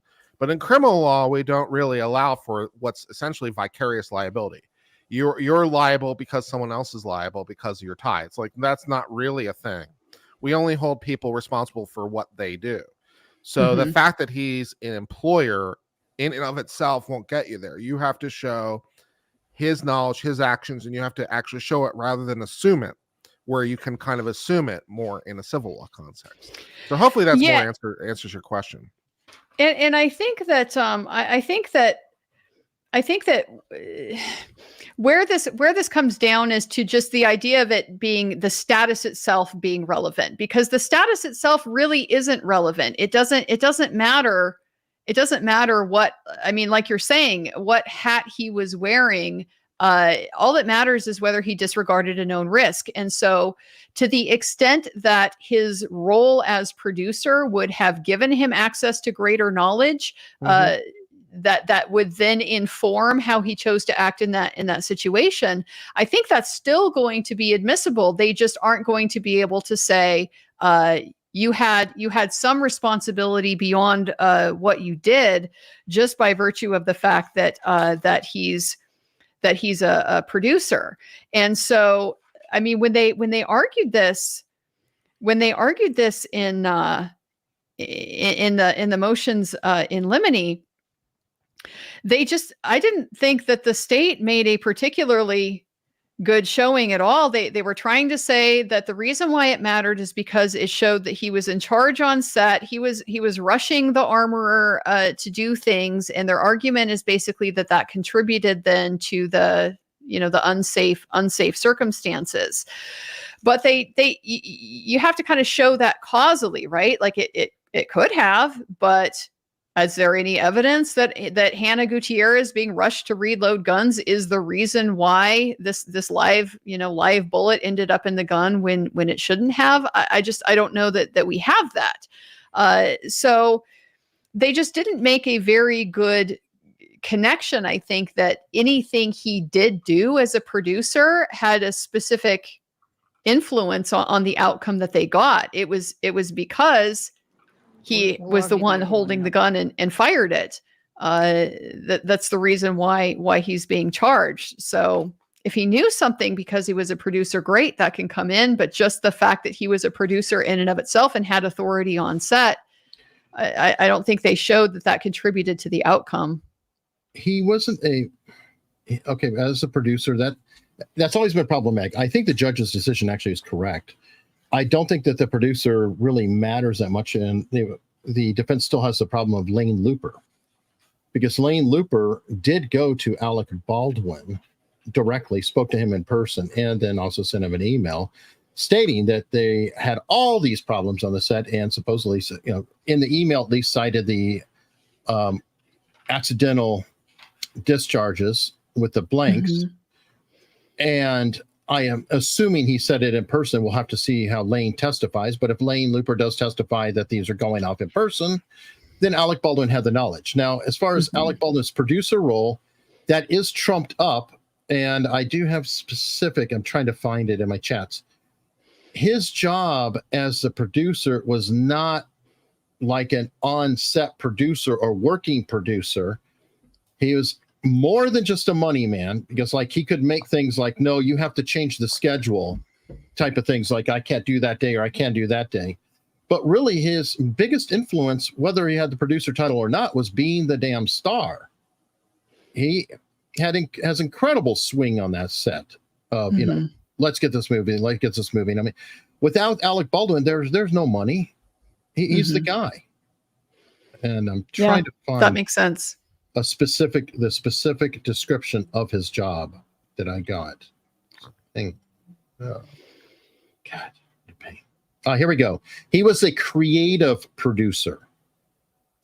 He approved script, casting, location in terms of how far from his home in New York, schedule, not the daily schedule, but what date do they start, what date they finish, and wardrobe. So I don't know if that helps, but that was literally his exact producer position. And I don't think that, hiring and firing, the armorer, watching over the prop, I don't think any of that would fall under that definition. I did want to share that. Yeah. Well, I mean, it's helpful. Even if he was responsible for hiring the armorer, that's so remote in the chain of causation, that is getting more into a civil type of claim, a negligent hiring, negligent supervision type of claim. Is that proximate enough to establish criminal liability? I doubt it. I mean, if somebody else committed a crime on set and you're hiring this person is not in and of itself a criminal act, then typically criminal acts of others are superseding causes. So I don't think even if that was the case, that it would be enough to clear the hurdle here to justify some liability just based on his role as the producer. Yeah. Separation between the civil law and criminal law concepts is important. Well, and Alex already paid on multiple civil judgments. I think there are still some outstanding, though, right? No, hold on. At least one or two just got dropped. By the way, one of the biggest civil cases was against Seth Kenny by Hannah Gutierrez, and that was dropped. I don't know if you guys knew that. I didn't know. Prejudice. No, by I didn't Jason know that. Bowles, her lawyer. Go figure. But anyway, yeah, that actually happened prior to the trial of Hannah Gutierrez. I do believe, though, that another case, I think the Gloria Allred case may have been dropped or settled. I don't remember. That was a big one recently, but there was multiple suits. He did settle the one with the husband, and part of the settlement for the husband was to give him executive producer rights and to guarantee that the movie was finished, which is kind of odd. But yeah, I thought it was really odd. I was like, it is what it is. Yeah. So why do you want to be executive producer of a movie which led to your wife's death? Seems like a very New odd. Mexico versus Alec Baldwin, and we have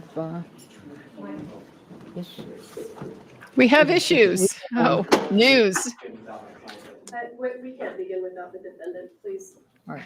I don't think it's not appropriate. Yeah, good. Good Very job, smart. Let me pull this up real quick. Actors are definitely getting paid enough to strictly adhere and be held accountable to gun safety regulations in addition to any other roles. It should be more strict for them, if any differences. This is going back to the comment I was making about how, given the documents, I agree with you. the problem with the circumstance that I agree. the actors can just rely on everybody else is that it's encouraging them to remain willfully ignorant about these tools that they are using on the set, and that it would be way better if we had a culture that encouraged actors who are going to be acting in this kinds of films to be actually quite knowledgeable about firearms. Well, they are going to be your exhibits, so you should go. I think that may be changing. I mean, this case is, I think there are new SAG firearm guidelines that have just come out. I don't have them on hand, but they are, I think, locking it down. They're doing more too, like more rubber guns. Like this whole thing would not have been an issue if he was handed just whatever, a prop, a stick, or anything else just to do the blocking, because there's a blocking deal. There would have been no issue at all. It didn't really need a gun. So maybe they will have to enforce more of that. Like, but do we explicitly need it? It's all in there. The guidelines already spell it out. He violated the SAG guidelines. So, it's just a matter of enforcement at this point. And if he has to be the guy to take the blame for it or the fall for it on behalf of the industry, then he's the one to do it. I don't know what else to say. You know, play stupid games, win stupid prizes. What I wanted to say in response to this mainly is just that I think that the discrepancy in the pay rates on set is something that's kind of important here, because there's a massive difference between Alec Baldwin, who's being paid to wave a gun around, and the extra in the back who's being paid to wave a gun around. So that is something that they really do need to consider when they're evaluating casting these roles and really what requirements you need to have to be able to play that kind of part. They also should have 2 armors. Multiple armors have come out and said that because this was a gun movie. You know, it wasn't like one scene that had a gun at a time. It was a gun movie. You know, shootouts, guns, horses. You know, there should have been 2 armors, and there should have been full time. Period. I wonder what documents they're discussing, though, that would lead to this type of situation. I really think they accidentally opened the door, and I think that the judge is considering opening this to other issues that she already ruled against. Yeah, maybe. Which one do you want to start with? You want to start with the 21st?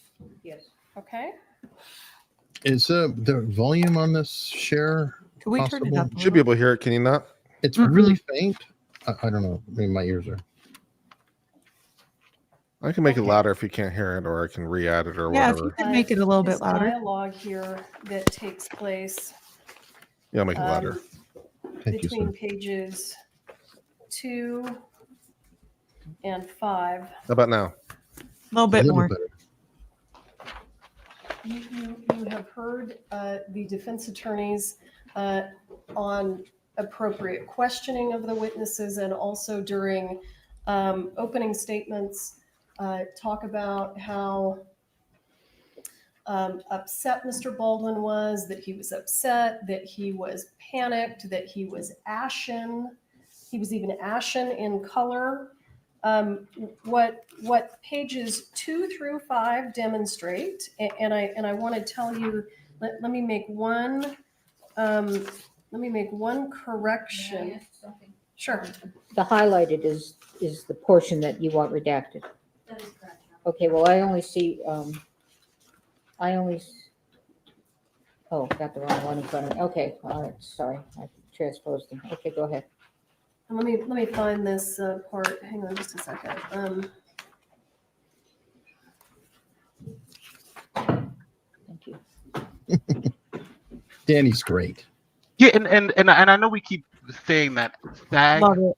that he broke SAG rules, but Okay, SAG says so- that's so not accurate. if I- SAG actually to says that make- they to- back out. To help make And my I'll point, read the statement if after. we go down They to the say he last didn't They do. paragraph, I remember. page 4, But then the Um, SAGs are you'll relevant see, to state law, correct? where Mr. Baldwin. Yeah, but It if the doesn't argument trump is they state broke- law. Right. But if the argument is that he broke SAG And rules, just spend the as time SAG is saying, here, that's not and they're going to accurate. do what they've got to deal Yeah, the with. rules are He's weak. talking You'd about read on them. investigators and also insurance investigators, and deal with what they've got to deal with. And we shouldn't let "will go have," "it'll work," and "will go." And I believe what he says, and I can play it if you need me to, because you can actually hear it on the audio, even though the transcript says indiscernible. "We'll go have a good time." So these are not, at this point in time when Mr. Baldwin is making this statement, he is at the police station. He does not know that Ms. Hutchins has passed, but he knows that she's been critically injured, and she's so injured that she's been taken away in a helicopter. And if the defense hasn't spent all of this time saying how panicked and upset he was, I'm not sure that it would be relevant. But he is actually planning basically a vacation, and he tells his family, "Still come to New Mexico. We'll have a good time." So this is obviously information that directly contradicts what the defense has argued. And if it would help the court to see his demeanor and hear what he actually says, his family was coming to New Mexico the following day because he had a bit part for his daughter in the movie. So his wife and all of his children were coming the following day, and he is telling his At one point, I think he's speaking to his wife, and he has her on FaceTime, so we can actually hear her. We can hear her responses. And then he's speaking to another person who sounds like some sort of a family assistant or a nanny or someone like that. And he is explaining that he wants that person to try to convince his wife to still come to New Mexico because they can't get their money back for the plane tickets, and they'd like to go ahead and have a good time. Where's the thing about the plane tickets? I didn't read that. So here's where he says it. There's a part here where he says they're not going to give us our money back. Oh yeah, that's okay. That's what he's referring to. Okay. So are you talking about lines 19 through 25 on page 4? You object to the redaction on? What is she saying? This rebuts the characterization that he was Well, you said 2 like to 5, affected. and then you pointed out so a particular portion. Oh, that within seems 2 kind to of 5. weird. overall, my position is this is the defendant's statement and it comes in. And I don't see a reason that it stays out. And the reason specifically that a lot of this conversation comes in is because of the defense statements about his state of mind, and this directly contradicts those. All right, you're going to come back up here. Yes, sir.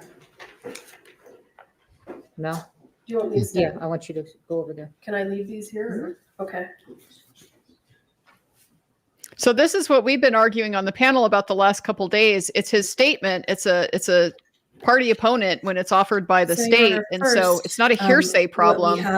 But the judge seems to think it may not be relevant. Right now is we have also some additional hearsay. So we're looking at not only Mr. Baldwin's statements, but it also includes statements from the female speaker who would be his wife. And then and we see female speaker 1, there's also female speaker 2. So there's additional hearsay aside from, again, the statements that we're talking about with respect to Mr. Baldwin. And that's correct. In addition, when we're looking at whether or not this is admissible, the court has to engage in a balancing test as to what the probative value actually is. The court has already indicated and ruled, in fact, at the motions in limine, that Mr. Baldwin's demeanor, even leading up to the accident, was not going to be coming in because the court engaged in that balancing test and said, for example, anything regarding him exhibiting poor behavior. Understood, Your Honor. And so I have actually the court's ruling here, so I'll be more specific. So what it says is that any of the videos or any evidence or pictures which relate to Mr. Baldwin not handling or that goes to the defendant's gun that worked or didn't work, and they're showing that it did work because he's shooting. There's videos showing that he's cocking the gun, and it says that those would come in. However, everything else regarding him yelling at the crew or telling people to hurry up, none of that is relevant, and that is propensity evidence. Right, and that dealt with what was offered, okay? That is correct. Was not offered. This was not even discussed at that time. So Correct. This is fresh to the court. Absolutely, Your Honor. So what we're doing is we're looking at what the court had previously ruled, and then we're using that also to inform the arguments that we're making at this time.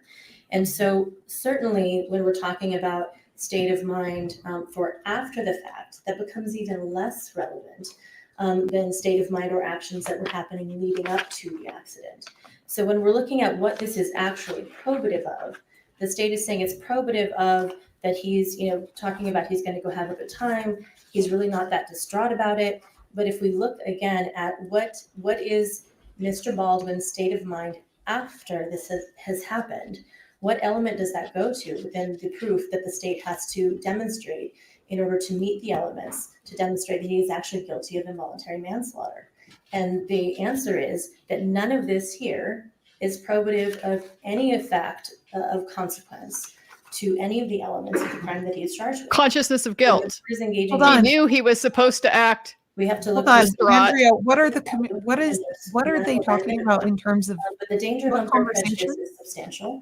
and it's They're substantial. talking about when he was on the phone during his police interview and he was making those comments about setting up the vacation, still come out anyway, we'll have a good time.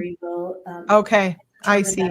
Use that Yeah. to view him as being callous or that he doesn't care about Ms. Hutchins. I think that's way too prejudicial then. I think it's way more prejudicial than it is That the court probative. excluded this section. Yeah, that makes sense. I mean, In addition, also, Your Honor, She Go over to wasn't dead. I don't know if that matters, but page 5. If the you court will know, look at the top of page he 5. might not have known Um, at that point the complete Here again, extent of this it is just more, anyway. them Does trying that to make make sense? public callous. He's Yep. worried about. He at the didn't know top, at he's that talking point. about He didn't know she staying was away dead from yet. people. Yes, of Yeah, course. And he I was mean, I still know he thinking, did, but yeah, and he was Yeah. still thinking it was a blank. Under yours, so I can't Understood. see. right. So So, Your Honor, so what we're talking about here up at the top of the page is, again, he's worried about being photographed. He does live a very public life, and this is a very, difficult, sensitive time just in general for everyone. And the references to the media here, again, could be taken as something callous or something of that sort. And so, he's talking about, this is breaking news, this is media, and he's trying to keep his family away from that as well. So it's misleading, and when we engage in a 403 balancing test, this should not come in. Normally, I would agree, but for the fact that the defense actually made his demeanor after the fact relevant. So now that they've made it relevant, it's relevant. And it goes both ways. All right, thank you. The court makes the following ruling. Under 11-401, it says it has any tendency to make a fact more or less probable than it would be without the evidence and the factors of consequence in determining the action. It is not only the issue of whether he committed the crime of involuntary manslaughter, it's also a relevant fact. And you all made that fact very important through Officer LaFleur yesterday. So I do find that it's relevant to basically respond to you all talking about how upset Mr. Baldwin was, and certainly that you considered that fact of consequence, and I'm deciding that this rebuttal information is of consequence. I oops. also find that its probative value is substantially, Yeah, I want to hear not the substantially 403. outweighed by the danger of unfair prejudice and all the other choices that are under 11-403. I will say that I think that I'm not going to let everything in. I'm going to focus on page 4 and So directly I'll start confronting with the line allegations 16 and the focus and of on the page 4, and I defense will or go the to state. page That's 5. what she's doing. She's limiting Is this directly to coming that in or allegation. staying out? No, it's coming in. The Okay. rest of the yellow is staying Ouch. out. Can you repeat that line Just a again? minute, I'm reading Okay, page 5. sorry. Big ouch. But the defense walked into it. Okay, so it's You're gonna do it Yeah, again. you got to be careful about the doors Line- you open.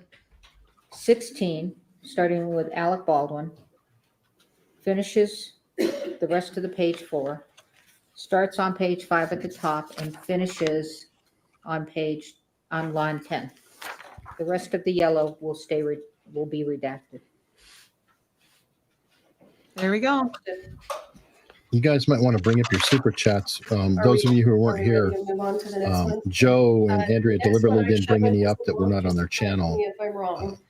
So that way is on you can page do it for your own 12. audience. And hopefully when we get rolling, we'll bring them all up, period.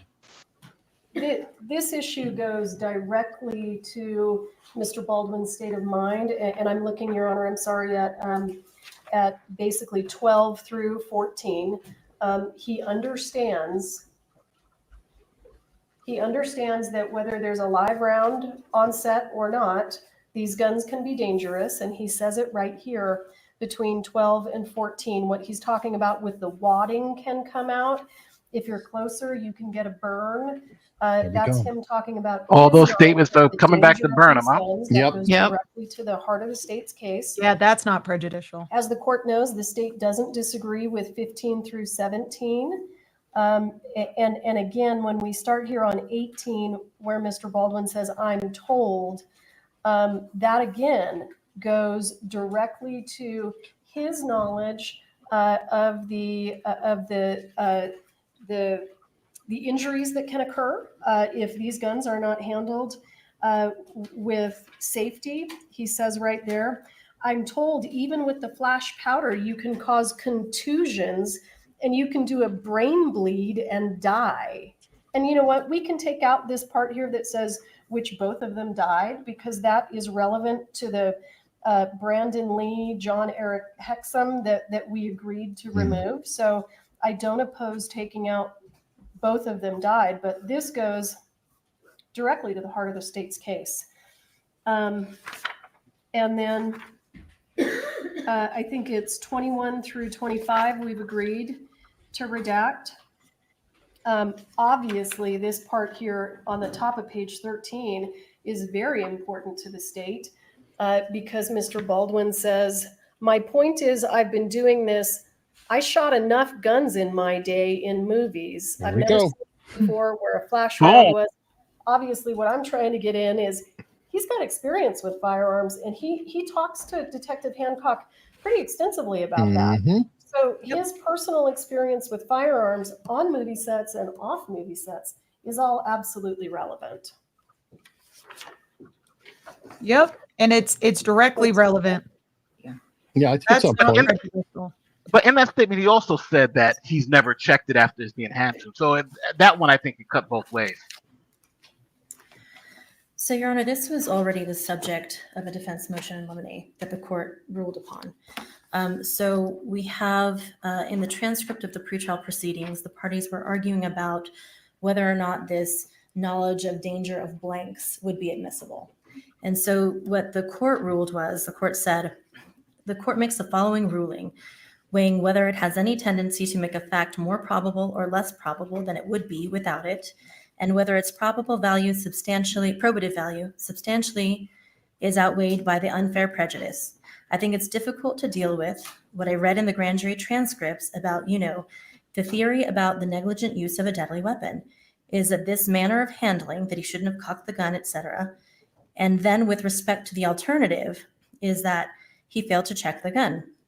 He failed to confirm that the gun, and I remember the word confirm, about live ammunition before he pointed it at someone. The court went on. I think that I will not allow any testimony other than one sentence, probably by your expert, Ms. Morrissey, that says the blanks also can kill. But to consider that he failed somehow, that's just going to be up to the trier of fact. I think everybody knows that guns can kill. It depends on what's in there. But I think that you cannot mention it, you can mention it, but that's it. We're not going through 5 different questions on tell me how serious this is, and if he's a gun owner and he's done all these Westerns or not Westerns, but all this gun experience, then he should have known. Just say that, and if you can tie that up, great. So that's specifically on this subject. And so we've already argued this, and the court has The already judge is ruled. shaking her head, yes. I thought that was on the crow. Consistent That with was this when they were talking about the crow. The wadding is John Eric Hexum. Portions, there will be a number. The crow was there was an obstruction inside of the barrel. I mean, in the motions in limine, that's when she said you get the one sentence the blanks can kill is when they're talking about the crow. I don't recall, Your Honor, I have some flagged, but I think we can move through them fairly quickly, and I can identify those to the court every place that is throughout the transcript. But All right, thank you. Baldwin's team, If I may. they screwed up. Man. Her responses are fantastic. Though. I didn't realize necessarily during the motion hearing, I thought we were talking about witness testimony, not the defendant's own statements.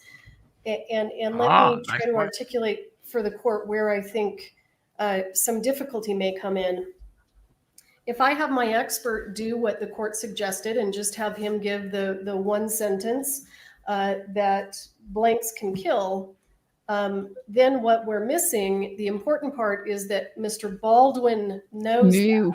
Yes. So these statements that he made to Detective Hancock go directly to that one sentence that you're allowing us to get in, because Mr. Baldwin actually knows that, and the elements of the offense go directly to what he knew or should have known. That's in the actual jury instruction.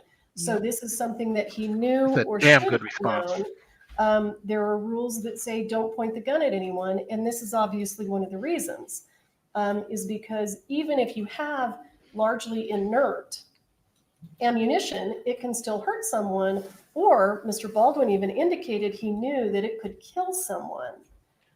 So I think that this needs to be in for that reason. Which motion was it? I think you got to let it in if you because it goes right to the heart of the matter.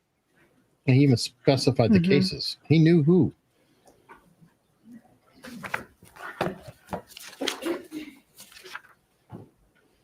Yeah, he's admitting to the knowledge. I don't see how this doesn't come in.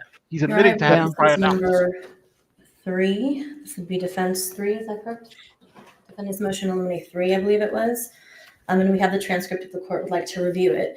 Based on what the state has just argued in their reply, may I just be heard as to the new arguments? Is this your motion?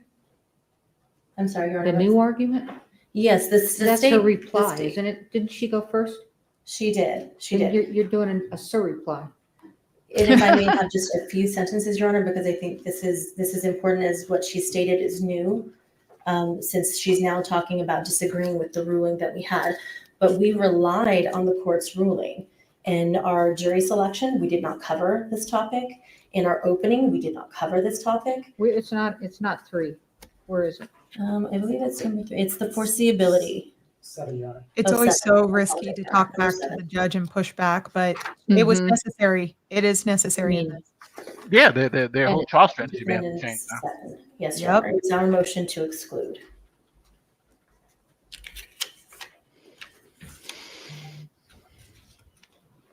Good on the judge for taking a deep breath and saying, okay, well, if this is new or if this is something else, let's take a look. So, because she was about ready to shut her down. Oh, these numbered. Yeah, she's like, you had your chance. That was it. You know. Would the court like me to present the transcript? At the No. court's convenience. Okay.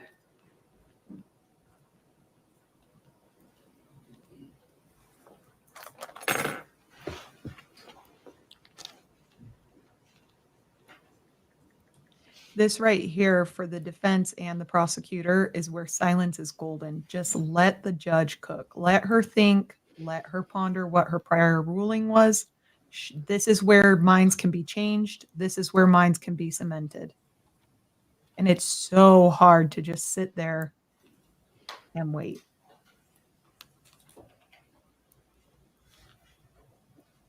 I'm just seeing how the judge cannot let this in, even though it's prejudicial. But I don't think it's unfairly prejudicial at all. He said he knew of the risk, and he literally described all the risk he knew about dummy rounds. And now they don't want it to come in. I don't see how you can let this stay out. It just won't make any sense. It's literally to the heart of the issue. What did we say about talking? Yeah. What did we say about opening your mouth? Yeah, If which the most defense is she wins, though, talking this is about? Because devastating. my number. Prosecution. I'm sorry. Go ahead. Oh, all right. Okay, got it. It's just that the defense is trying to say this was already adjudicated, but it was not in this context. The blanks can kill came up in the context of them arguing about whether anybody can talk about the crow. And she said, no, we're not going to be able to go down that road. Now she's saying it was defense motion in limine number 3. Motion in limine number 3 was excluding his producer role. So I don't think they know exactly what they're talking about. Well, I do think this is critical. If the defense wins on this, then I have to take back a lot of what I'm saying, in So terms of the case. To allow the Because state to it's a main basically part of the relitigate prosecution that it Alec would knew. put us in very dangerous territory because the defense relied on the court's ruling and the court was very clear about what would be permitted and what would not be. And I think to say that the state thought that somehow didn't apply to statements they wanted to introduce by Mr. Baldwin is disingenuous. And so we relied on this again in our jury. Yes, Your Honor. Permission to approach the court. If this comes down to the state making representations that they wouldn't use certain things and they relied on it, and that's how they're not allowing it, then the state is dumb. Why Well, the there state better would be make a that record of this representation is a of dumb. the state. There better be a Yeah. record of the state making that representation. It better be yeah, this is what it's going to come down to. Did the Yeah. state make a representation that they weren't going to use certain things or certain things were excluded? And so now it's unfair surprise. I If wonder the answer to though. that question is yes, then exclude it. If not, then Yeah, But the but state's a goes big to hell. idiot, though. I don't intend to, and then the defense is the one that brings it up and makes it an issue, Yeah. then they're totally inclined to do this. which is a counter argument, right? If they brought up the issue and it's like, yeah, I'm not going to not use it to rebuttal. So it comes down to exactly what those representations were. The But this chat's makes saying no to the sense, though. expert, not to Let's him. roll that beautiful transcript, right?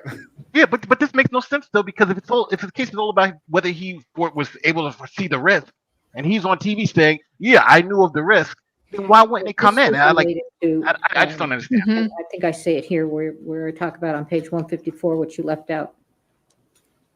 Which you left out. This is to Mr. Nikas, where he's saying, Defense left it out. state Miss Hutchinson would have died if there were a blank in the gun. That they were asserting that they were going beyond live ammunition, and they were talking about that they expected witnesses to testify, in particular Mr. Carpenter, that that blanks can kill as well, and that he should have known that. That's different from his own admissions of his knowledge. And I'm going to let the following in. I'm going to let page 12, I'm going to let line 13, right in the middle. Sometimes the wadding can come out. If you're closer, you can get a burn. It shows that he does have knowledge of guns. Yeah, this is the only way she could rule. I see. So screwed. And then Yeah. on lines 18, 19, and I'm told even with the flash powder, you can cause contusions and you can do a brain bleed. So he knows. And He knows. also lines 1 through 5 on page 13. And Your Honor, I do understand the court's ruling. If I may, just for the court, just to remind me, because I know we're dealing with the transcripts and we had these arguments earlier. So if I may, just to kind of perhaps refresh the court a little bit, part of what the arguments were about as well was the fact that the way that the grand jury presentation had gone, and in that had not been focused on blanks. It was about live ammunition, live rounds, and that was the basis of what the knowledge must be in order for it to meet the elements of the charge. This is what in the grand jury, Mr. Carpenter was talking about all these duties that Mr. Baldwin should have had, including the knowledge that blanks can kill. He said that he should have had that knowledge. Everybody has that knowledge when they talk about don't point him the gun and things like that. And I did not want to belabor the point that blanks can kill. Okay, but that's different from Mr. Baldwin's own assertions of the knowledge that he had with respect to guns. Very specific opponent. knowledge. All right. Uh-oh. Yeah, it's a party opponent admission. Yeah. Just you got wrecked, boy. Fence gets wrecked. He knows he did too. You see his expression there. Wherever those rosaries are, he better start pulling them out and praying. We move to the top of 15. This is the exact same information, exact same argument. It's Mr. Baldwin solidifying and reiterating what he knew or should have known that goes directly to the elements of the offense. Yeah, the prosecutor's on the ball here. It's like it's obviously going to come in. There's no possible way this should be kept up. Yeah. So the state didn't make stupid representation, so we are going to use your statements against you, amazingly enough. Wow. But we all knew that, though. Everybody on this panel knew those It statements would were require coming the in. state being pretty dumb. So, Yeah, I don't think this is any surprise to any of us, but maybe the people who are watching, they were like, "Oh my God!" But it's obvious it should come in. You mean Baldwin when he said that blanks can kill? That statement can be used against us. Surprise Pikachu. And so, the issue that we're going to have, again, with this, Your Honor, is that we did not ask witnesses questions regarding this type of Well, that's your fault. what was learned, and certainly those kinds of things might have been able to come through Miss Popple. And so, and again, we did not do jury selection on this, which we absolutely would have. We didn't open on this because of the ruling and the way that we understood it based on our review. Your understanding understood is it on wrong. you. Concerns that That's is wrong. to prejudice the defense. I did a poll I on bet this. you have lots of Consider concerns. Not allowed. Attention I to did my a poll ruling, on this because on my ruling channel. was- It's the first poll I've ever had that's 100% Particularly told saying it Ms. should come Morrissey in. that her witness got to ask her witness one sentence. That is because Mr. Carpenter was really opinionated about that blanks can kill in the grand jury, and I did not want to move away from the fact that they weren't blanks, it was live ammunition. But this goes to Mr. Baldwin's state of mind completely different, and I'm going to let this in as well. Page 15, 1 through 4. Of Oops. course it is. There's like you would have to. There's no way you could not let this in. It goes Anything directly you to say state of can mind. and be used Yeah. against you in a court of law. He said it on TV. He said it to the police, and now he's like, we don't want to say it in court. What are you talking about? Okay, Your Honor, we're jumping to the bottom of page 62. Oh, the prosecutor's trying to get it all in now. She's 2 like, for 2 yeah. for the state. Yeah. Go let's for just it. get it 2 all for in 2 with, going. Come on, Nate. You know Carrie. She's already saying yes. So let's just keep her saying yes. Here's another one, Judge. Carrie's You know a what? terrier. I'm gonna change my position. Why don't we go ahead and just exclude the bottom of 62 and the top of 63? Yeah, let's give the defense a little bone here. We'll keep that out. That's What's the next one, Heather? Fletcher, I think we can all relate. The next one we have is 69. That's funny, Fletcher. this is the best lesson for the day is don't talk to the police about the crime. Wait for your attorney. Don't self-snitch. I think that Always think they can talk as their way out of witness it. testimony, and it's difficult when we're doing motions in limine because the court certainly doesn't know what all the witness testimony is going to be. So part of the issue here is we were intending to ask the court to, not necessarily today with these witnesses, to potentially reconsider this ruling. I don't think it makes a big difference in this particular interview, but we absolutely have witnesses.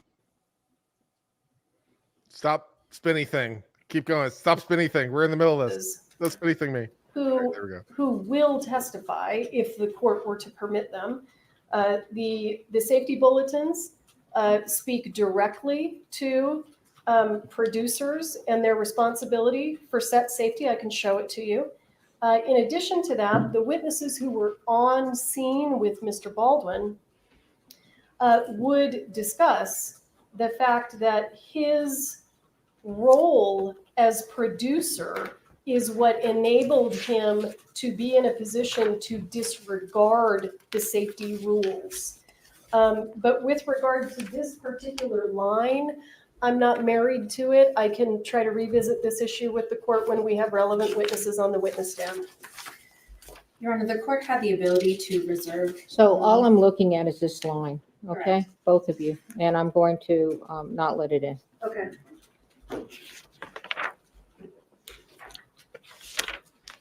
Go for round 4. Do Okay, it. next.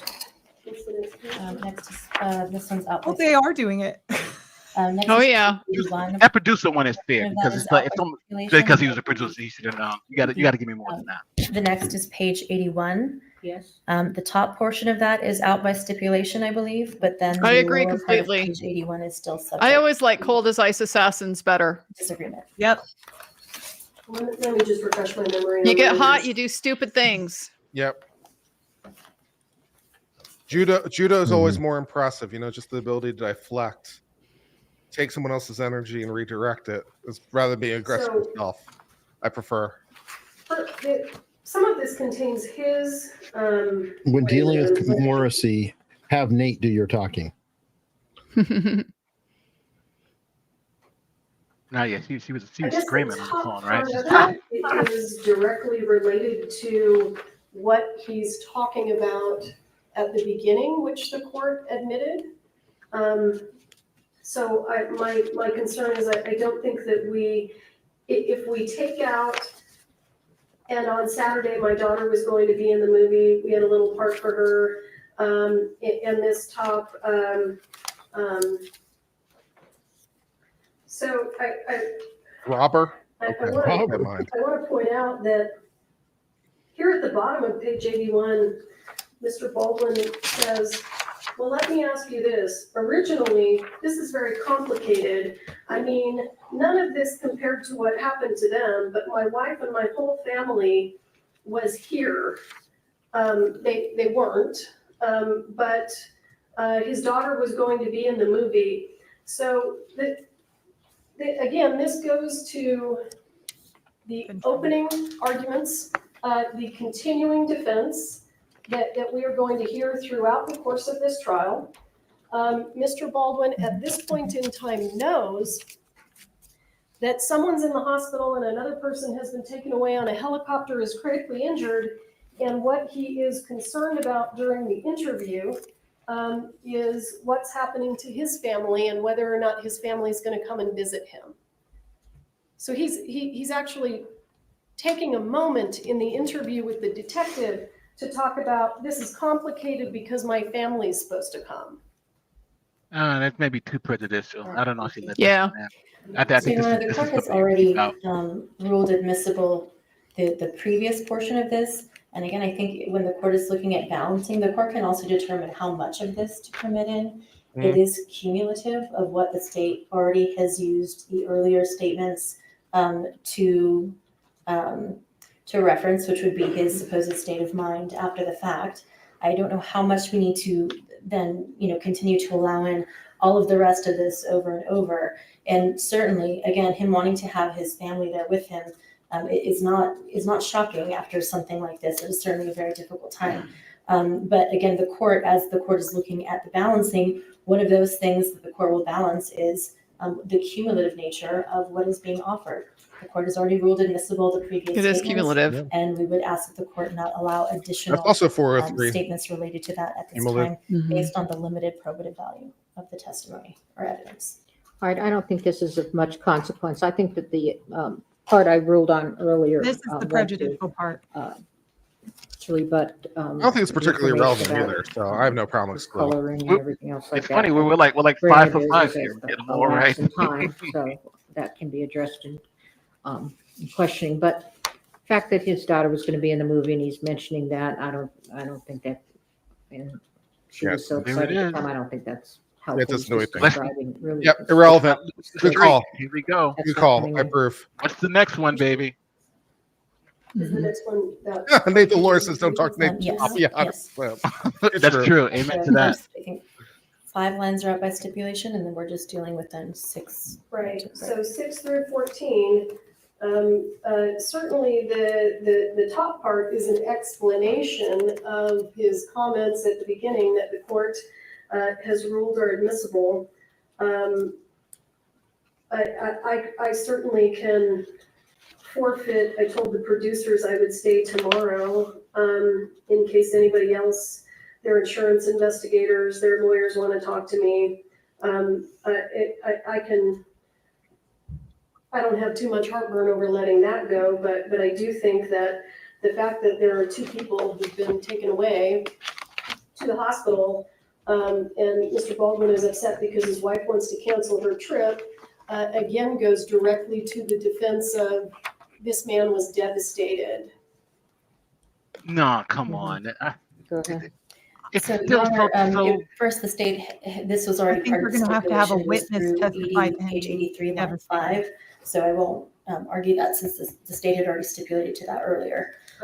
With respect to lines 6 through 14, much of what is being relayed here is actually his wife's statements, about what she thought about, the weird energy or whether or not she wanted to come down. And so I think, again, the state has already is already going to be permitted to introduce those other statements related to his state of mind.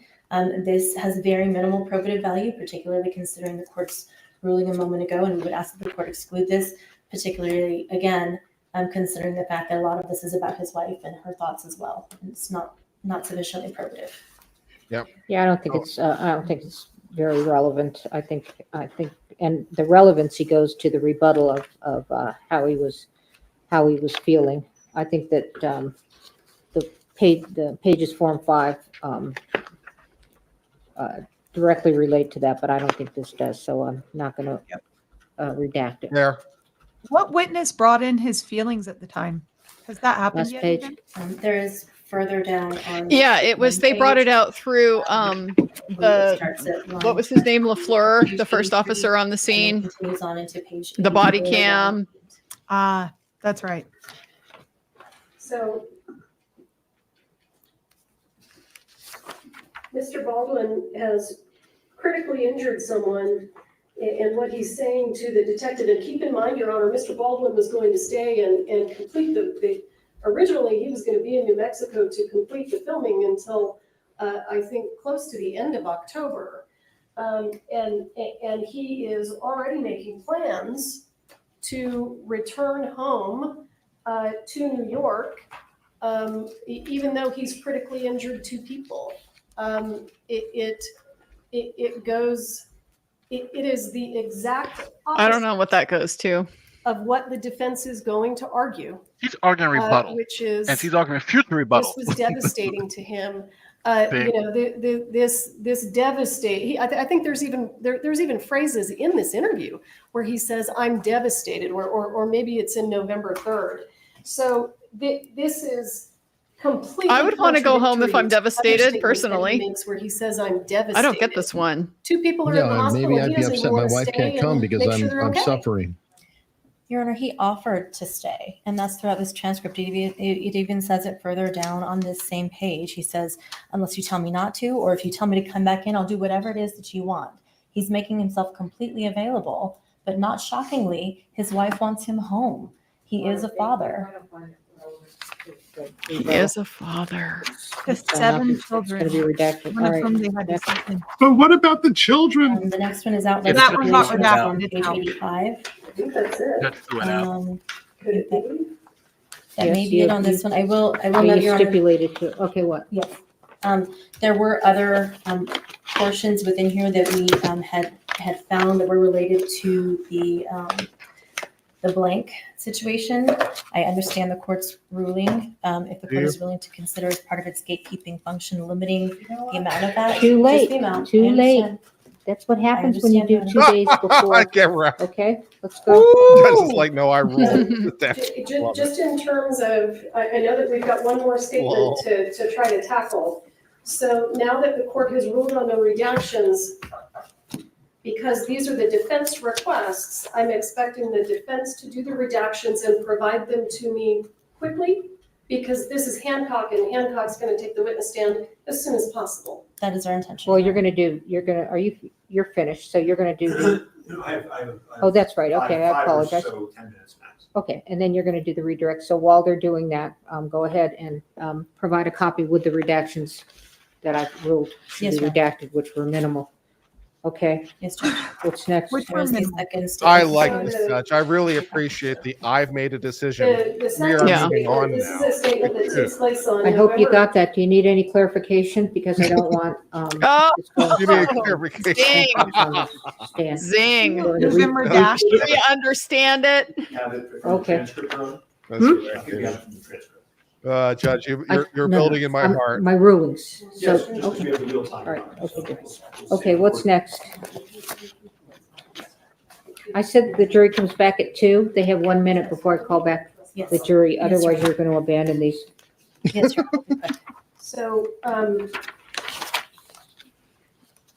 So, if we look at this part at the bottom of page 1 and the top of page 2, This is what I'm going to do because we're running out of time. I'm going to make a ruling. These were given to, your intended redactions were given 2 days before.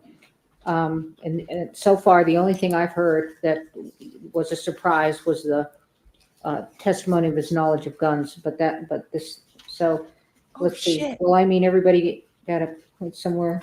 I don't find that, Like argument time. I'm gonna redact that. I like I don't find that's relevant. It's just Great. in passing, really. And he's talking about other people. Fantastic. well, and if I can, Sure. Your Honor, I just want to talk about it in a little bit more context. So what's happening here is Detective Hancock and Mr. Baldwin are talking about Ms. Gutierrez and her lawyers. Ms. Gutierrez is obviously her conduct is being discussed extensively. Mr. Baldwin says, but it's her lawyer saying that on her behalf.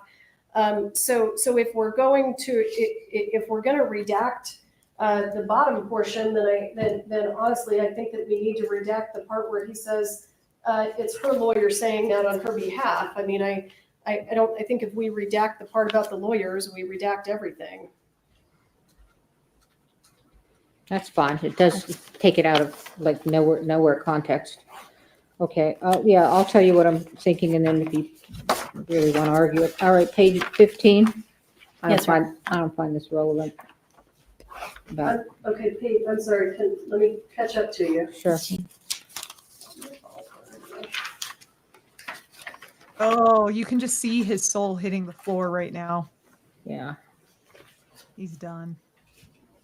So this is relevant because what Mr. Baldwin is talking about right here to Hancock is his intention to sit for a public interview, and that public interview turns out to be with George Stephanopoulos. It was that interview that led to the accidental discharge testing and all kinds of stuff. Again, Judge, it's the defendant's own statement. He knew he had a right to counsel. All right, I'll let 1 through 6 in, but this thing about the Kennedy Center is not coming in. 1 through 6 on page 15.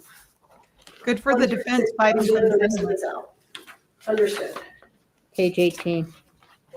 Tell me why this is relevant or not relevant. There was smart. She took the win and she moved on. Ms. Yep. Morrissey. Okay, let me just.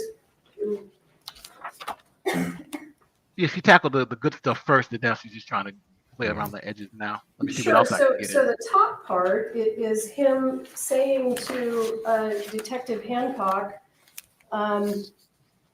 you don't know anything about my business. You don't know anything about my business. You're in law enforcement. You're the person who, when they do something wrong, you're the last person they want to see. You live a very, very difficult but ultimately very narrow life. I believe. Hang on. Let me finish it a little bit.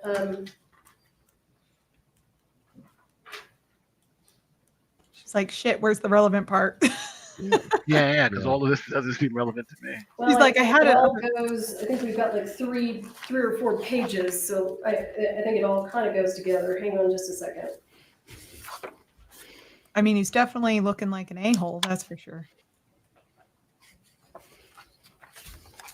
Okay, so this part, I mean, the part at the bottom of 18, it puts in context the part at the top of 19, and this goes directly to Mr. Baldwin's motivation to lie about pulling the trigger of the gun.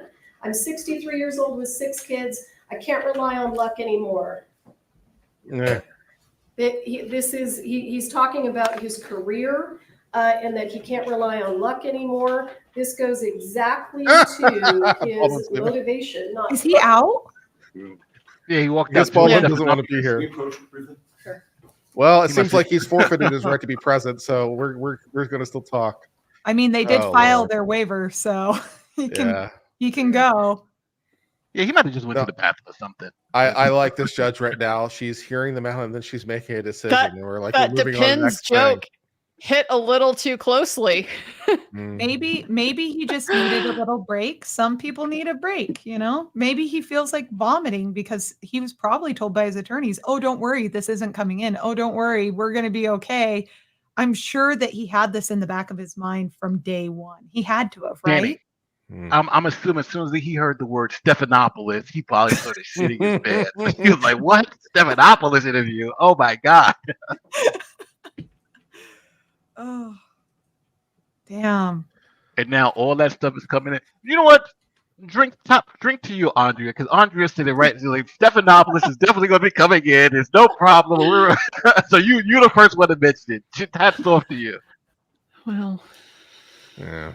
Do you think that Carrie has been sandbagging them a little bit? Like, kind of letting them think things and saying, okay, I'll find a way to get this in later. This is I'm just curious. BS. I don't think Every so. lawyer, No. every lawyer on this panel and every lawyer on the world who knows anything about criminal knew those party opponent admissions with him saying, "I knew of the risk" in a case which, if he knew the risk was going to come in. I don't think there's any. Yeah. If his defense attorneys were fooled, then they I don't are think this not well defense information attorneys. is that helpful one way or the other. She doesn't have to but I'm gonna pre-qualify let her it in evidence. If because they of the think that it's lateness of the inadmissible, it's their redactions. burden to raise it. So because it's 2:00 now. And so Ooh, we're do you gonna hear go- that? She's like, I don't think it helps very much one way or the other, but because you were so late in just presenting keep it to me, going up. I basically am not even going to consider the Oh. redactions. So it's all coming in screw you. The redactions Love are it. Oh. Love Wow. it. Love it. Nice. Wow. Wow. You know what? Yeah, Baldwin because leaving was the everything I smartest thing he put- could have put done. He wins on no is coming points in. by breaking down You right understand? now and Yeah. then having the jury come in. Okay, like Yeah. I'm Yes, sorry, but if, everything's from a substituted. PR move, him get And booking that it, smartest thing he's done so far. But maybe this is time for the douchebag defense. You know, Yeah. No, because then we'll let in even more douchebaggery because then all of a sudden it becomes relevant. I'm telling you, man, it was bad. You missed out, Joe. There was a lot that was left. That what was. did I miss? What did I miss? Well, you'll hear it. It was admitted. Yeah, it's now coming so in. It's All those Really statements he not. made to the police, to Yep. Stephanopoulos, Yeah, yeah, about things knowing like how it. good the guns were and how Yeah. dangerous they Oh were, my all that stuff's gosh. coming in. Yeah. Mhm. With Finally, some this case very got minor good. stuff This that's trial neither got here good nor now. there. Some statement about something about the Kennedy Center is exclusive. Anybody changing their Ooh. opinion on guilt or innocence now? Guilty or not guilty? Any changes? Well, I'll hear it when the testimony actually comes in, and we'll see how okay. it goes. But yeah, it's not looking really promising right now. Oh, he had to hurts, go but I get don't his think this- Uber Eats. He got coffee. This hurts, but I don't think this wins it. It hurts though. This hurts a lot. This Yeah, it hurts does a lot. help. Yeah, it's okay. Yeah. Urgent need for a coffee. Damn right. When they got you a tape commit saying that you knew all the risk, and you're in a case where I didn't know the risk. Yeah, I need coffee for this one. Or Yeah, right. I also like the implicit. You can't be no unfair surprise to the opposing party. Also, no unfair surprise to the court. I'm not considering this because it's too late. I was like, yeah, stop this last minute shenanigans and let's move on. This should have been dealt with long ago. Yeah, yeah.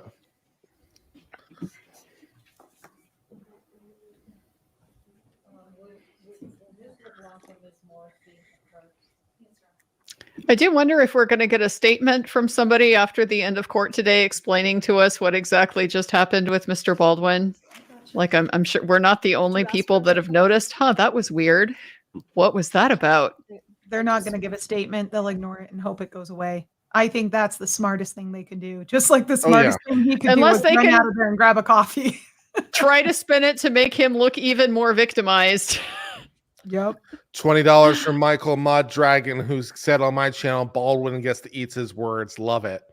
Yep, this is why we tell you the right to remain silent is your friend. This just is don't why talk to every lawyer police told him, ever. shut up, shut up, shut Yeah.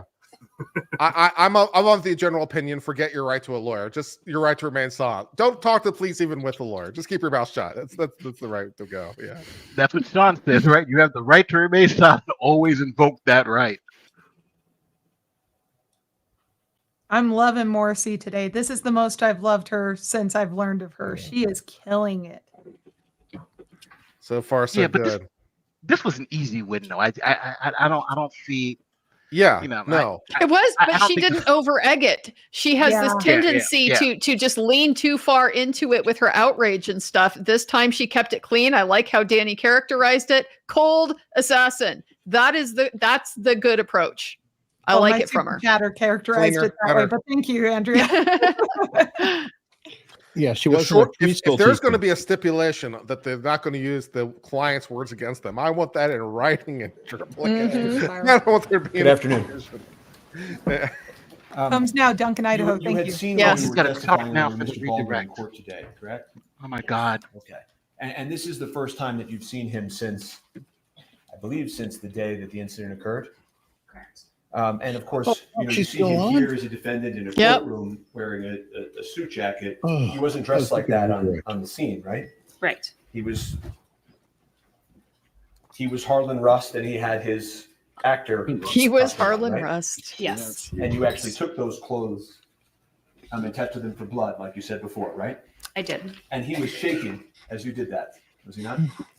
He seemed upset as I did that. And of course, you remember that, right? Yes. And the lapel that you've reviewed has refreshed your memory. Correct. And you know that he received a phone call from his friend Joel, the director who had been shot, and you used that information to then send officers to the hospital to retrieve the bullet, correct? I believe we already had deputies at the hospital at that time. But he told you that and told you that that would be something that he wanted you to do, right? He indicated it was something he wanted law enforcement to do, but we were already making the necessary, we were already sending a deputy to the hospital to retrieve that. And he told you that he pulled the gun out, he turned, and he just cocked the gun. Who did you tell about that? During that conversation, my Lieutenant Brian Brandel, was with me, and Detective Hancock was aware of that individual, that he had come to the sheriff's office. And you never vouchered that and turned it over to the defense, did you? It was a doc information situation. I don't know what that means. Can you just explain it to me? Meaning that I was instructed by my lieutenant to create a doc info report on it. And I mean, what does that mean? It means we're documenting information that this individual came and gave this ammunition to us. Okay, but you didn't, I mean, he told you it had to do with the Rush shooting, correct? Yes. And he told you actually that he was a police officer in a neighboring county, right? I believe he said he was a retired police officer, yes. And he told you you all had been duped by Seth Kenny, didn't he? No, In words and substance, didn't he? I don't recall that, no. Okay. And he said to you, I'm willing to fill out a witness statement, right? No, I don't recall that. He told you that the rounds came from a green ammo can, didn't he?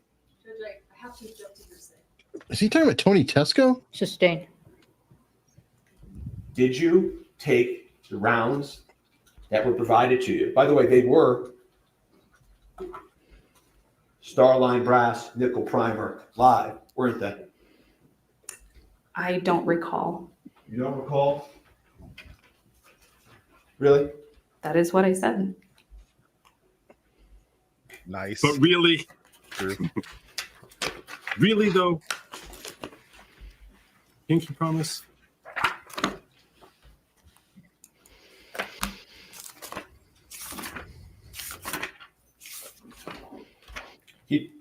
Well, it's information acted upon is going to be my response. But he told you the reason that he was coming in is because he didn't trust law enforcement on this case. Well, you know what? She's going to object to hearsay, and you're going to say effect on listener. Yeah. Well, you're going to have to lay your foundation better. I was like, I know the objection and the response, so I'm just going to You skip are. that. So Love it. let me ask this question. How come law enforcement didn't voucher this with the rest of the evidence in the Rust case? I'm not sure what you mean by the word voucher. How come you didn't inventory it and put it with all the rest of the evidence in the Rust case? I was instructed to put this in as a doc information case, which I did, and it is under that case number. You buried it. No, Your lieutenant? there is a supplemental report on it, and that was placed into evidence. Did you ever turn that over to the defense? Is that up to her? Is that my department? I have not turned over anything to the defense. My information goes through the sheriff's office.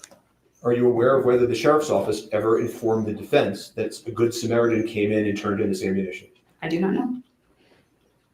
There you go. When the defense came to view the Starline brass, nickel primer, live ammunition with you, you didn't show them this, did you?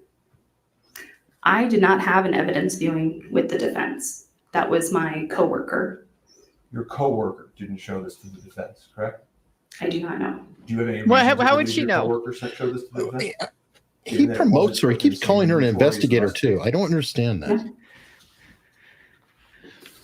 It's a Hancock question.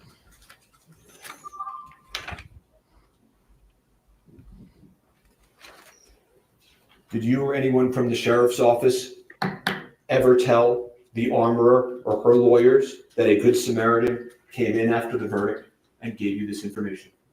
I do not know. Right. I don't know.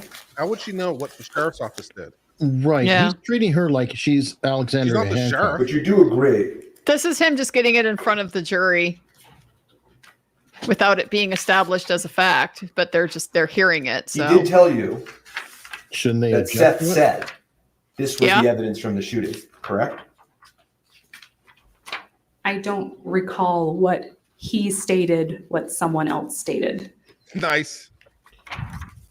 Ooh. There should be a She whole made bunch it of here, so didn't redactions you? there. Told him he didn't have to write a witness statement. Law enforcement was going to type up a report on it Objection. today, right? I never stated any such thing about a witness statement. He offered to provide a written witness statement so that it was clear. Did he not? I do not recall that happening. Objection. Yes, sir. Did you give him assurances that you would type up a report on it? Objection. I don't recall providing assurances to him. Did you tell him that you would write up a report on it? I don't recall doing that either. Do you deny it? No. I don't recall. It's perfectly workable. So when you testified earlier that you never found the ammunition that killed Miss Hutchins, that wasn't true either, was it?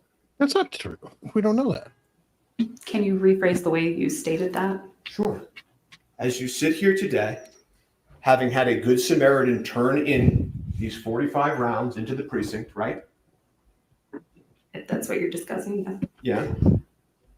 You don't know whether or not you have in your possession the live rounds that killed Miss Hutchins, do you? the live round that killed Miss Hutchins They have has in their been possession. fired. Are you asking me about a connection Bingo. between those live rounds Yeah. and other Bingo. ones? I'm asking you, as we've talked about at great length, whether or not you. This is not I'm working. asking you, No. Struggle is real. isn't it the case that law enforcement likely has the matching rounds to the ammunition that What's killed Miss matching? Hutchins? Yeah, 6 of I them don't on the even set. know. They're all there. You They're do in not evidence. know because you Because I don't know made what a you're talking document about. report What's that about even mean? this and did not put it with the rest of the rust evidence, correct? Those rounds were not placed with the rest of the rust evidence, correct? Nor were they sent to the FBI for testing with the rust evidence, were they? No, they were not. Okay. Where's this going? Why What would they is he go to the talking FBI? about? The FBI was trying to test the firearm. Why? I why can did- tell you what it's about, but I don't want to interrupt too much. This is I've never Del Reed's friend Tony Tesco brought Redirect. in Please rounds don't redirect for- like all afternoon. Please Anyway, don't. Imagine Go- she doesn't go- even need to Go redirect. on. Go, The way go that on, it Eric. ended was horrible. Eric, go on. What were you saying, Eric? This is Thel Reed's friend Tony Tesco. He's a friend of the family. He's a former cop. Ms. He Poplar, got are the you a rounds detective? from Thel No, I am Reed not. to bring in. Did you interview any of the witnesses in this case? No, I did not. You didn't interview Mr. Baldwin? No, You didn't interview Ms. Gutierrez? no. She's a lab tech. Uh, She's not a detective. Mr. Exactly. Spiro They keep was treating her like that. asking you about the Good Samaritan who arrived at the sheriff's department after the Gutierrez trial. Can you tell the members of the jury when the Gutierrez trial was? I don't recall exactly. I believe it was back in April. Would you take end of February, beginning of March? Yes, that sounds more accurate. Okay. Hmm. Do you recall the Good Samaritan's name? I do not. Tony Tesco. Would you recognize it if I said it to you? Yes. Troy Teskey. Oh, sorry, Troy. Yes, Tesco. that was his name. Are you aware that Troy Teskey is a close friend of Hannah Gutierrez Reed's father? Thel Reed. No, I did not know that. Are you aware that Troy Teskey had his own motivations for wanting to place blame on Seth Kenny to help Hannah Gutierrez? Seth Kenny drinking. Post speculation. Overruled, overruled. Oh, she Should got be over able to- it. Wow. They brought it in. No, I They had brought no it in, I knowledge of think. that. I was Isn't that saying called for that objection. speculation? Damn, Judge ain't playing. She's playing the same game back. Yeah, she knows that the is. witness She isn't has going to been be able to saying that. answer this, but we're going to let the jury hear it anyway. Yeah. I mean, you're getting in all kinds of stuff that she has no knowledge of, so why not I just get it in It just- for you anyway? But that question. I There's mean, Fair, none I of this is suppose. technically in, right? But it's Yeah. tick for tack. If you want to Yeah. try to poison Yeah. the well, Apparently, we don't believe in objection. The fact's not in evidence, so that's fine. Is Mr. Baldwin charged with involuntary manslaughter for bringing live rounds on the movie set? Thank you. There it is. Is Mr. Baldwin charged with involuntary manslaughter for loading a live round into the gun? No. Has a person already been tried and convicted for those things? Yes. To try to clarify some points, Starline Brass. Is that a brand of ammunition? Yes, it is. Is it a brand of ammunition or a casing? Casing, It is a casing. not ammunition. They're not ammunition. And the live rounds from the set of Rust had nickel primers, right? Yes. leading every question. Overruled. Yeah. She is leading though like crazy So- though, but She's doing good though. Let me ask you this. Well, because she's When you leading. went to PDQ to conduct your search, because you're not the detective, do you remember whether he had any surveillance video or not? I don't remember. So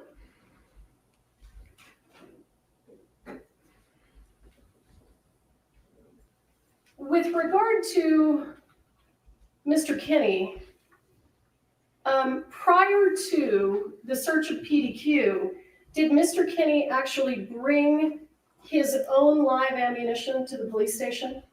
Yes. So before you ever executed a search warrant, he went to the police station and said, I want to give you a sample of my live ammunition. Yes. And you took that and you sent it to the FBI, right? Correct. Now, with regard to ammunition, characteristics of some of this ammunition is it says Starline Brass on the top, right? And when I say it says Starline Brass, describe to the jurors what the emblem is that we see. It is a star, an arching line, and then another star. The live ammunition that was taken from PDQ, was it all Starline Brass? No. Was it all nickel primers? No.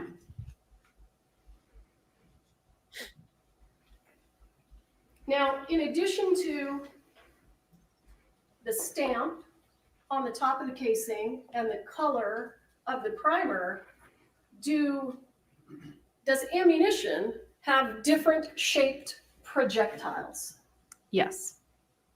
And when we're talking about the projectile, we're talking about, what are we talking about? We're talking about the nose of the bullet, so what actually gets projected out the barrel of the gun.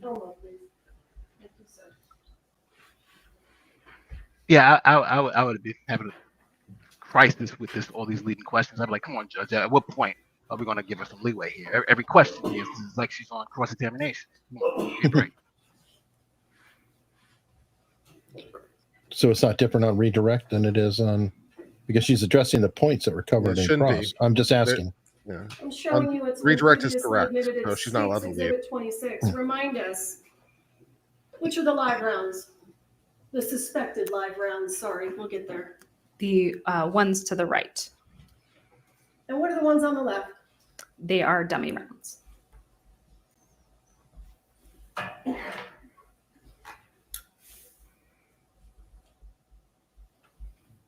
Is there a different shape to the tip of the projectile?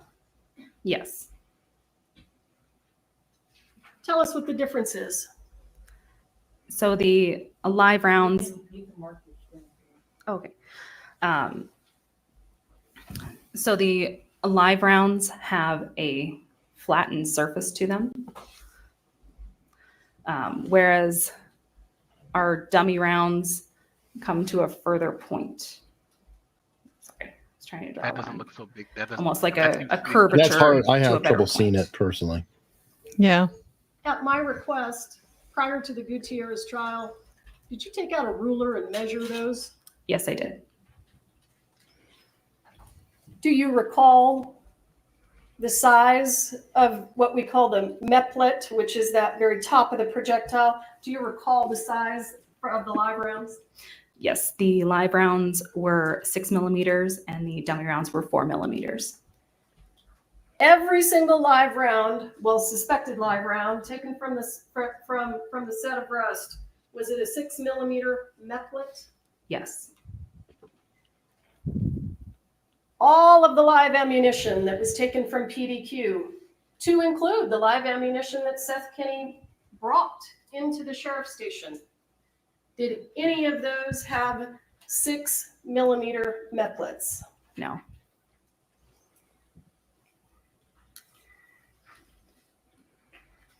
Do you have any evidence that Seth Kenny is the source of the live rounds on rust? No. Nice. If you That's know, easy. is there evidence that Hannah Gutierrez brought the live rounds onto the set of rust? Yes. Ooh. Oh. What is that evidence? Let's talk about it.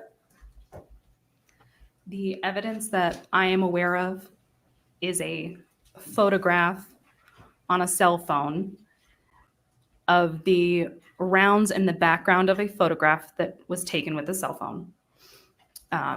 Those rounds are the same ones from the same box that were being pulled from that day that were handed to Lieutenant Benavides. Let me see if I can find an exhibit to help. I'm a little confused by that. If you watch the closing on Hannah Gutierrez, they have a breakdown showing the visuals. It's hard to explain it exactly here quickly, but if you do watch their closing, they show the visual of State's those Exhibit rounds. 12. And that. Go ahead, if you wouldn't mind, go ahead and clear your screen, the marks. Is this the box you're referring to right here? Yes. Is it your understanding that Hannah Gutierrez admitted to bringing that box on the set? Yes. And is it your understanding that Hannah Gutierrez actually provided evidence to the sheriff's department that she was provided that box by her father? Yes. And the Good Samaritan who came in with the live rounds and was telling you Seth Kenny's the bad guy, that happened how long after the incident? That happened well after the incident in after February, so March of this year. So Ms. Hutchins died in what year? In October of 2021. And Mr. Teskey, 2.5 years later. Hannah Gutierrez's father's good friend, the Good Samaritan, he decided to bring this ammunition in after her conviction? Objection. Is that right? Objection assumes facts, not evidence, misleading. Oh, Jury just heard all of it. Unless you want to. Hard to ignore that. Yes, I do. All right, come on up. Man. Overruled. It's thrown away. It's just like just ask whatever question you want. There's no leading. There's no nothing here. Just let's give a speech. who brought Troy in, though? Who brought Troy into the conversation? Who brought up the Good Samaritan? Yep, he did. No, You he's opened the already door. that's not an evidence as her being convicted. Yeah.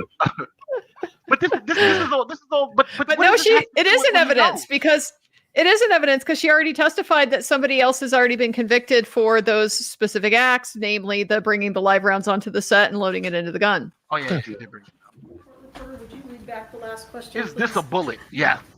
Is this type of bullet? Yeah.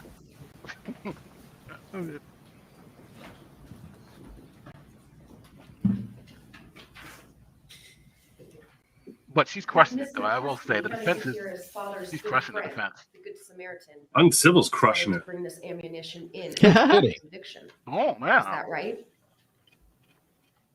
Thank Go you, ahead and Alan answer. Parker. Yes.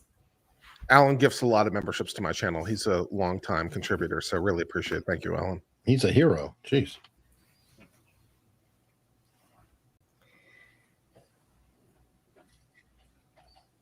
In your experience,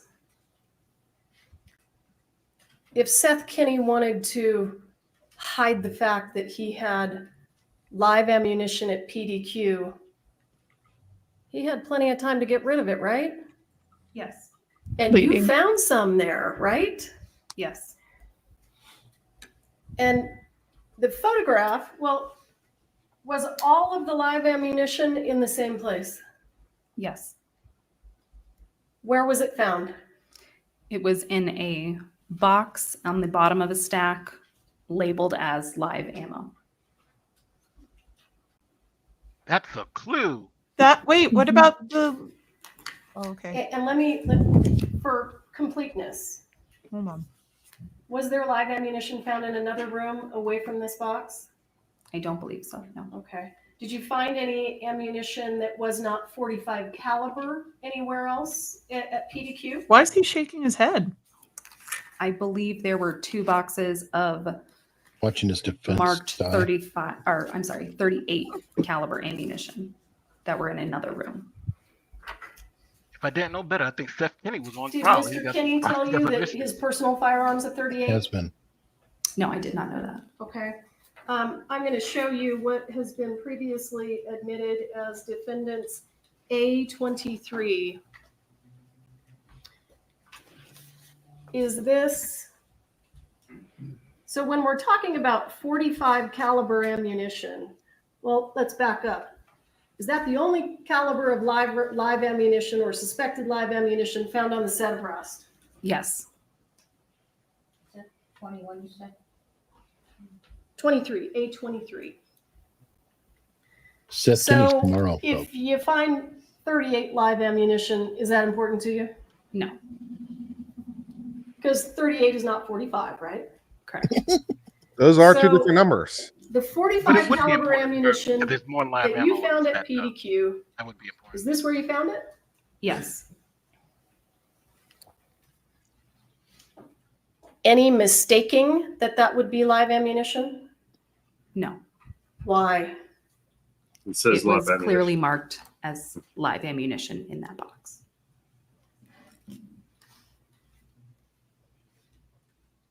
That was to shut down his claim before about like how easy. Yeah, but that's what's in the And box. let me ask you, Ms. Popple, the ammunition that the Good Samaritan, Mr. Teskey, the close friend of Hannah Gutierrez's dad, when that ammunition that he brought to you after her conviction, you still have it? Yes.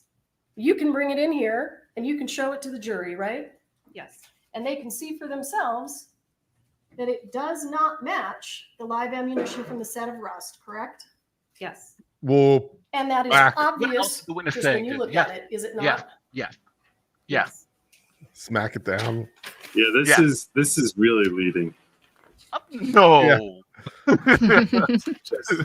This is Morrissey's testifying, and she's just She is very saying- testifying. She's a And- prop. and- She's She's a extremely prop. testifying. Do and the you witness know is just, you go, girl. how many boxes of dummy ammunition were provided to the set of Rust by Seth Kenny?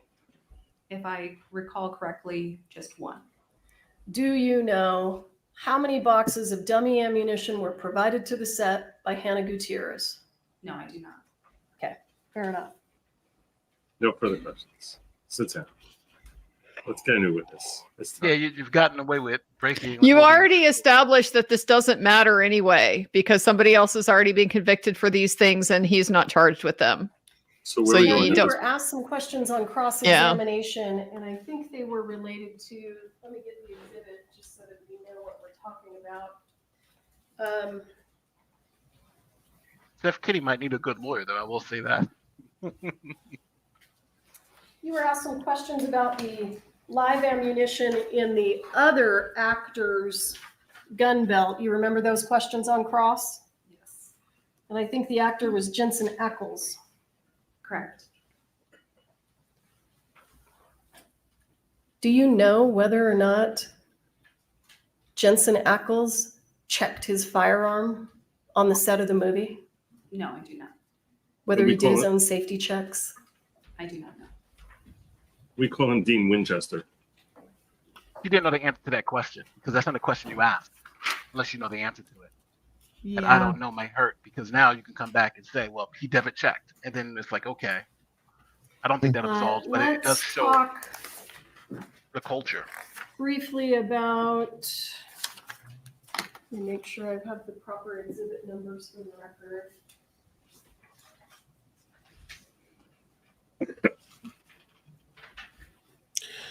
Leading or not, this is far more interesting than that cross was. Yeah.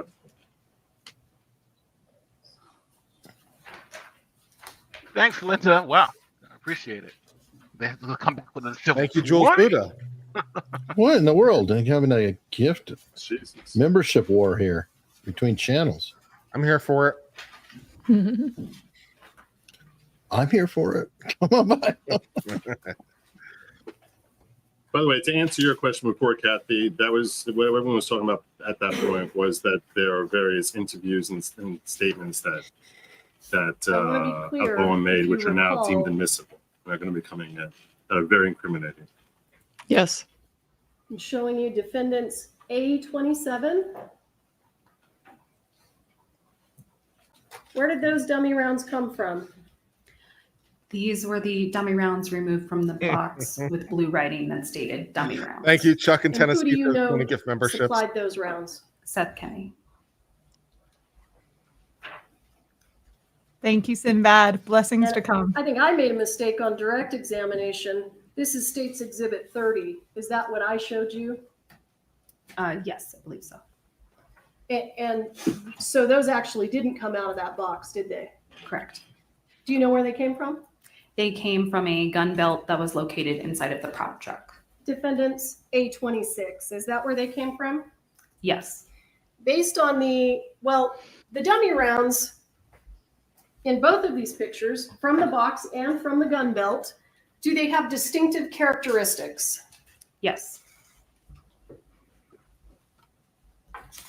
Have they been identified? Who do you know who supplied all of the dummy rounds that were in the gun belt and in the box? Yes, that was Seth Kenny. All right.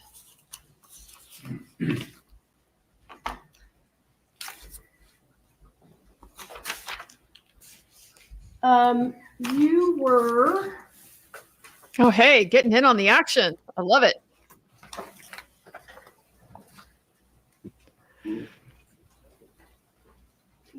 asked some questions about some documents that you photographed. Do you recall those questions? Yes. I like how she moved on from the bad info because that whole I'm someone trying else to had live find ammo them. as an actor was bad info. So. Are council, are all of the exhibits still up here?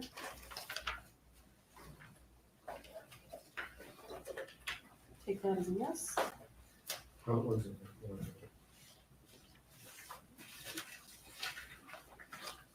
Then I have these, I have the script which shows. Those are the exhibits? Does it say copy? Okay, can I use them then? Yes, Okay, as long as they're the same. they're the same. Okay, we'll just use your copies. This is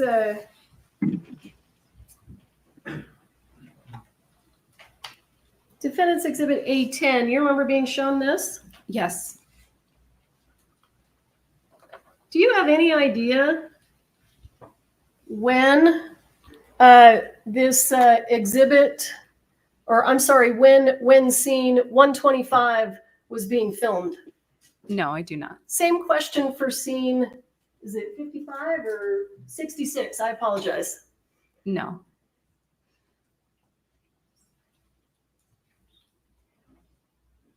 '68, No. 115, No. Yay. 118. Thank you, Purple HA. 121, No. 130. No. In fact, if you know, was Ms. Hutchins killed during the filming of an actual scene? No, she was not. She was not. Is that right? Correct.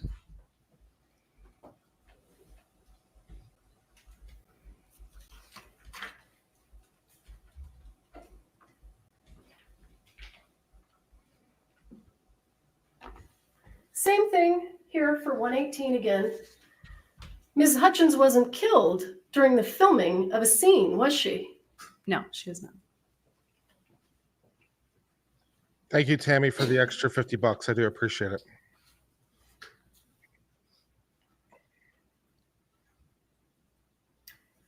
Do you know, if you do you know who wrote the script? No, I do not. Do you know who And the this got pulled director of down the really movie was? quickly, so I wanted believe to that have it was back Joel up there. Souza. Jeez, guys, come on. Do you know whether You know, or not my he's going to come gifted in and membership testify? came down very No, I fast do not. also. Did he testify in Thank the you, Gutierrez Papa. trial? This I is the believe he did, strangest yes. redirect I've ever seen. Yeah. This is a, We this is just- a just- It's a cross-examination. Did cross you correct. interview the person who wrote the script? No, Did you interview any of the witnesses in the room at the time of the shooting? no, I did not. That's funny. So you haven't talked to a single person who could tell you whether these defense A3 and A10 are relevant at all. Is that right? Correct. Is this at all in the scope at all? Well, he went all over the place. So what's the scope? I mean, he kind of asked like everything in the world. Maybe that's why they're not objecting, is because they're not entirely sure themselves. You were asked by Mr. Spyro whether or not it was true that live ammunition should never be on a movie set, and you said that was correct. Do you recall that? Yes. You've never worked on a movie set before, have you? No, I've not. How do you know that? Makes sense to me. Makes common sense. I made do it you up. know? That's what she No, said. I do not know the rules of movie sets. You're not aware that there are safety bulletins for the use of live ammunition on movie sets? Yes, No, I there did not are. know that.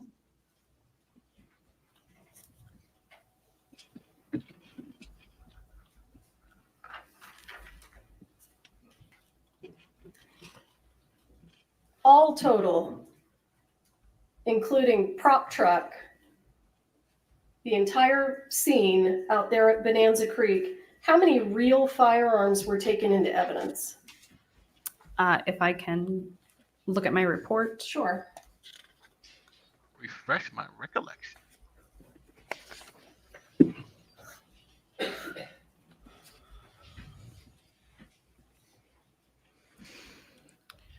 Anybody feel like today, besides the emotions, was kind of a waste for the jury? Like, what has the jury gleaned a lot from today? What do you think? Well, I feel sorry for this witness because I know they probably told her, yeah, you'll have a couple of questions and be off. She was like, I've been off for 8 hours. I don't know what the hell's going on.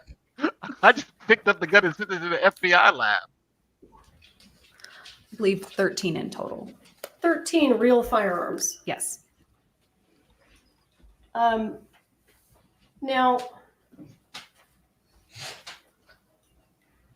you were asked some questions about Mr. Kenny being present at the search of the prop truck. Do you recall that? Yes. Do you remember why he was present? I don't recall the details of why he was present. Do you recall how the sheriff's department got access to the safe? Yes, Seth Kenny provided us with the combination. And the firearms that you recovered, real and fake, who did they belong to? Is my understanding they belong to Seth Kenny. Would you say that those firearms were many thousands of dollars in value? Yes. And do you know who provided the vast majority of the blank ammunition? That I do not know. Okay. Does it surprise you that the person who owns the guns had access to the safe? No.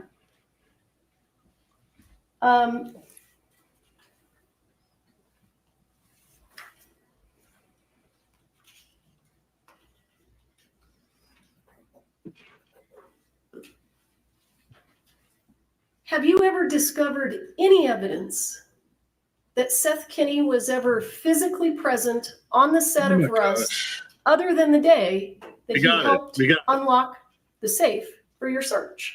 No. This was Eric's point. He was never even on the set. So why? It doesn't. Why are we talking about How would she know? How would she know anyway? This is so dumb already. Do you recall you were asked some questions about you had information about a green ammo can? And that was one of the reasons that you executed the search warrant. You recall those questions? Yes. Do you remember where you got the information about the green ammo can? I do not.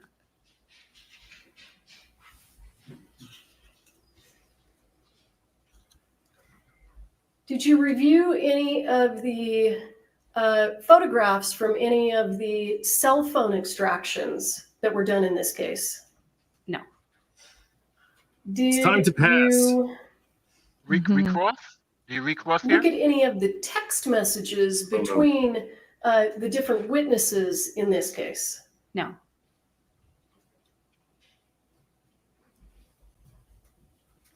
Do you have any information that Hannah Gutierrez previously asked if she could have live ammunition on the movie set she was working on with Nicolas Cage? I do not have that information. Okay. How the hell would she know that? Well, I think she's kind of doing the opposite of Spiro, who was asking her Yeah. all I these understand questions we've that got were some photographs of PDQ That and she it looked clearly like it was wouldn't really, right. So it's kind of a This counter. is packed it's full so of stupid already. It's childish. stuff. Is that right? Yes. Now, you called it a warehouse. Can you explain to the ladies and gentlemen of the jury about how big that facility is? It's a very small facility. It has an upfront office, a hallway that leads to a bathroom, and one small workshop room, and then a room towards the back. Is it possible for you to estimate the square footage? No, I wouldn't be able to do that. Okay. It's a small building. Yes. Now, as a crime scene technician, are you trained to find pieces of evidence in difficult areas? Yes.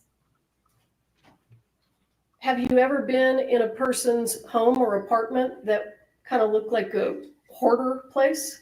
Yes. How many times do you think that's happened to you?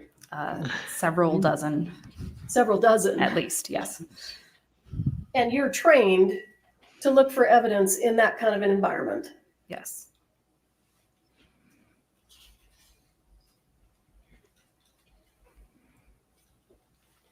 Is it your understanding that Mr. Kenny's business is a prop house? Yes. Would you expect a prop house to be full of props? Yes. Was the prop house indeed full of movie props? Yes. Yeah. Did anyone live there? I don't believe so. No.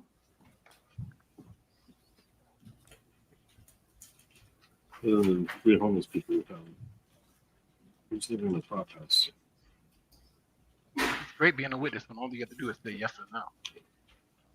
Do you have any idea, based on the investigation that you did, whether or not Mr. Baldwin cocked the gun when he wasn't supposed to? I do not have any information based on what I conducted. No. Because Why you would didn't you interview any know? of those witnesses, right? That's a You lot can say of that about all report. these questions. It's a counter Why would to she that. know? Yeah. But it's like the judge should call an end to this already. Let's see what's happening and just be like, okay, let's move along here. Let's get It's the information. already Yeah, she this knows. has become a battle of attrition. Yeah. She came in great and now she's lost me. I was like, oh, she's doing so well. You were asked some questions, or at least 1 or 2 questions, about your pretrial interview with the defense attorneys. Do you recall that? Yes. Was Mr. Spiro even present at your pretrial interview? I don't believe so. No.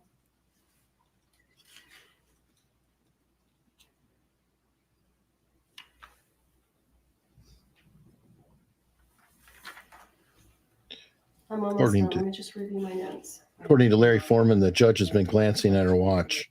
Okay.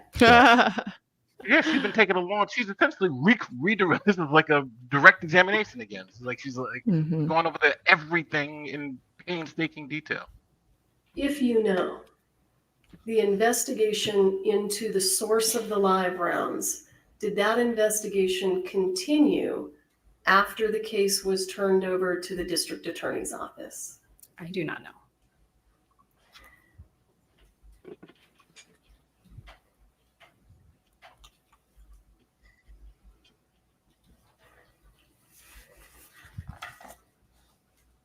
Let her go. As a crime scene technician, Ooh. in your experience, do revolvers go off by themselves? Objection. What is her experience? As a crime scene tech, As a crime scene tech, what's your experience? you need some foundation for that. Sustained. Yeah, sustain every objection, Judge, wanna- please. Just back up real quick. No, We no, were back asked a up. question on back up. cross-examination about This dead horse, she's Specifically, backing up over it, onto it, over it, onto it. prior mad. to putting in the request for the accidental discharge crazy. testing. You recall that question? Yes. And I think you testified that you didn't recall what information you received. Is that right? Yes. And then you were provided a document to refresh your memory. Do you recall that? Yes. May I approach? No, you may not.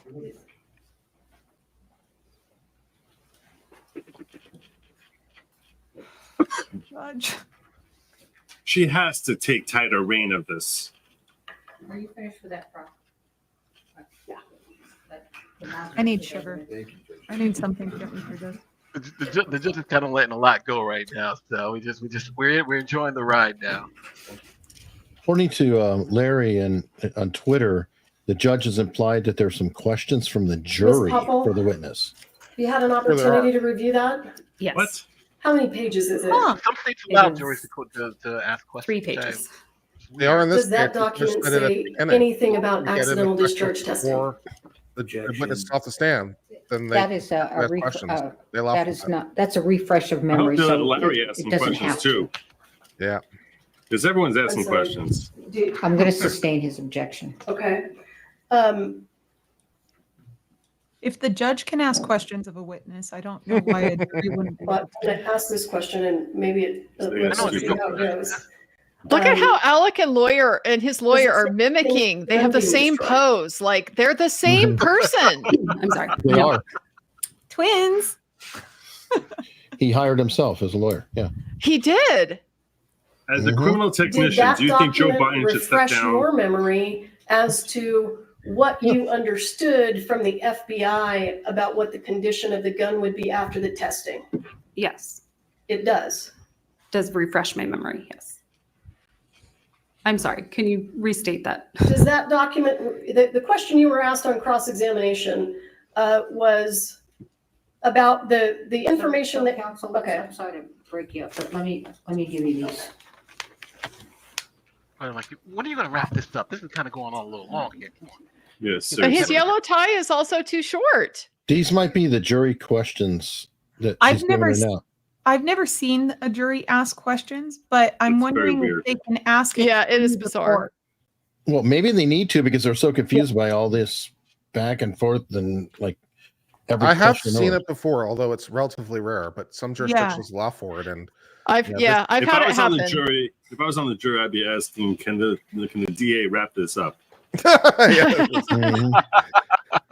yeah. No, and so you nearly always vet them at the bench because jurors will all the time ask questions about things that are not admissible, for whatever reason. So you can't just take it on faith that because they're asking that it's a non-objectionable question. Like they don't get an exception to the rules because they're the jury that's asking.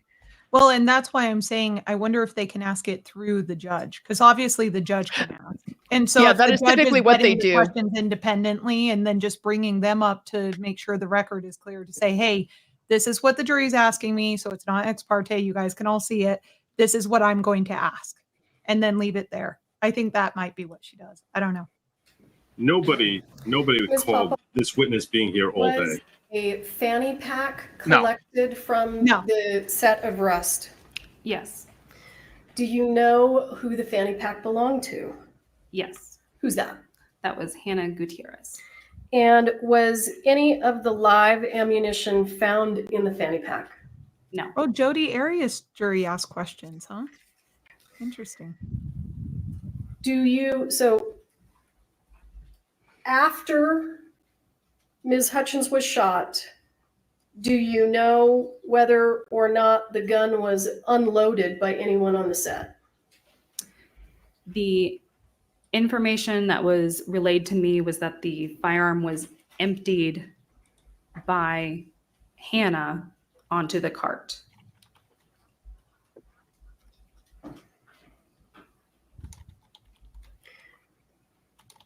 Does that include the spent casing? Yes.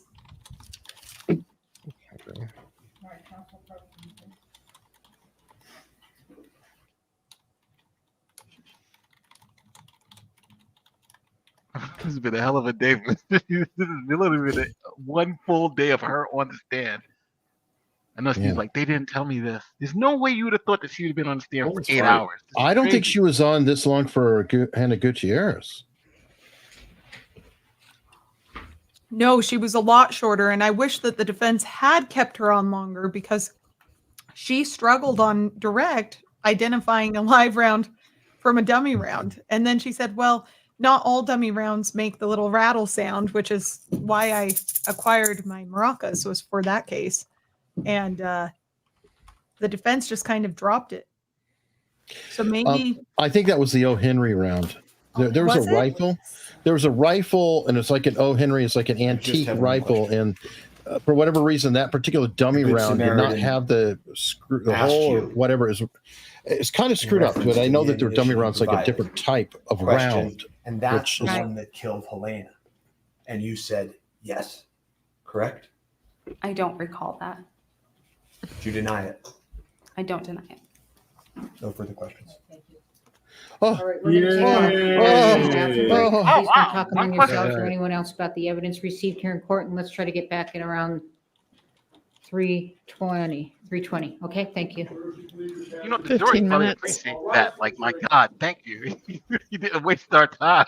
We didn't even well, he's a break after that.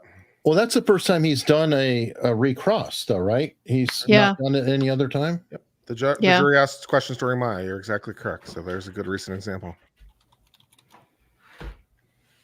Well, that started off great, but then kind of ended like, what the hell was all that about? Like, what was that We're in recess redirect for about? all intents and purposes for bathroom break for the rest of you. Wow. I don't get the point of cross. I don't get the point of redirect. I don't know. Maybe I'm just losing. I think that that was Carrie going too far. I think she was fine if she just stopped, but it was like she wanted to redress every irrelevant thing that she thought Spiro was saying, or whatever she considered to be irrelevant. So it was like, did she do that? No, she wouldn't know. And Spiro did a ton of that, and that's what was making me go crazy. So I guess Carrie had to punish us twice. You know, Spiro punished us, but she's got to do it. I just want to say thank you, Doug, for a very generous rant that you dropped on me over here. Maybe we should clear off some of the stuff that we have here with some of the things that we need to address. Let's do it. We got 15 minutes here, so I don't know whose is whose or what was pulled up while I was taking lunch. So you guys want to run through these? I'll go ahead. I'll go. Oops, that wasn't mine. Sorry.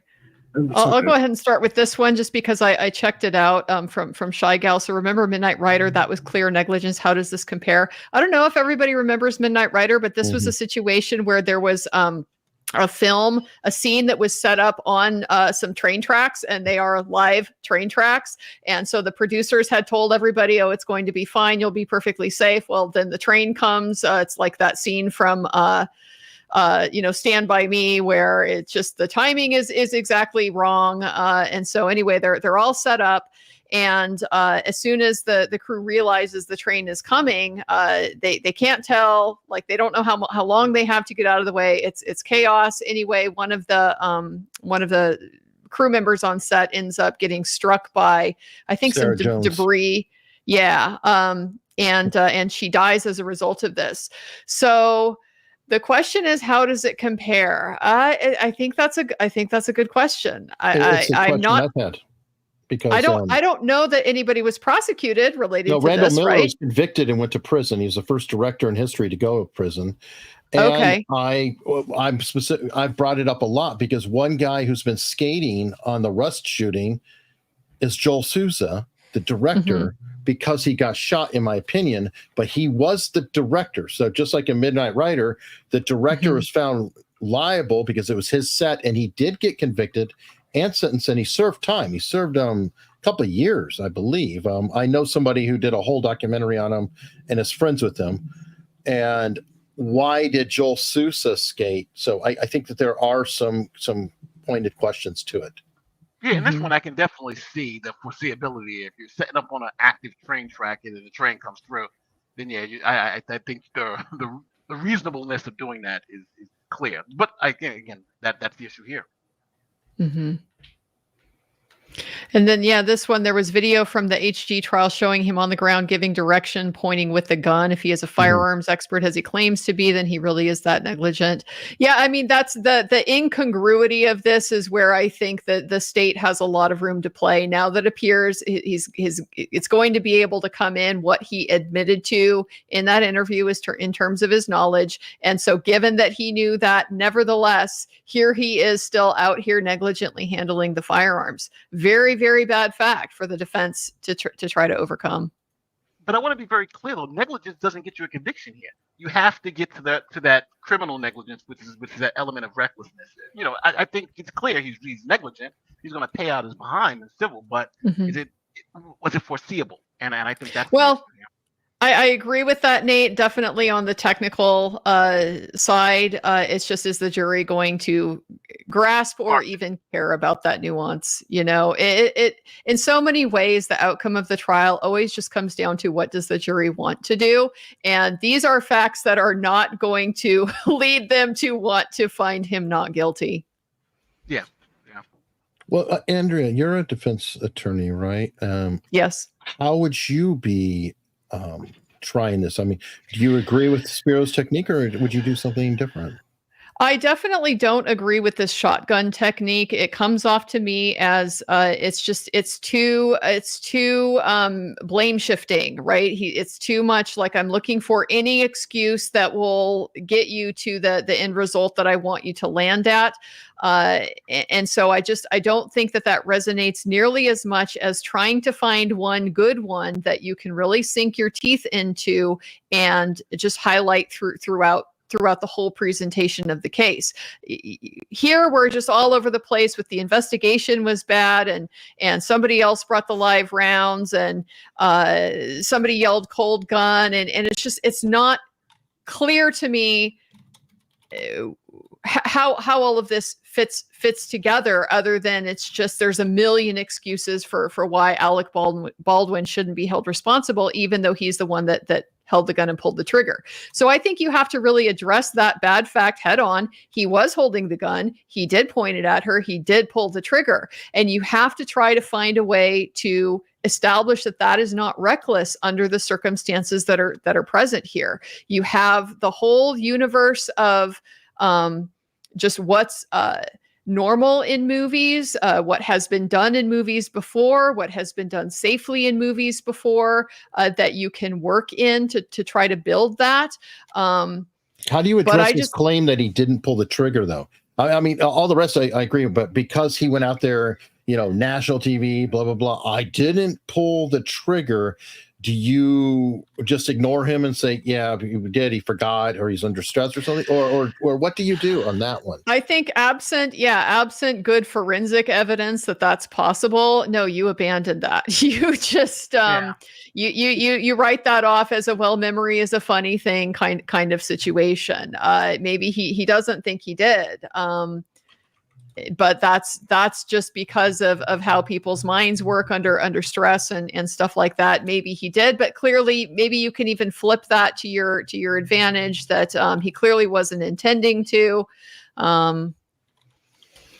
These are hard facts to work with. At the opening, they abandoned it a little bit too, because remember he was like, it doesn't matter if he pulled it or he didn't. So they kind of addressed that in his opening a little bit. What does it matter if he thought the gun was cold? So.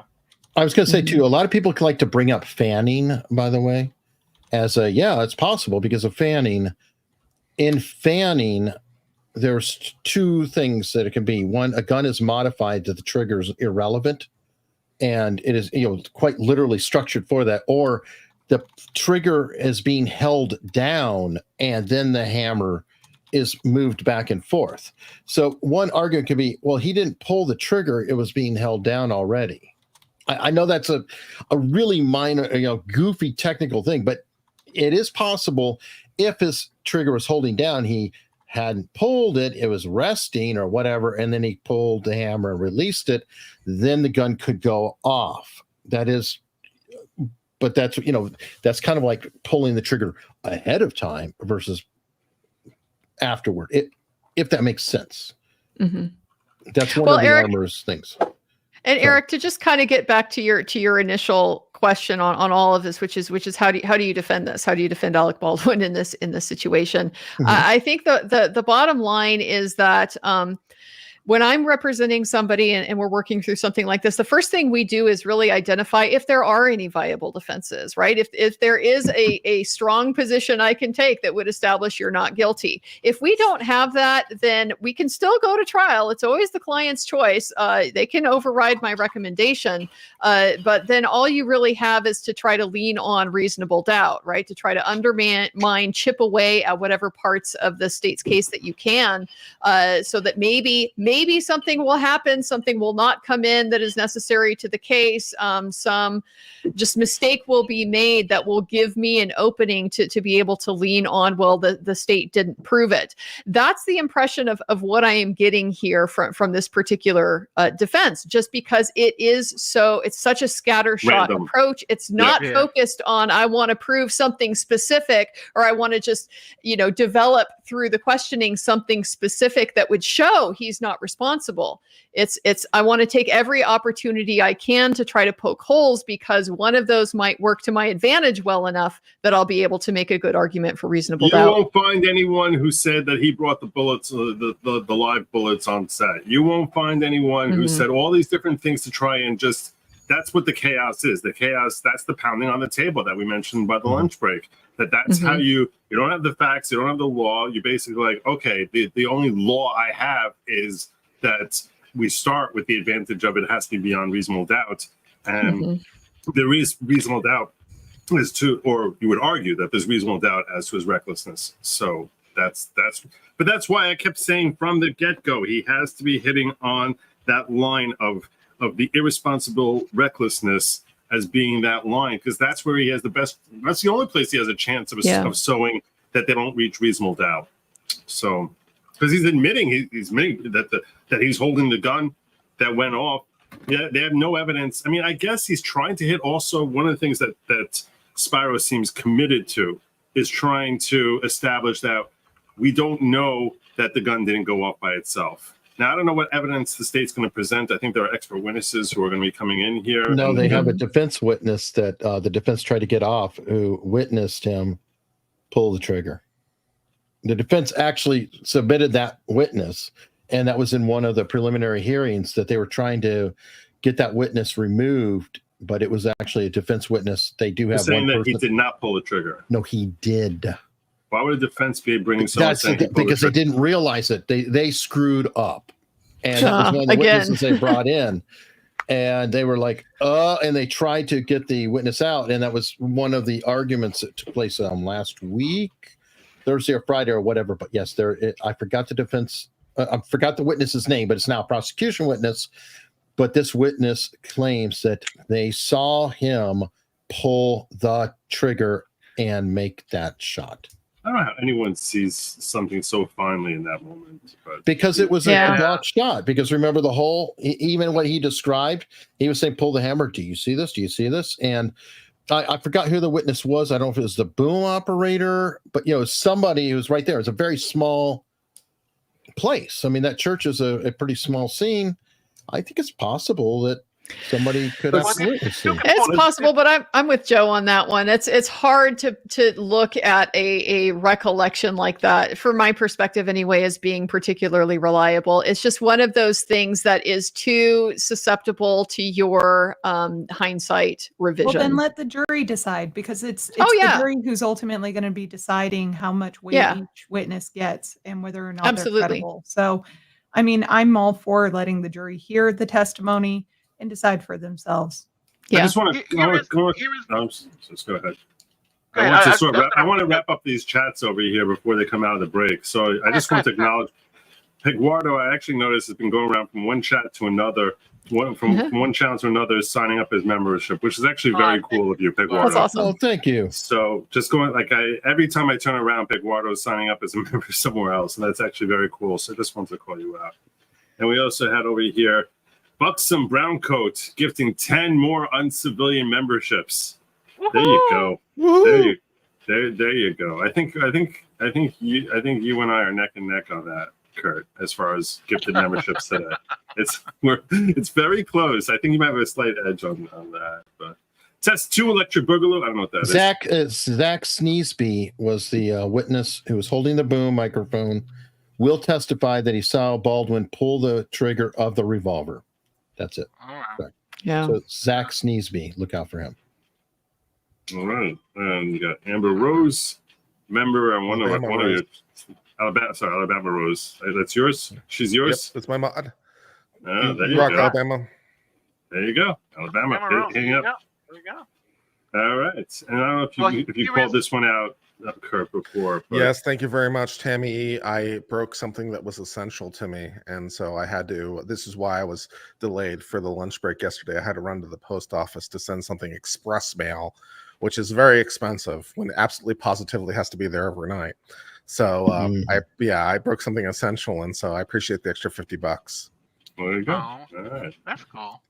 So we're all caught up now. Now, Nate, you had something you wanted to say. I cut you off, but I was doing the bookkeeping here. No, it's cool. I'm looking at state fee skills skippings, and it says one. This is what the state's got to prove in this case. One, the defendant acted with willful disregard of the victim's safety, and I'm thinking that's all of us saying that pointing the gun at the person. That's but he was directed to do it. Blah blah blah blah blah. So I'm thinking that's and then the second one is was subjectively aware of the danger or the risk his actions posed to the victim and thereby disregarded it, acting with criminal negligence. So this is going to be tough, especially with all those statements about him knowing all this stuff and him being this expert in 40 years, and I never point a gun at someone, and I never do this, and I never pull the trigger, and that's exactly what kind of happened. It seems like he's got a tough little time to beat. It's going to be tough. It's going to be fun to go through those interviews and see how many different ways he stabs himself in the neck during those interviews with some of the statements that he makes. And Joe, to your point earlier, in New Mexico, the act of having a firearm is inherently dangerous. So, in other words, you can't. It's unlike driving a car, pointing a firearm at somebody is inherently. So it's like it almost gives you that first. This is dangerous just because it's a gun. If it was something else, maybe not. So, but the fact that it is a gun kind of already gets you that. You should have known. It's like it's almost a presumption in the law that pointing a gun at someone is automatically dangerous. But now, whether the second part, I think is where you're gonna get it. Is if he was aware of the risk posed to the victim, and I think here, I don't see how he gets around that. But again, cold gun. So, and I think that's the only thing they really got, cold gun. Mm-hmm. Good times. Well, today, this woman was on for 8 hours. At the end of the day, if you're sitting here as a juror, as we all are, what the hell do we get from this today? Nothing. What do we learn from all this today? Did this Today, nothing. Say Alec is closer to being found guilty or less likely to be found guilty? I don't know. I think whatever the defense was able to accomplish with her got lost in just the haze of everything that they did. And I mean, right off the bat, the state's redirect seemed to pretty much neutralize what the overall point was, which was to try to shift the blame onto Seth Kenny. And I'll unless the cloud itself that he's creating, the obfuscation cloud that he's creating, is let's just get the jury as confused as possible and then claim reasonable doubt. You know what I'm saying? Like, which it seems like there's like, we're talking about pounding the table, creating smoke screens. Perhaps that is what Spiro's game plan is here, that we shouldn't learn anything. You see what I'm saying? In other words, just let's make it like, let's try and just dismiss everything you got from this witness and just say, I don't know I can't take anything from her. But from this witness and from the other witnesses from yesterday, it's all the same thing, right? I show it up. Here was the gun. Here's what happened. Here's what happened. This is what we did with the evidence. Like, that could essentially be the first 2 days, right? These are the people. This is what we did with the evidence, and we sent to the FBI lab, and yeah, we shot and blah blah blah blah blah blah. Like, we've learned nothing more, and what the defense was trying to do doesn't really seem to have nudged any of that, right? What happened is what happened, and there's a smoking gun in his case. Alec Baldwin literally was holding the smoking gun. So, I think the fight with the evidence is one thing, and the way the investigation went. But I think it's kind of like you're arguing to what end, right? Because literally, this is a smoking gun case. He had the gun in his hand when he shot the person. I don't see it. yeah. And Help over here was saying, if watchers will share good logic with friends, ask them to subscribe, we can get Joe 100K. I shared Yes, yesterday. okay. Thank Joe, you. how close Thank are you you, now? Al. How close am I now? Lord only knows. I don't know. I don't even know. It's somewhere like 99,578. You better be there by the end of the trial. Yeah, you better. should be here by the end of the trial. This is Well, we hope so. Well, we'll certainly. I think people are punishing you for some reason just to punish you. Like, this is kind of crazy now. Yeah, well, it is what it is. And all right, let's pull up the next one. I told Joe this story earlier because it's pretty funny. So I have a Google Ads account, which I don't really use very much because I don't find it to be particularly productive. But I was asking Joe, what can I do to help your channel? And so I was like, okay, what I'm going to do is I'll spend $100 of my own money to run ads for your channel against other channels. So it's like, I'll just create an ads account and I'm going to select some of your videos as the promotion, and I'll select it and I'll run it against, like, basically LawTube related channels, because those would be the channels that we're interested in. And I'll promote your videos and hopefully that'll get you some subs. I actually think I got like 300 subs out of that, at least. What was interesting about it is I selected something like 7 videos, of which only 1 was approved by Google. The other 6 were the other 6 I selected were flagged as election related content. Oh my God. They were flagged as election related, and that requires a separate certification and all kinds of stuff. So wow. the YouTube hated you. Wow. I didn't even know there was an election related issue ever. I didn't know that was a category or something that they flagged. So what, like, for example, like one of your Fonnie Willis videos I'm not being as paid? election related content. Do I have to swear that I'm not being paid by the RNC or something like that? Like, what do I need to do to basically say, look, I'm just an independent dude? I guess that's your rate. That's the rate that you pay for ad. Like, mine went, as soon as I start talking about elections, it goes from like $5 to like $1.50 per 1,000 views. So they kill you with the election stuff. Yeah. But we were able to get 1 video through the filter, which helped Joe get about 300 subs. So hey, there was something there. There you go. There you go. Wait, cool. Did they charge you less than $100, or they spent $100 on that one? No, yeah, it was designed for $100 total, so it would split relatively evenly between all the videos. So it was going to be $100 no matter what. So that one video got $100 worth of promotion. Nice. Well, thank you, brother. I appreciate it. No worries. You know what I hate that YouTube does? Like, when sometimes I'll pull a video from the Young Turks, and they'll demonetize that part of the video. And like, the Young Turks is all monetized. They're speaking about this. They're YouTube, and it happened to us yesterday, right? Some of our channels were demonetized for the video. Some of them weren't. We went yellow. Danny and I went yellow for the exact same content that the other 4 of them had. Yeah. 2 of us went yellow. 4 of them didn't go I yellow. reached out to multiple streamers and I said, hey, everything that I have that goes over 1,000, I am having turned yellow. Is that YouTube's automatic sorter? Or has my channel been labeled? Or is there like a troll after me? Like, what am I doing wrong? It could be. There's no rhyme or reason to it. It could be a person, a motivated person. You're good. You're right, Danny. I didn't even think about that, but unfortunately, you could have some I just wish there was a way literally to appeal. This is the because- best proof though, Danny. This is the best proof Right. because we're literally putting out the exact same content at the same time as 4 other people. Ours go yellow and theirs stay green. How is that possible unless there's some type of targeting? I mean, it's unbelievable. And my chat is one of the YouTube most just well said- behaved because I need to make money. Like I've always told my chat, just you can say what you want, just don't get me kicked off YouTube. That's kind of the general rule. So like I don't know. It's not our chats. But they It's do not say it's chats. not about what's being said; it's about who is saying it. For instance, we can all say the Right. same thing, but if ABC says it, they won't get demonetized. But if we say the exact same thing, we will get demonetized. So And YouTube here's the does proof. have that. Here's Yeah. the that proof thing. right here. It's Oh, unbelievable. Well, keep in mind the ABC is not only a creator, but they are also a customer because ABC pays for advertising and He a didn't mean lot of ABC it on company. YouTube. No, What about- it's but, very like, what relevant about though. law and crime and everyone else, because like I got my Karen Back. Reed verdict demonetized, and I didn't do anything crazy.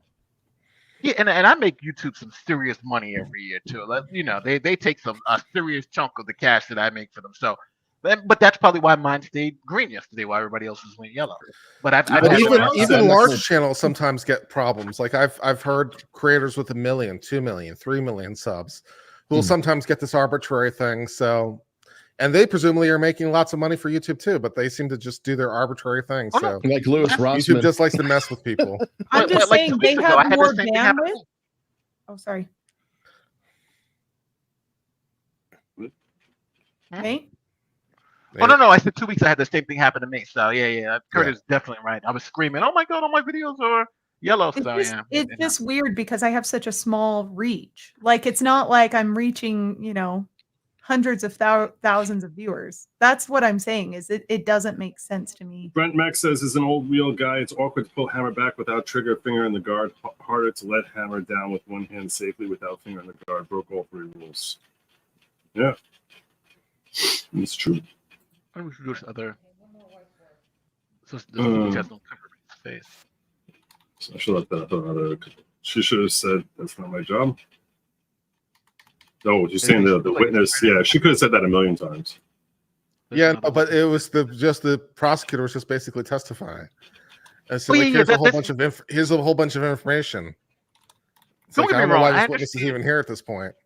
I understand why we're giving some leeway to some of the rules. Yeah, All right, yeah, you yeah. know, It but got a this little was- this was ridiculous there. ridiculous. This was ridiculous. Yeah. Yeah. At a point, it's like, come on. The witness is like, yeah, no, yes, no. I'm like, this is just direct. I'm not sure if I got Miss Parker before, so thanks for being on. Appreciate it. And thanks everybody for sharing this content with us. We really appreciate you being here and watching us go crazy over this. I just feel bad for the jurors. Like, what could the jurors be thinking? Like, what did we learn today?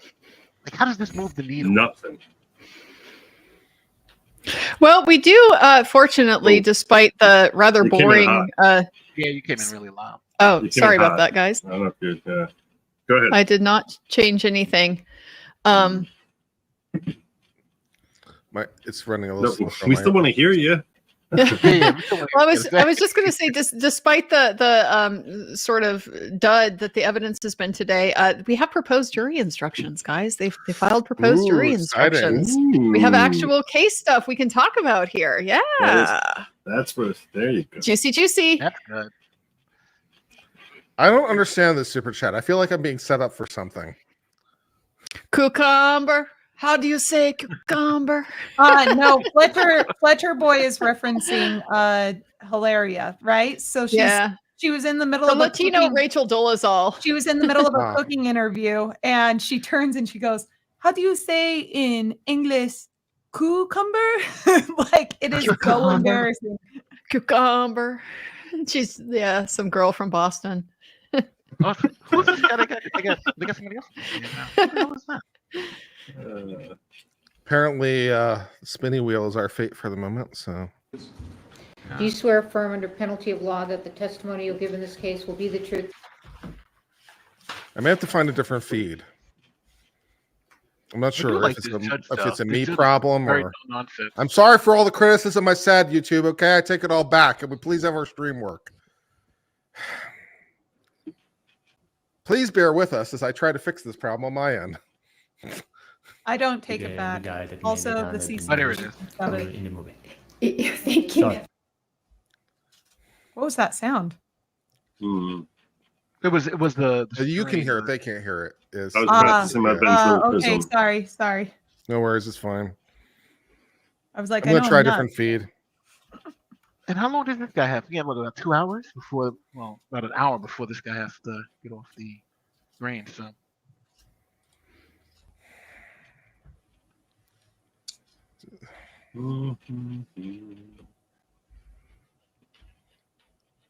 Is this a clean feed? Well, we've been involved a lot in the industrial 4.0. That means Oh, this that guy's we are voice is using the most problematic. I'd love to find one with closed captions. Assuming the closed captions can't even understand this guy. I can understand him. It's just Yeah? very monotone. Okay. Why can't I just have nice things work like a normal channel? we're not gonna have that Perry Mason moment. All right, I'm gonna give Core TV another shot and hope it stays on. No. Oh wait, is this our failed me Italian immediately. fella? Sorry. Yeah. Sorry, spoilers, everybody. What's his Yeah, he name? does seem like The gun guy. Oh, the manufacturer of the pistol. Yeah. I'm glad I'm in Yeah, good I company. think. Thank you, Fletcher. Apparently the quartering gets hit on occasion too, randomly. Yeah, yeah. Go ahead and get hit the other day. Right. Oh, it's this layout. It's fine. All right. There it is. Bigger. Bigger. Do you swear affirm under penalty of law that the testimony you'll give in this case will be the Bigger. truth, the whole truth, and nothing but the truth? I would. All right. Have a seat, talk into the microphone. I would love someone to say, "No, I'm going to lie." Young Thug did, didn't he? Good Oh, afternoon, not sir. Young Would you Thug, please but introduce yourself to the members of the that one jury? dude. Good afternoon. My name Little is Woody. Woody. Oh, Yeah. Little Woody. Yeah, Little Woody. Straight up. He kinda did. Actually, the guy that made the gun that been used. How old are you, in the bro? movie. Okay, we can't hear. He's literally the guy who made the firearm. I appreciate all the Sorry about that. information, but I have to ask you a question and then you answer the question. Sorry. All right, so you've told us you're a gun manufacturer, is Yes, that I right? am. And what company do you own? Do they show The him? Fab Fratelli Pieta. This is a smart, And friendly do you exchange. manufacture Pieta firearms? Yes, that's the name of the company. Very friendly. How long We don't have get to you see the been witness? manufacturing firearms? The company has been founded in 1963. I don't know what to tell you, Joe. From our lab. I could try to find a different Jeez. feed if you AP like. is hold on. Her I could try to find different And are feed. you familiar with how Pieta firearms are actually made? Apparently, no, we don't get to see the witness. Okay. I will find yet a different feed. Deep breaths, Uncivil. You can make this work. Would you like some help? Yes, please. I'm here for you. Do our own. There you go. Quality on the trigger That good? bore or Yes. to be sure that everything in proper situation. And so in addition to that, then it goes to the proof house and they do Do they their close checks as caption? well? The proof house They check don't, the gun sorry. as Okay. a piece of steel, if you pass that name. I check the gun for the customer because they want to get a nice gun, so without any scratches or without any cosmetical defects. Does that also involve checking the internal parts of the gun to make sure that there are no defects? That's done before by our quality control office, and we do that in the company. He's very heavy Asian I'm going accent. to It's very show hard you to- what's been marked Italian. as States Exhibit 50. No objection. Your Honor, being that there is no objection, I would move into Evidence States Exhibit 50 and ask to have it published.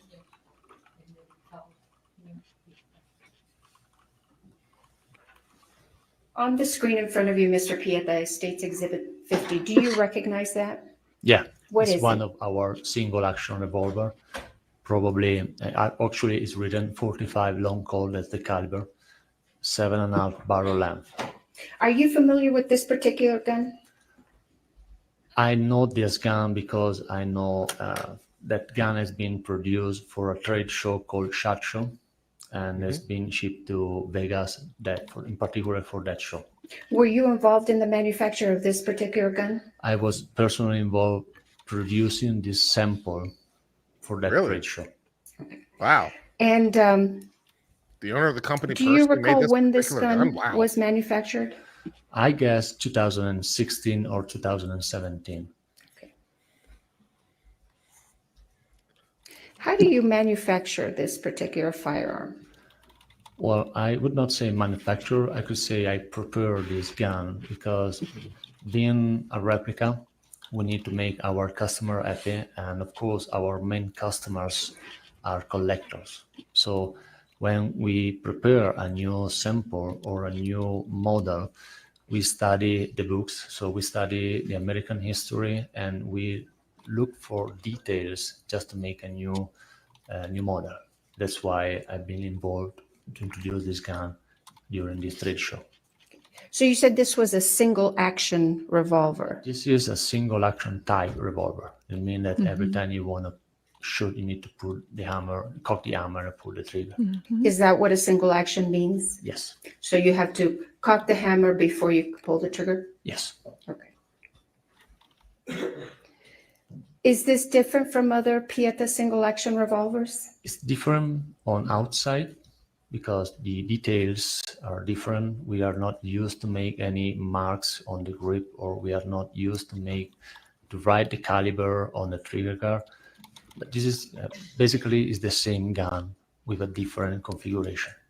So are the internal components of this gun the same as for others? Yes, correct. Pieta? Correct. Are the internal components of this particular gun, are they interchangeable with other Pieta single action revolvers? Yes, they do. Now, is the hammer to this Exhibit 50 that we see in front of us, is that different from other Pieta revolver hammers? As the sides of the hammer have been polished just to create a different color. Okay. But is it similar in as far as specifications? It's the same. It's the same to other firearms? I'm going to show you what's been admitted into evidence as State's Exhibit 6. If I can have the deputy bring it up and ask you to put on some gloves. Sure. So you can. Yeah. No, I don't. I'd say he qualifies as an expert on the Oh, gun. good, thank you. Yeah, I mean, I own the company, I made it. Well, that'll get you there.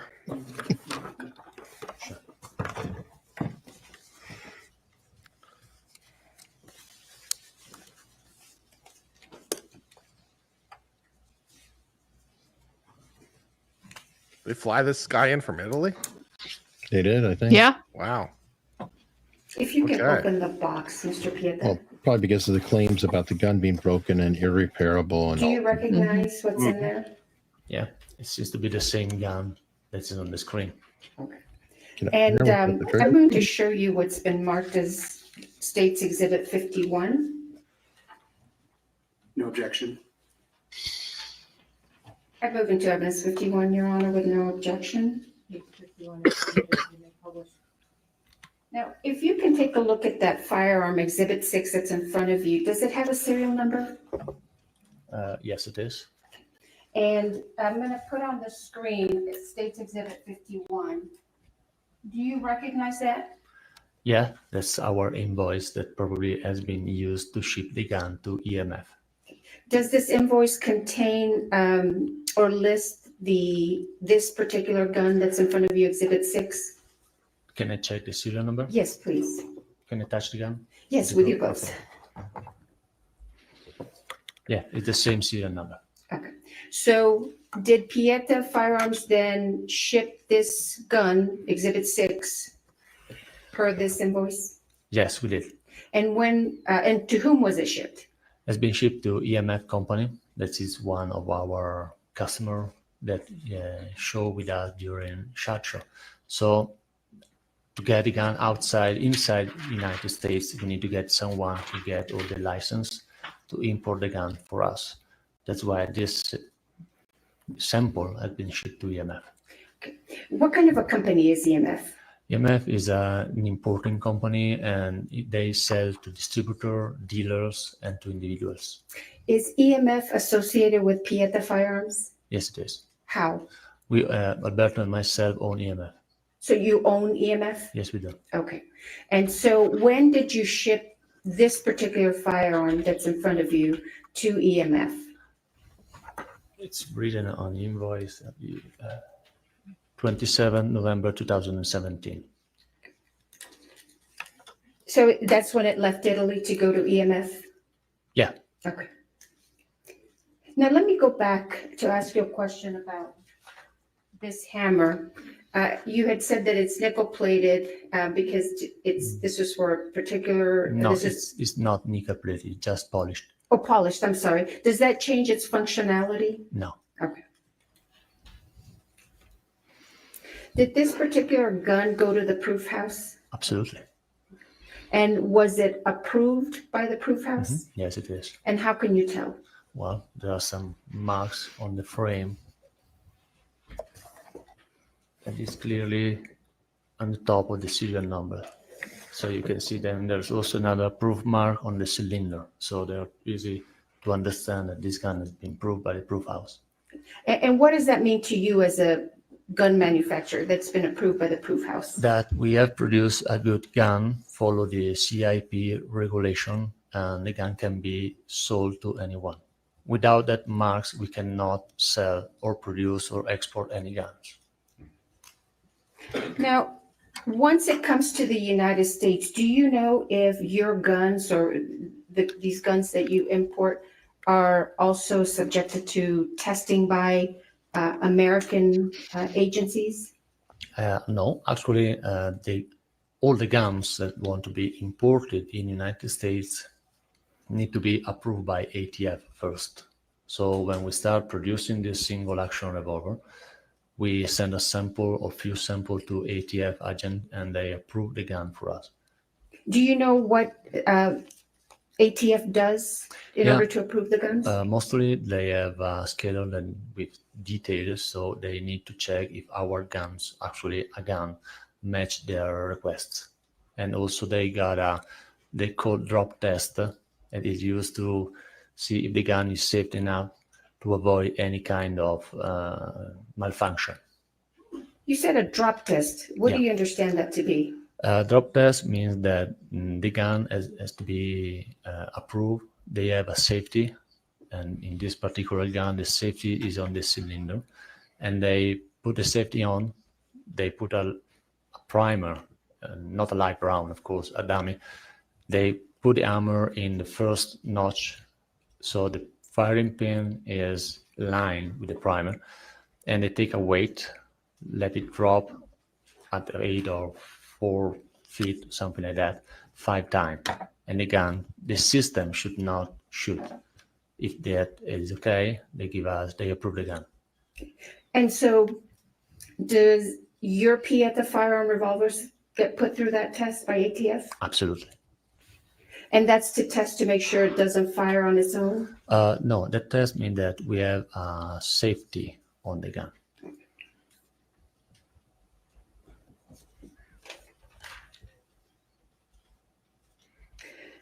Are you familiar with how this particular gun fires? What's the safety on this gun? Well, what does it take to You need to make it shoot? You need to cock the hammer and pull the trigger. Do you know this gun that you have in front of you will fire without a pull of the trigger? Actually, this gun cannot fire because from what I see is missing some parts. So. Okay, I'm talking about when it was first Oh, sure, manufactured. of course. Does it fire? Would it fire without a pull of the trigger? No. Why not? Because the mechanic, the design of the hammer and the trigger has been designed since Samuel Colt made this gun to work in that way. And can you explain under what circumstances it will only fire?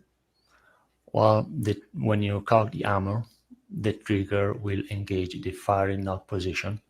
That is the farthest one, so the last position of the hammer.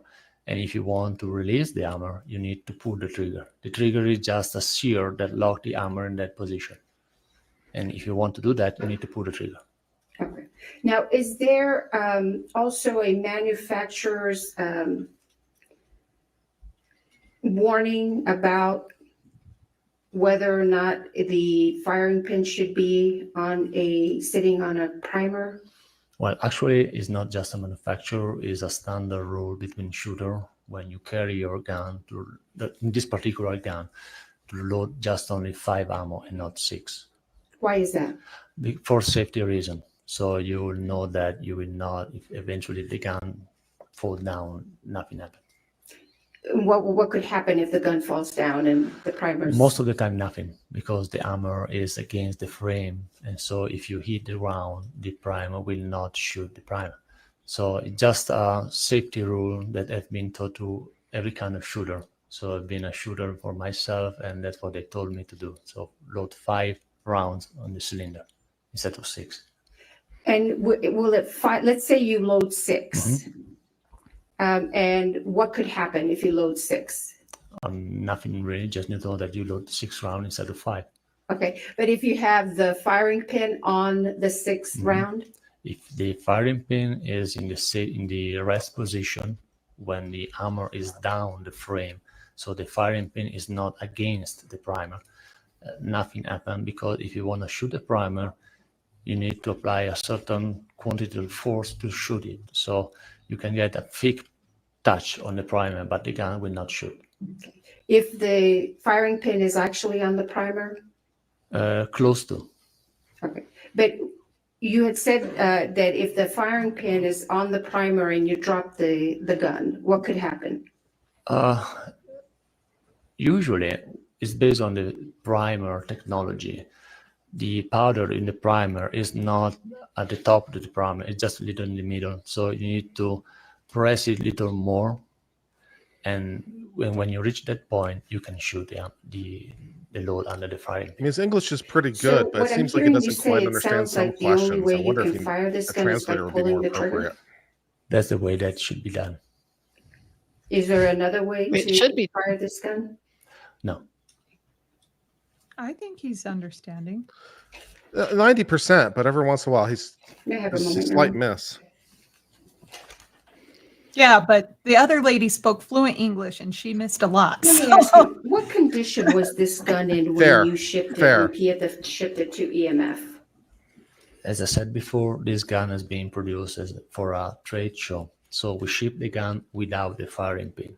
That is mandatory for this trade show, that all the guns are safe. And doing that, there are inspectors that check all the guns for us and put a tag. So the consumer, the customers, will know that they cannot use the gun to shoot to anybody. So not having a firing pin in that gun while it was used in trade shows, does that alter it or change it in any way? Well, you are missing one part, that's it. But does it change any internal components of it? No.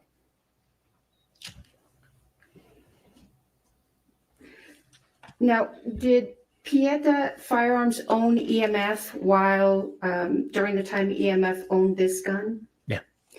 To your knowledge, did EMF do anything to this gun? No.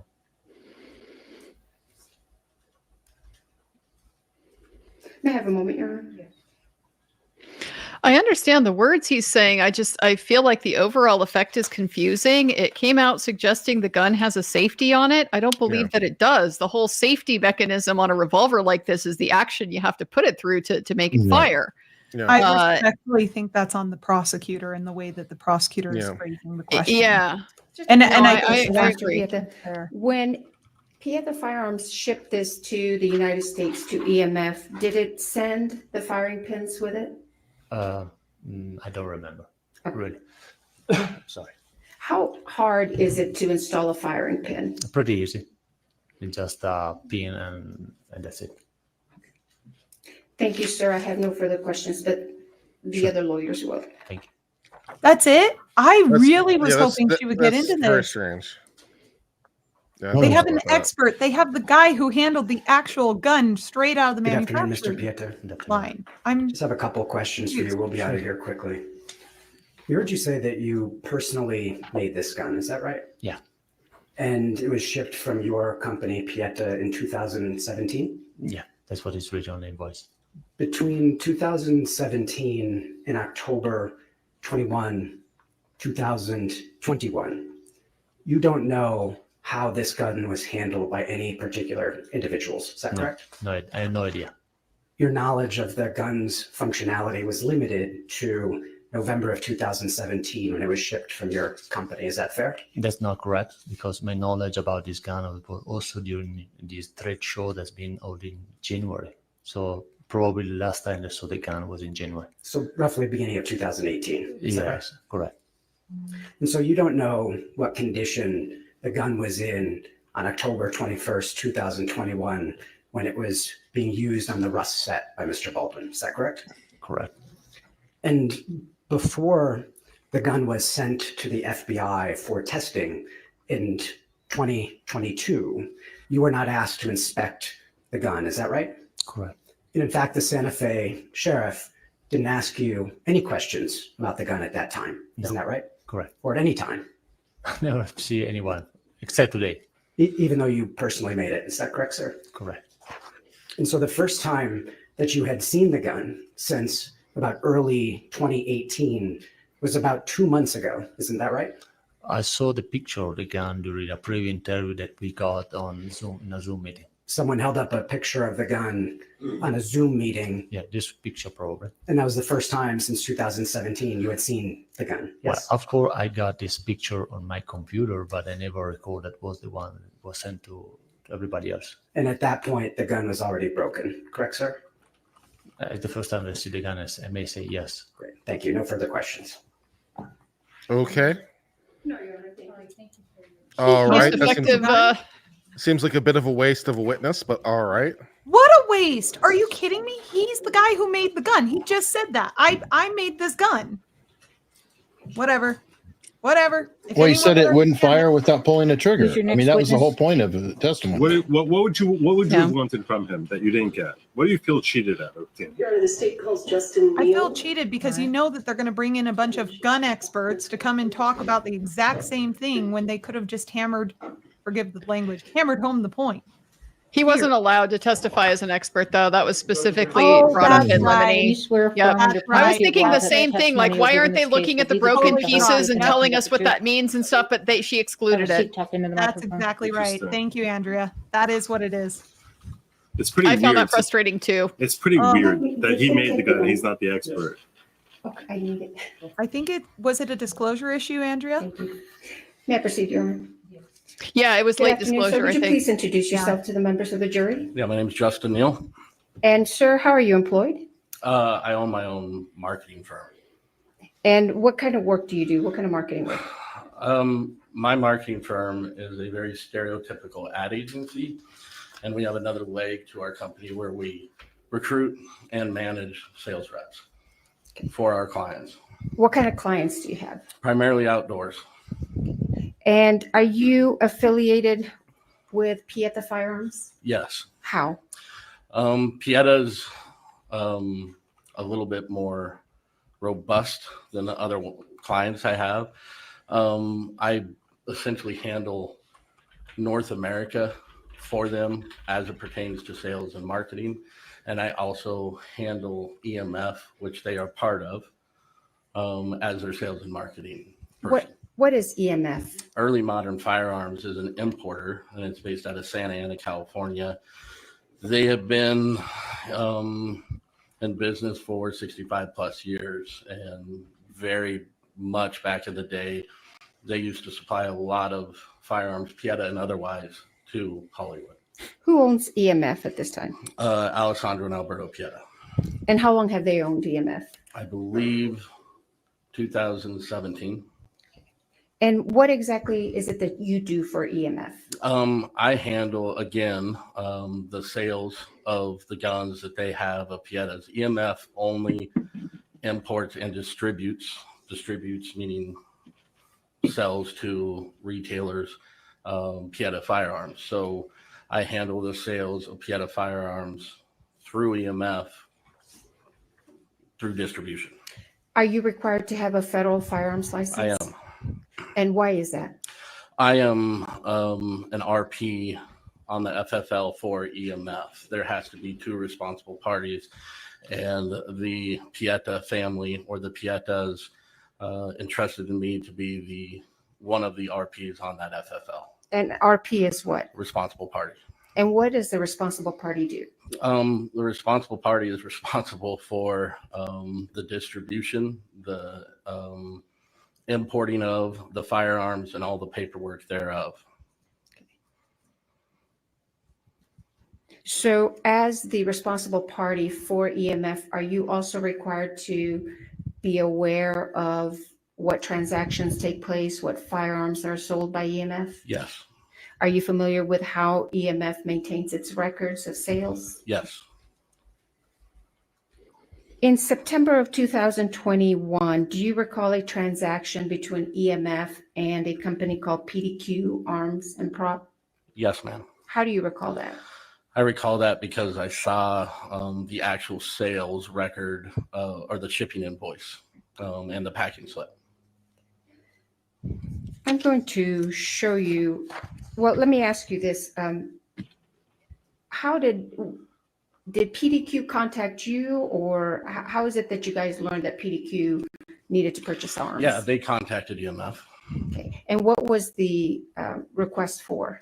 The request was for firearms that he saw on the website. EMF obviously has a website, and he wanted some revolvers. And at that time, 2021, was the heart of the pandemic, and Pieta and every manufacturer, gun manufacturer, was back ordered. So we didn't have any. The lady in which he talked to initially said, we do have display guns that we show at trade shows. And so we didn't offer, we said we had those guns. Okay. Let me show you what's been marked as States Exhibit 52. Mm-hmm.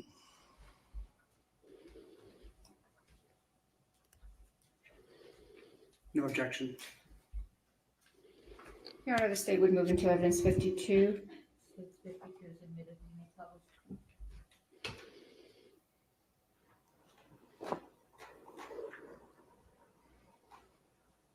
I'm going to show you, well, before you is States Exhibit 52. Do you recognize that? I recognize it, yes. What is it?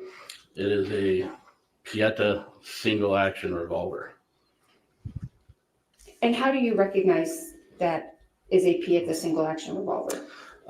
Because that was a display gun that we had at some of the trade shows in which I attended and I monitored. I'm going to show you what's been admitted as States Exhibit 6 and ask you to put on some gloves and take a look at that gun. Okay. You know, the fact that it's a display gun at trade shows means presumably that a lot of people picked up that firearm at the trade shows. Maybe, unless it's on display and not touched. I don't. And therefore what? What's the ramification of that? I'm just noting that as opposed to a brand new in the box firearm, which is touched by the manufacturer, and that's basically it. A trade show. I mean, I've been to trade shows. So you're saying that maybe it's more defective and it fired off by itself because people touched it? I'm saying you're wrong. I'm just wondering if that's but they could have dropped it. You know what he means. Like they could have modification. It could have gotten roughed up. As opposed to going through two hands, it went through 2,000. That's potentially an issue. Okay. And also not the ordinary use. Yeah. Shown on screen at Pieta. I was just wondering where you were going. I think that's a fair point.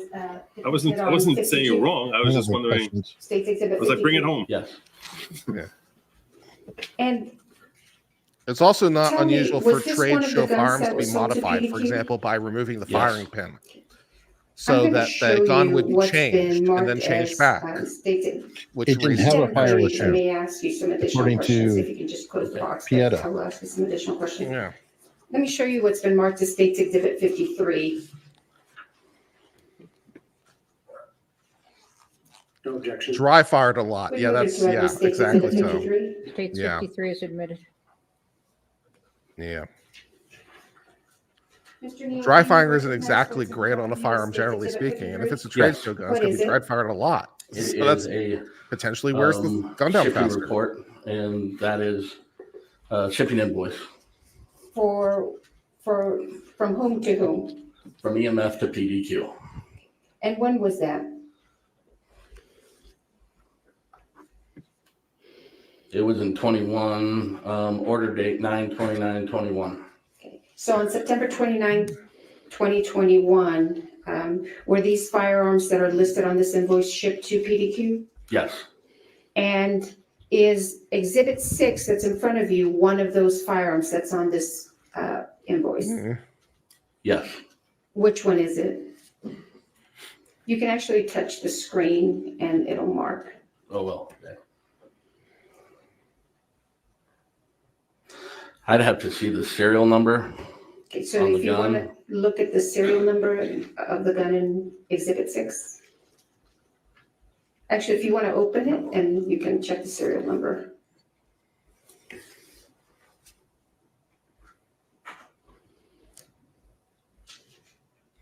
Yeah, it's right here.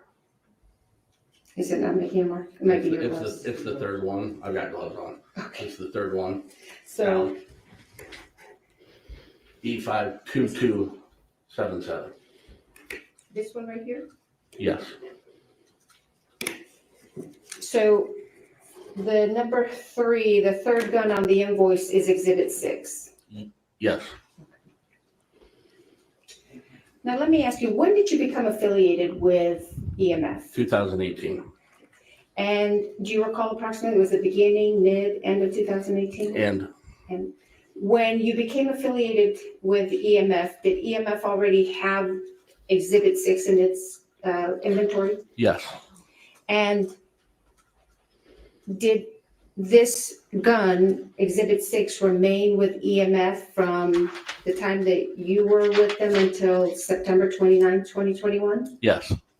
And what did EMF use Exhibit 6, this particular gun, for? To display at primarily industry trade shows, business to business shows, B2B shows. So it was owned by the company the entire time? Yes. Did EMF do any work on this gun? No. Did EMF inspect it for quality assurance purposes? Before each show, functionality. It wasn't.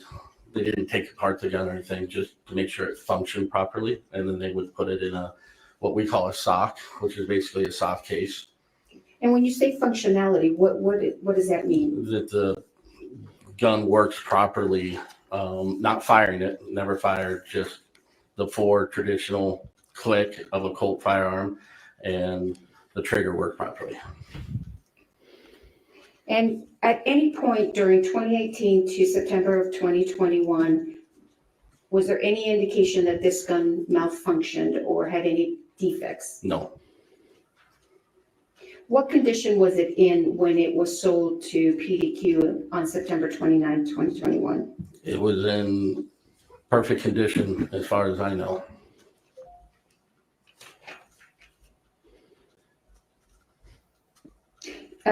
You said that how often was this gun checked for functionality while it was owned by EMF? We do approximately 5 shows a year, and so at least 5 times. And you say 5 shows, does that mean, is it in a display case? Or? It is in a locked glass display case. So people can't just come and grab it? They can't grab it, no. Okay, I guess that solves that Do problem. you also, well, let me ask you this before we move on to the next topic. When this gun was shipped to PDQ, do you know what it was shipped in? Yeah, EMF follows standard operating procedures, which they do for any gun shipped, whether it's to a dealer, a big box store, distributor, influencer. It is in Influencer makes and supplies EMF with a very hard styrofoam box that's molded for a single action, and it's placed in there, then a cover over the top of it that's fit to it, and then another cardboard box sleeve that slides over the top of that, sealed, and then it is put into another shipping box with whatever other guns or accessories the attended person or store requests. Would that have been the manner in which it would have been shipped to PDQ? Yes. Do you also handle customer service calls for Pieta guns in the United States? I handle quite a bit of the customer service calls, yes. Not all, but a lot. Approximately how many would you say? Over the years, since 2018, I probably on average handle 5 or 6 a month. Okay. Have you ever received a complaint or a call about a Pieta revolver going off by itself? Never. Are you familiar with how this particular gun fires? Am I familiar with how it fires? Yes, sir. Yes. Does it fire without a pull of the trigger? No. May I have a moment here? Yes, I'm here, Councilor French. I hope you're going to go through a little bit more detail about that idea. But I think they're just going to have to get into that with the FBI, right? The people that did the testing. Mr. Neal, if this particular gun, Exhibit 6, if it had displayed any defects in functionality, would it have still been shown at trade shows? No. Why not? The purpose of Pieta or EMF going to a trade show is to sell firearms to FFL dealers, holders, not the public, but sporting goods stores, if you will. And if a buyer who wanted to specifically see this gun or any other was to hold it under our watchful eye, of course, and it was defective, he would probably not buy that gun or any other gun that we have. So would it be fair to say you put the best of the best that Pieta has to offer? Absolutely. May I have a moment, Your Honor? Does the court want this one?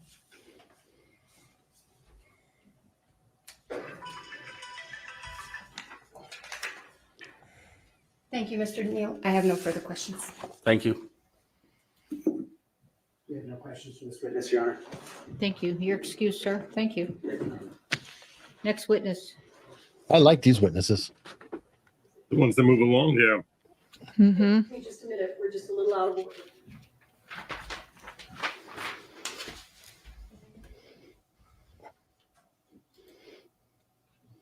Finally, a no questions. Hallelujah.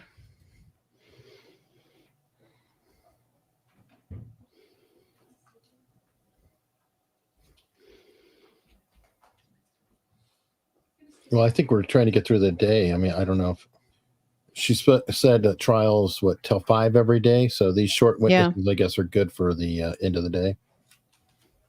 So Seth Kenny's supposed to testify tomorrow, from what I understand. But then there's also Hancock. So I don't know who's going to come up first, but that's going to be long.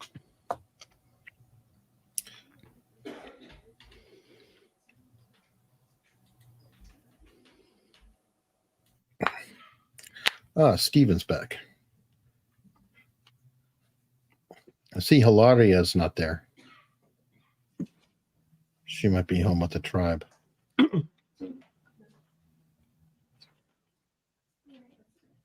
Do I not turdly enough for the Turtle Club? I don't know what that means. But hope that was worth. Thank you for the support, Stephen. Do I not turdly enough for the Turtle Club? Am I not turdly enough for the Turtle? Who's there behind AB? What's headphones for? Stephen Baldwin is who they're talking about, I think. His brother Stephen, yeah. Is that? He's got his hair slicked back and the glasses. Mm-hmm.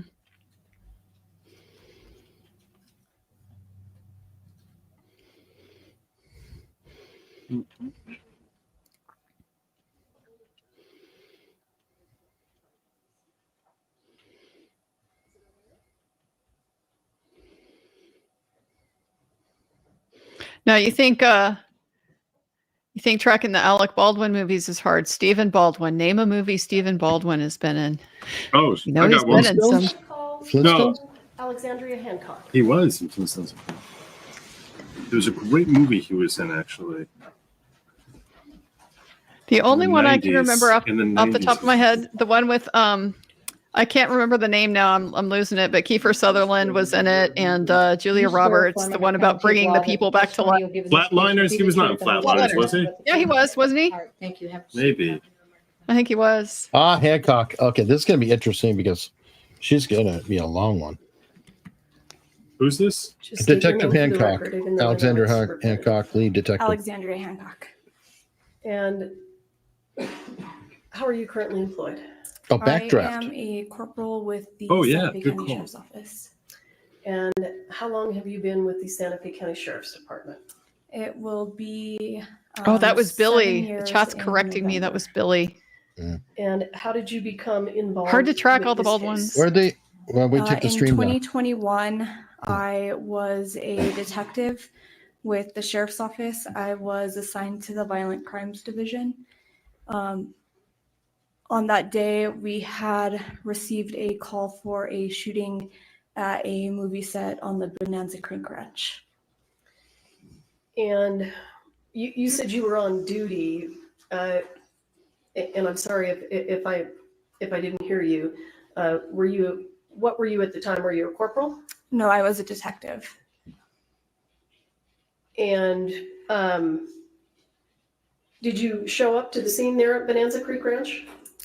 Yes. Do you know approximately what time?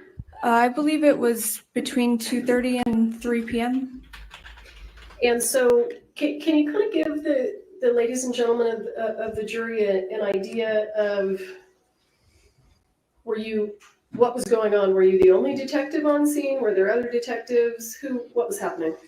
Yeah, so when we had originally, it's called a briefing, essentially, back at our office, at the sheriff's office, we had a short briefing with all the detectives that were there that day about what had been learned thus far as to what occurred on the ranch.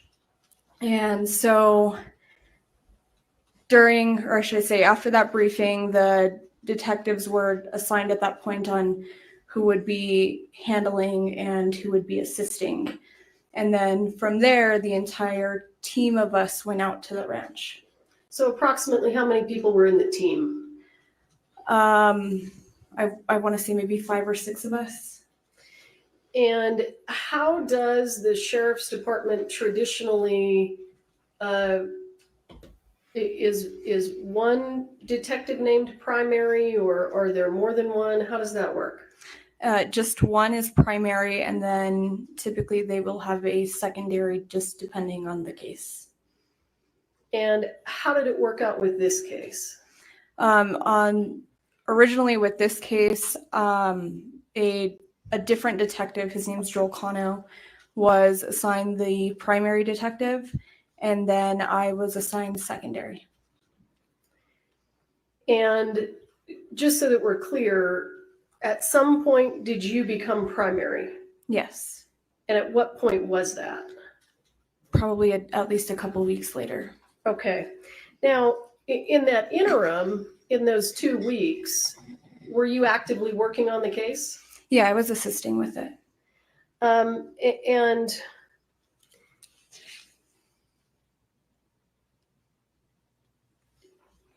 as the assisting detective, did you conduct interviews with witnesses on October 21st? Yes, I did. Who did you interview on that day? And then we'll back up. Okay. On that day, I interviewed Hannah Gutierrez-Reed, David Halls, and Alec Baldwin.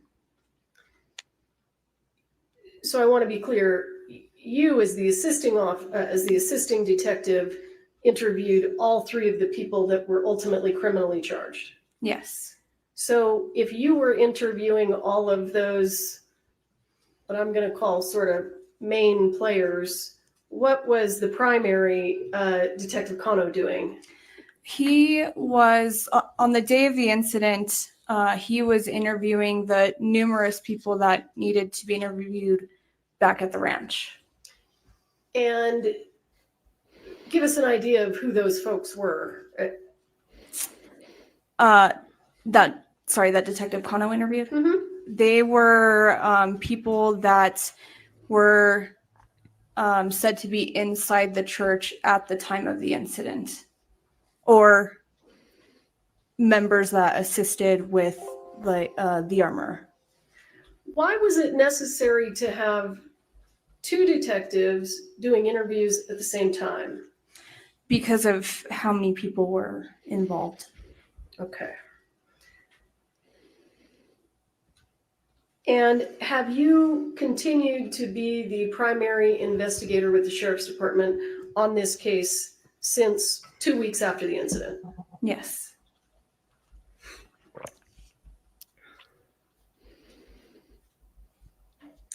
Now, when you were dispatched, well, it sounds like you weren't really dispatched, were you? No. Who called you in? My lieutenant at the time, which was Mike Martinez. And you indicated that you had a briefing. Yes. And tell us kind of what information you got at the briefing that you had before you went out to the scene. Yeah, so during our briefing there at the office, we were told that there was a movie being filmed at Bonanza Creek Ranch, and then sometime during that day, shortly before we were called in for that briefing, that two people had been shot on the set. Did you receive information that the shooting had been characterized as an accident? I do recall reading that on our CAD. And as a detective with the Sheriff's Department, when you get called to a shooting that's being characterized as an accident, does that mean to you that there will be no criminal charges? No. Have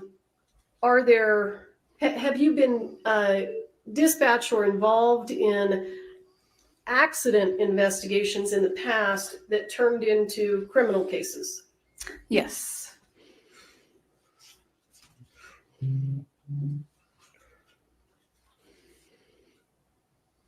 I would think that happens a lot. A car collision that turns out to be a DUI. I know that the jury's heard some of this. So you interviewed Hannah Gutierrez, correct? That's correct. And what role did she have on the set? She was the main armorer on Rust.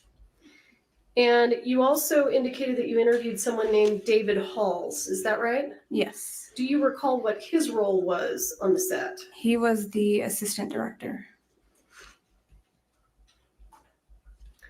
And then, of course, you interviewed Mr. Baldwin, and we understand that he's an actor, correct? Correct. I want to just take you back for a moment. During opening, did you hear the defense attorney say that Sarah Zachary was not interviewed on October 21st? I did hear that. Is that correct? No. Was Sarah Zachary actually interviewed on October 21st? She was. Who interviewed her? Detective Joel Kano with the assistance of Detective Ray Arndt. And who was Sarah Zachary?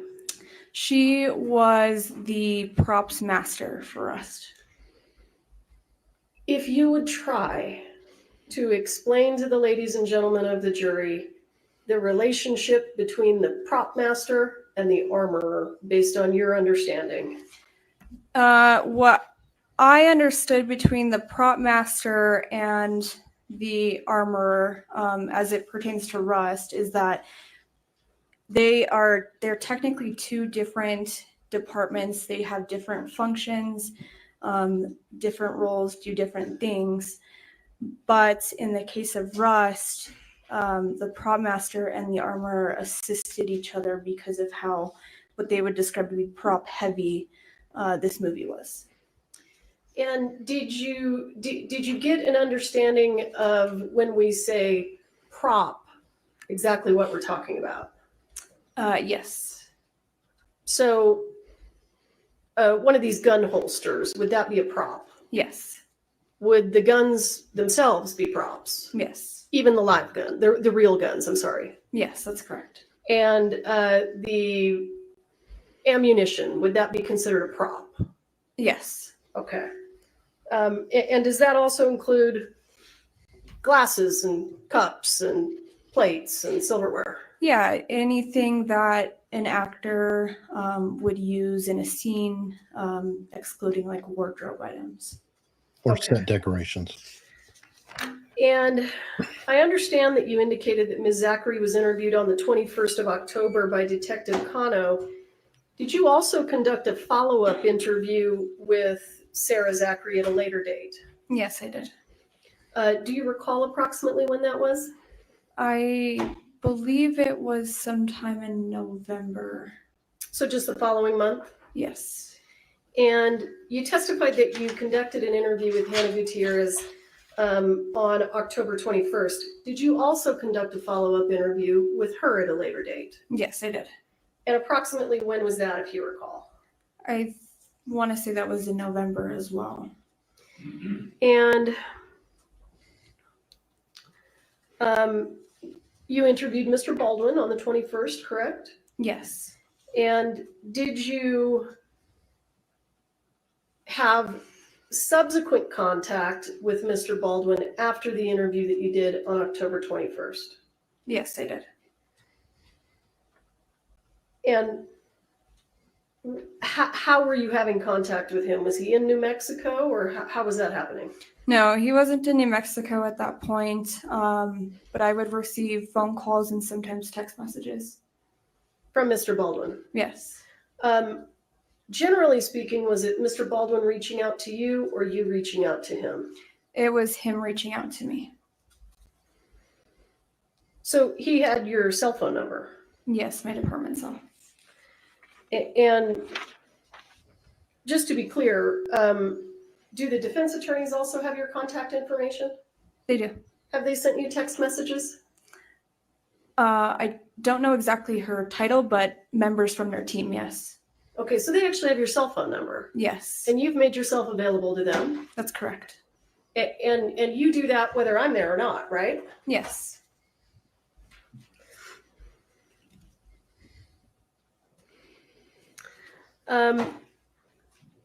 With regard to your November interview with Ms. Gutierrez, did you have a conversation with Ms. Gutierrez about who loaded the gun? I did. And what did Ms. Gutierrez say? That she loaded the gun herself.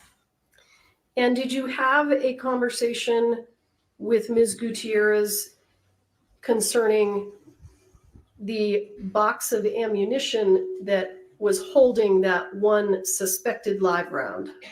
I did. And what did Ms. Gutierrez say? That it would be a box that she would have provided.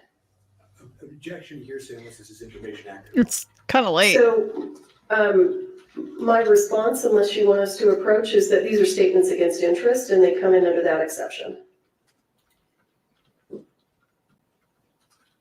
I don't believe that they are, but like I said, if it's information acted upon and we can cross on it, it's fine.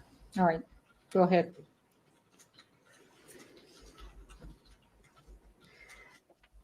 Did you have conversations? Well, let me ask you. Ms. Gutierrez indicated that she brought that box of ammunition on the set. Is that right? That it was similar to one that she would have provided. During that interview, did she produce a photograph for you? She did. And the photograph that she produced, did she tell you where she got it? I don't know if she said in that interview exactly where she got it, but she did describe it to be a box like that was in the photo would be what she provided.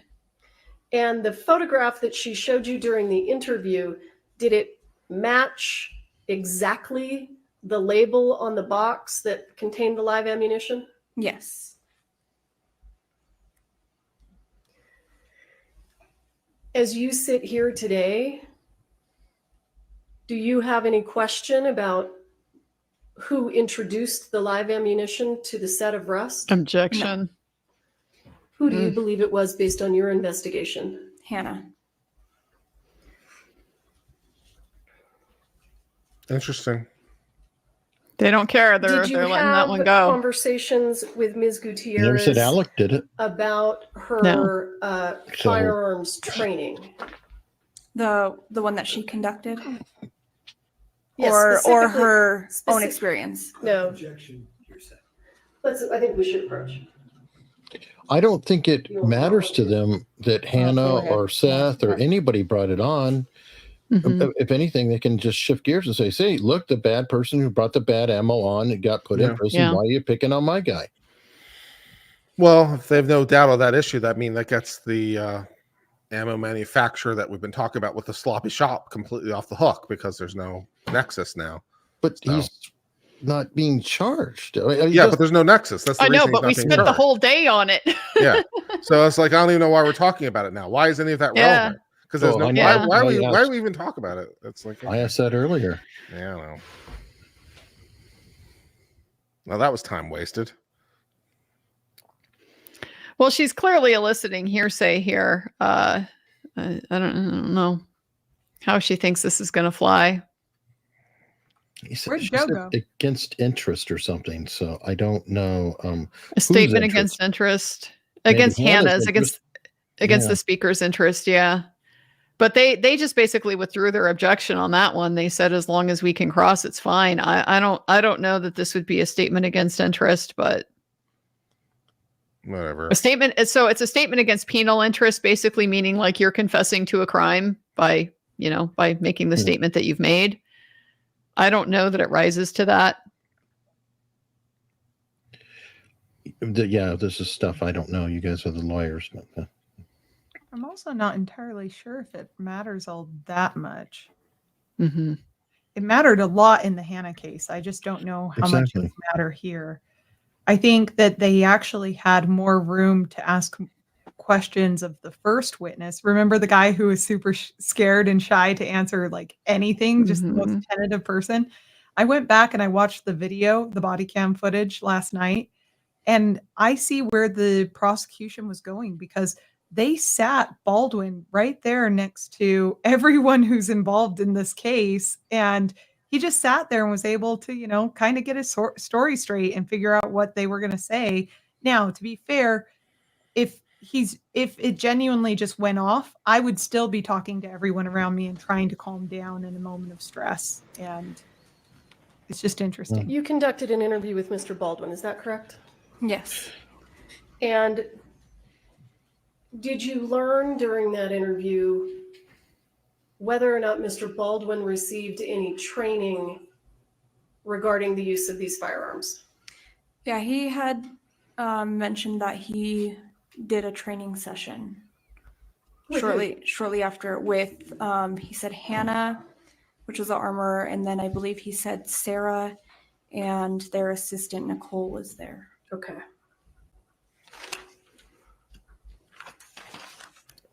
So didn't get it in through Hannah, but allowed to get it in through Alec's own statement. Meaning There you defense go. won the objection up And- there at the sidebar. Did you interview Seth Kenny? Yes, several times. oh, yeah. How many times do you think you talked to him? Dozens. I don't know if I could. They're practically dating. I'm not sure I could. prove I'm that. not kidding. A lot. I'm not surprised. Probably at least between 5 and 10. Why does Okay. that not And was surprise Mr. me? You're Kenny telling me cooperative with you? the guy who was Yes. possibly boinking two Um, women on set, Did you request any search warrants in this case? or at least heavily flirting with Yes. them, What wasn't search also warrant? flirting with Ms. Hancock? I had drafted the search warrant for the prop truck as well as the search warrant for PDQ. And PDQ, is that Mr. Kenny's business? Yes. Let me ask you, have you ever worked on a movie set before? No. And have you ever investigated a crime on a movie set before? No. On October 21st, 2021, did you know what a prop truck was? No. At some point through your investigation, did you learn what a prop truck was? Yes. Prop truck. And I like how she pronounced it. what's a prop truck? It was an area that was used for storage. Storage of This particular prop truck. Props? Yeah.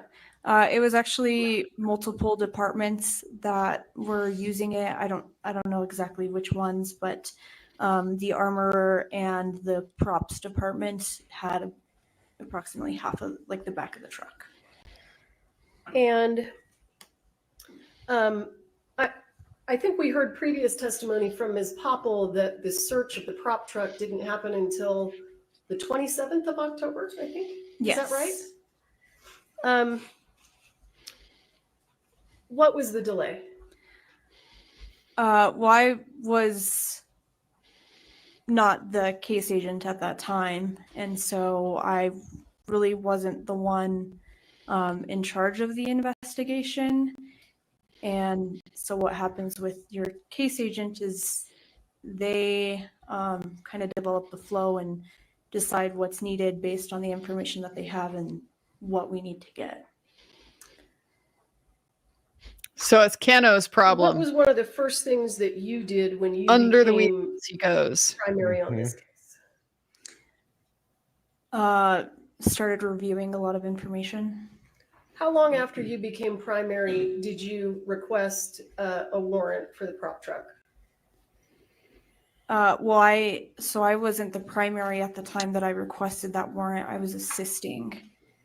Okay. And so, I mean, between the day that the incident occurred, which was the 21st, and then the day that the search warrant was, I think, applied and executed for was the 27th, so 6 days. And was the prop truck secured during that time? Through my interviews, I found out that it was secured. And how was it secured? So the set, one of the individuals that worked on the set of Rust. Objection, you're set. You're just right. Unless she knew it at the time. This is information that she learned during her investigation. Afterwards. It's going for the truth. Yeah, it's hearsay. Ask her when, did you get that date? In terms of when she learned? Yes. When did you learn? Let me ask you this. When you showed up on the 27th of October, did anyone meet you at the prop truck? Yes, and then we also had deputies that went out there at least a couple days before we had drafted that search warrant to secure the truck with 24-hour surveillance. So when you went to the prop truck on the 27th, did someone have to meet you there to open it? Yes. Who had to meet you there to open it? Her name was Ro Walters. Okay. So on that day, did you understand that it was locked? Yeah, inaccessible. Okay. Because she had to open it for you. Correct. And other than props generally, tell us what other things were stored inside that truck. There was a firearm safe with firearms in it. There were firearms outside of that safe. I think there were like a bunch of chairs in it and maybe some like shade tents and stuff like that. There was quite a bit of stuff. After you were let into the prop truck and it was unlocked for you, describe for us the safe. How big is it?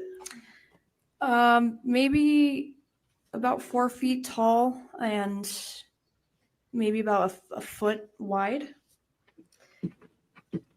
And did someone have to come and unlock that safe for you? Yes. Who was that? Seth Kenny.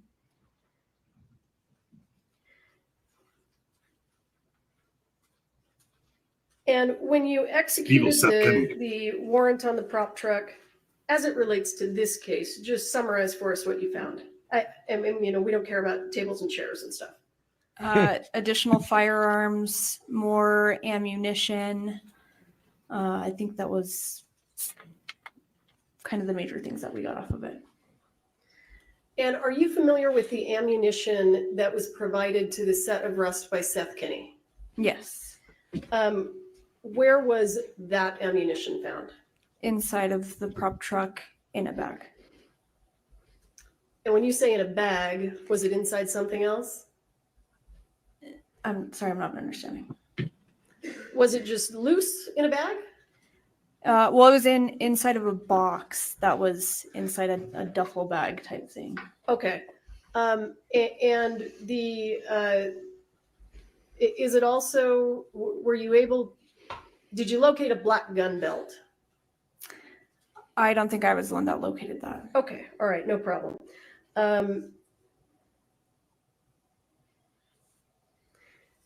we understand that you also executed a search warrant on PDQ, is that right? That's correct. And that was on November 30th, I think we heard? Yes. So prior to executing that search warrant, had Seth Kenny talked to you about live rounds? I don't, yes, I believe so. Do you recall, did Seth Kenny at some point bring live rounds to you? He did. Do you know whether that was before you searched PDQ? It was before. So you knew before you searched PDQ that he had live rounds because he took them and told you? Yes. Did you receive information prior to the search at PDQ regarding a green ammo can? I did. Who did you receive that information from? From Thel Reed, which was Hannah's father.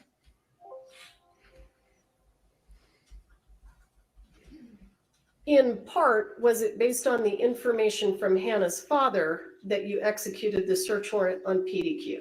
Yeah, the information I learned from him was some of what I used. And just to be clear, I want to be clear, the reason that you went and searched PDQ, one of the reasons is because Mr. Reed said Seth Kenny's got live ammunition, right? Yeah, he did say that. He actually said that he was the one that picked up that live ammunition. Who was? Thel. Thel picked it up? Yes. Okay. Now, Corporal, did it occur to you that Thel Reed may be giving you inaccurate information to protect his daughter? What? I mean, unless we're going to be able to ask witnesses. Well, continue. I'm just asking you. God, the twins there. I'm not asking about anybody else. Did it occur to you when you took the information from Mr. Reed and got the search warrant? Did you know who to believe at that point in time? No. Okay. And I want to be clear, did Mr. Reed, and this is just because of, this is just why you did what you did Mr. Reed indicate to you that the ammunition at PDQ he thought was the same ammunition on the set of Rust? Yes. Did that turn out to be true? No.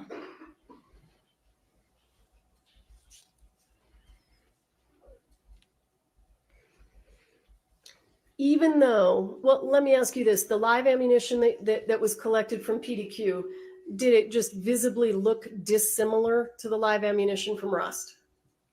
Yes. Even though it looked dissimilar, did you send it to the FBI for testing anyway? We did.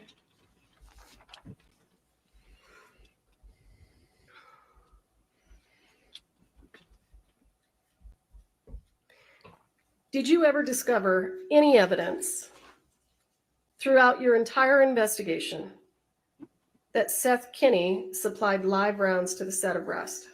No. Did you ever discover any evidence that Seth Kenny was present on the set of Rust until you met him at the prop truck? No.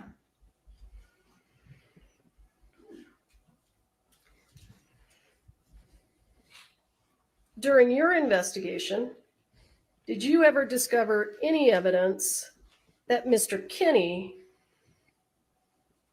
modified or altered the gun that was provided to Mr. Baldwin? No. Did you ever discover any evidence that Ms. Gutierrez modified or altered the gun that was provided to Mr. Baldwin? No.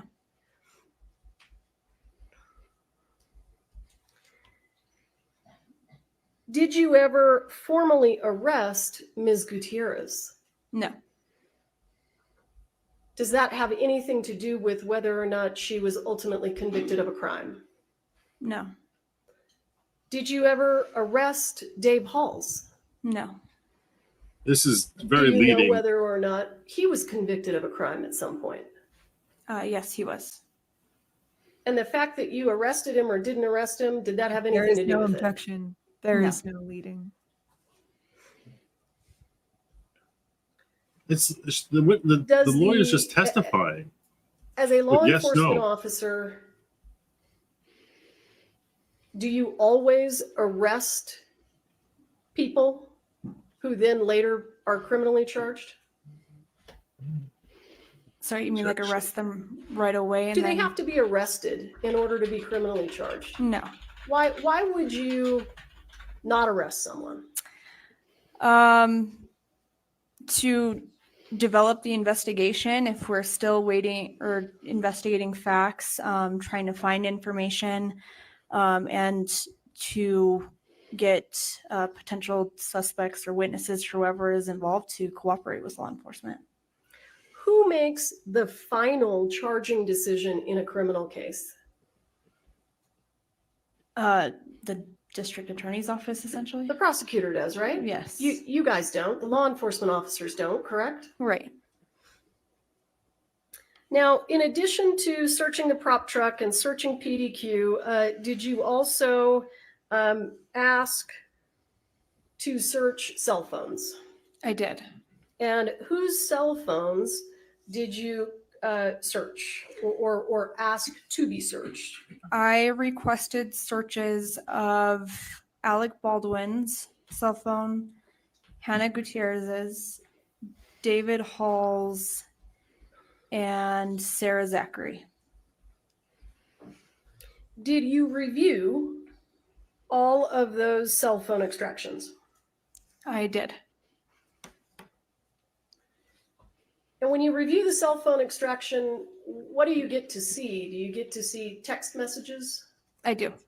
Do you get to see photographs? Yes. When you reviewed the photographs from Ms. Gutierrez's cell phone, did you notice anything that stood out to you? I did. What was that? There was a photograph taken, I believe it was maybe end of November, that she was there was two bullets, 2 rounds, and I believe her hand, and it caused a little bit of concern. And then I think I actually had found a couple photos of it, and one of the bullets in that photograph was circled, kind of how you can edit a picture, and it said, I believe it was dud on top of it. That bullet that was circled that said dud on it, was it a She's going Starlight to lead bracelet? this much. She might as well lead them to a point a little Did it bit have a more nickel quickly. primer? Yes, well, silver. Silver, nickel. Yeah. Okay. Just in terms of the color. Yes.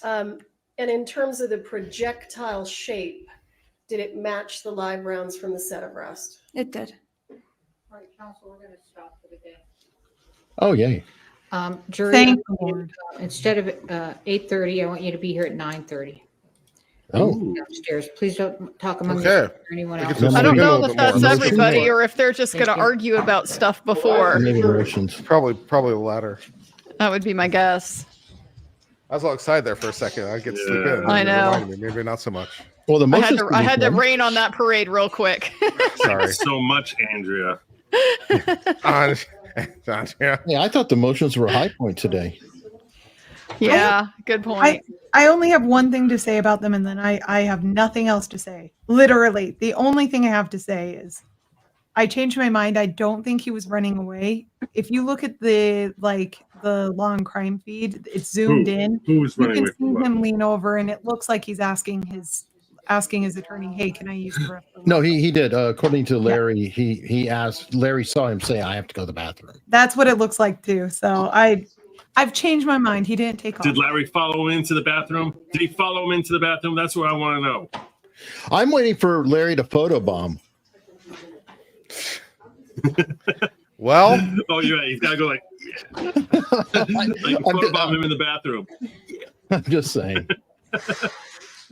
Oh man, I was about to make a joke. I'm glad I didn't. All right, moving on. There you go. All right. So, you were talking about today's highlights. Maybe we should just go over the highlights and or lowlights. Get on out of here. Yeah, I mean, we should probably just go over everything. I mean, perhaps there's going to be some stuff. I pulled this out a little quickly. Perhaps there's going to be conversation. So maybe we'll just wait to see if she. Oh, I'm sorry. Yeah, no problem. I pulled this out. No, I pulled this out. So. Yep. Hopefully, fireworks. Also, I don't really particularly care for this seal. It's like gold on yellow. It's not distinct. I know, it looks blurry. I need a two-tone thing going on. It's Or blurry. some looking. black background, maybe. Yeah, agree. I like the symbolism though of the two eagles, the Mexican eagle and the bald eagle. I think it's on glass, and the An glass eagle is and a on hawk, glass. right? Yeah. Oh, it says judge left. Yeah, the judge has gone off the bench. Oh, we can be done. There we go. 1912. It's almost a real state. Ouch. As somebody who's born and raised in Arizona at 1917, I take that personally, Kurt. Danny Googling. So let's talk about today's highlights, lowlights, and I don't know, lowlights. So I really like Pieta. And I joke. like the guy following him. They were great. They didn't do enough. Well, they with were him, nice and tight and to the point. Yeah. Nothing extraneous. That was fantastic. I wish they'd done more with them though, because these are the guys who manufacture the firearm, and they could have spent a little bit more time on. There's no way that this firearm could fire without. But they weren't allowed to. I know they weren't said allowed it, but- to. Yeah. So they were very limited on the expert side. He wasn't allowed to offer any opinions, just fact evidence. So how can he not be an expert? I am the. He was owner of late the company. disclosed. I built it with my hands. Oh, He was late disclosed. So Okay, they fair enough. so the judge limited it. So just to review those of you who haven't been here since for the last 8 hours or so. So as far as what happened today, that basically we started today with cross-examination of technician. What type is it? Armor technician? Evidence? What's that? Crime technician? The evidence technician, yeah. Evidence technician, yeah. Marissa Popel. And we all expected that her testimony and cross-examination and redirect maybe an hour or 2 hours. I mean, direct examination of her yesterday, which is what we wrapped up with yesterday, lasted like, I don't know, an hour or two. We spent all morning, most of the afternoon with her on cross and then on redirect, and what was a painful cross, where it was much more, to my mind, and if any disagree with my assessment on this, that Marissa essentially was just being peppered with all sorts of questions, both on cross and then on redirect, about things that she clearly couldn't know anything about. Like, He kept treating her as an investigator, and she even had to correct him a bunch of times because he said, as an investigator, she goes, I'm an evidence technician, or I'm a technician. She said that multiple times.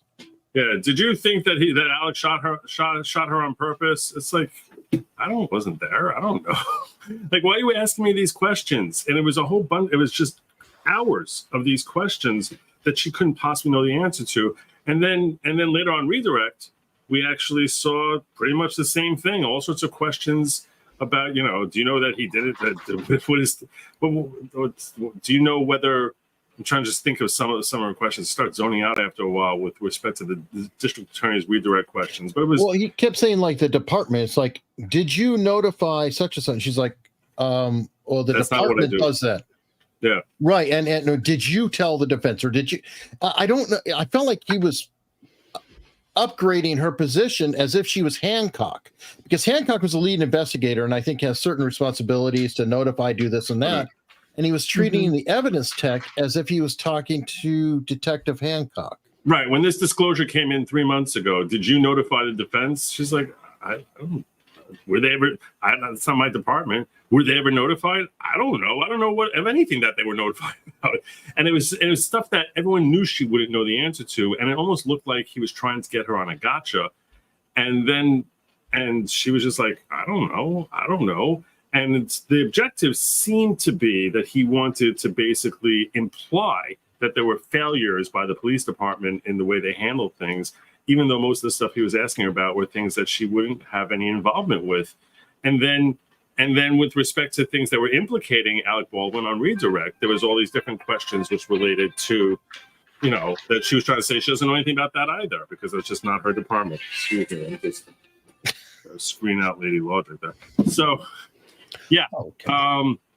And then we also you were talking about the motions and how those were the best part of the day. So you want to break down what we got out of the motions before we get into the other witnesses, because that happened in the middle here. Anyone? Well, so what was going on with emotions? You could tell it was in preparation for this witness. At least I'm pretty confident it was, since she's the one that did the interviews. And so what had happened is that the state had made it clear they're going to be proffering some of Alec Baldwin's statements that he made in these interviews to this witness, this detective, and the defense was basically disputing quite a few of them, arguing that they needed to be redacted for a variety of reasons. They're not relevant. They're more prejudicial than probative, et cetera, et cetera.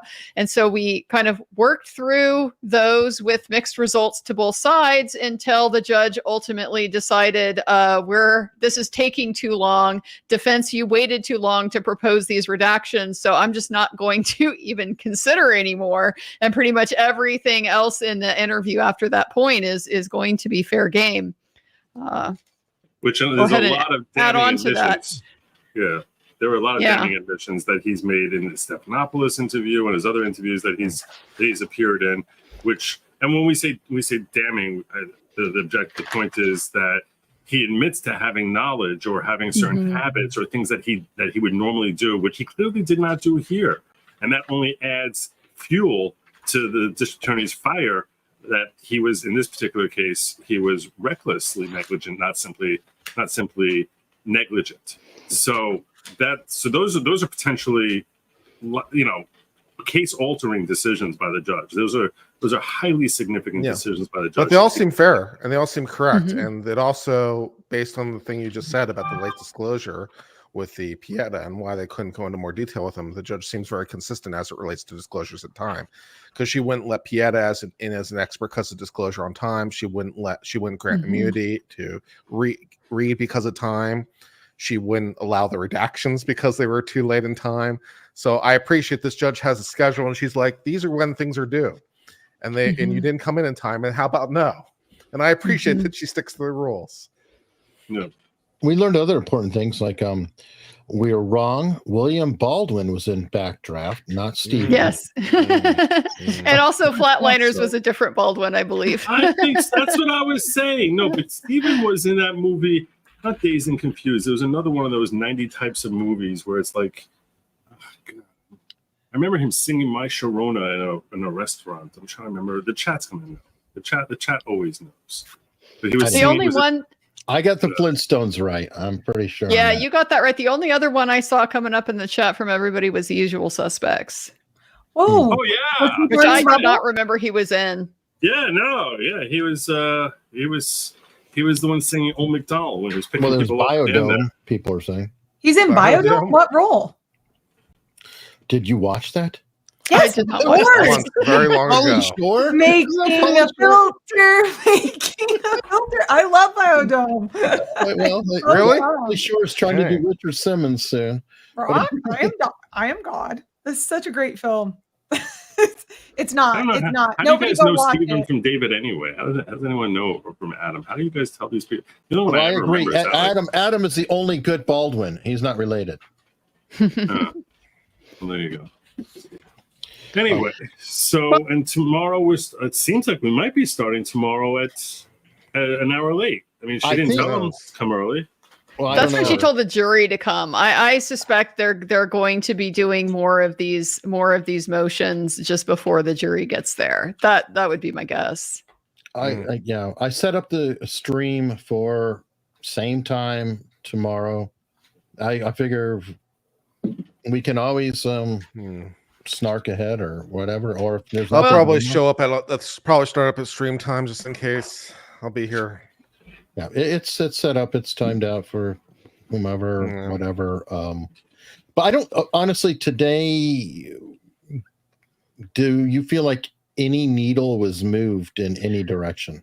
The needle that was moved from my perspective is at some point we shifted from prosecuting Alec Baldwin to prosecuting Mr. Kenny, and I don't know why. I definitely don't know why the prosecutor seems to have taken this bait, because now even with this new witness, this detective, for some reason we're focusing a lot on him, and I don't know why we are here.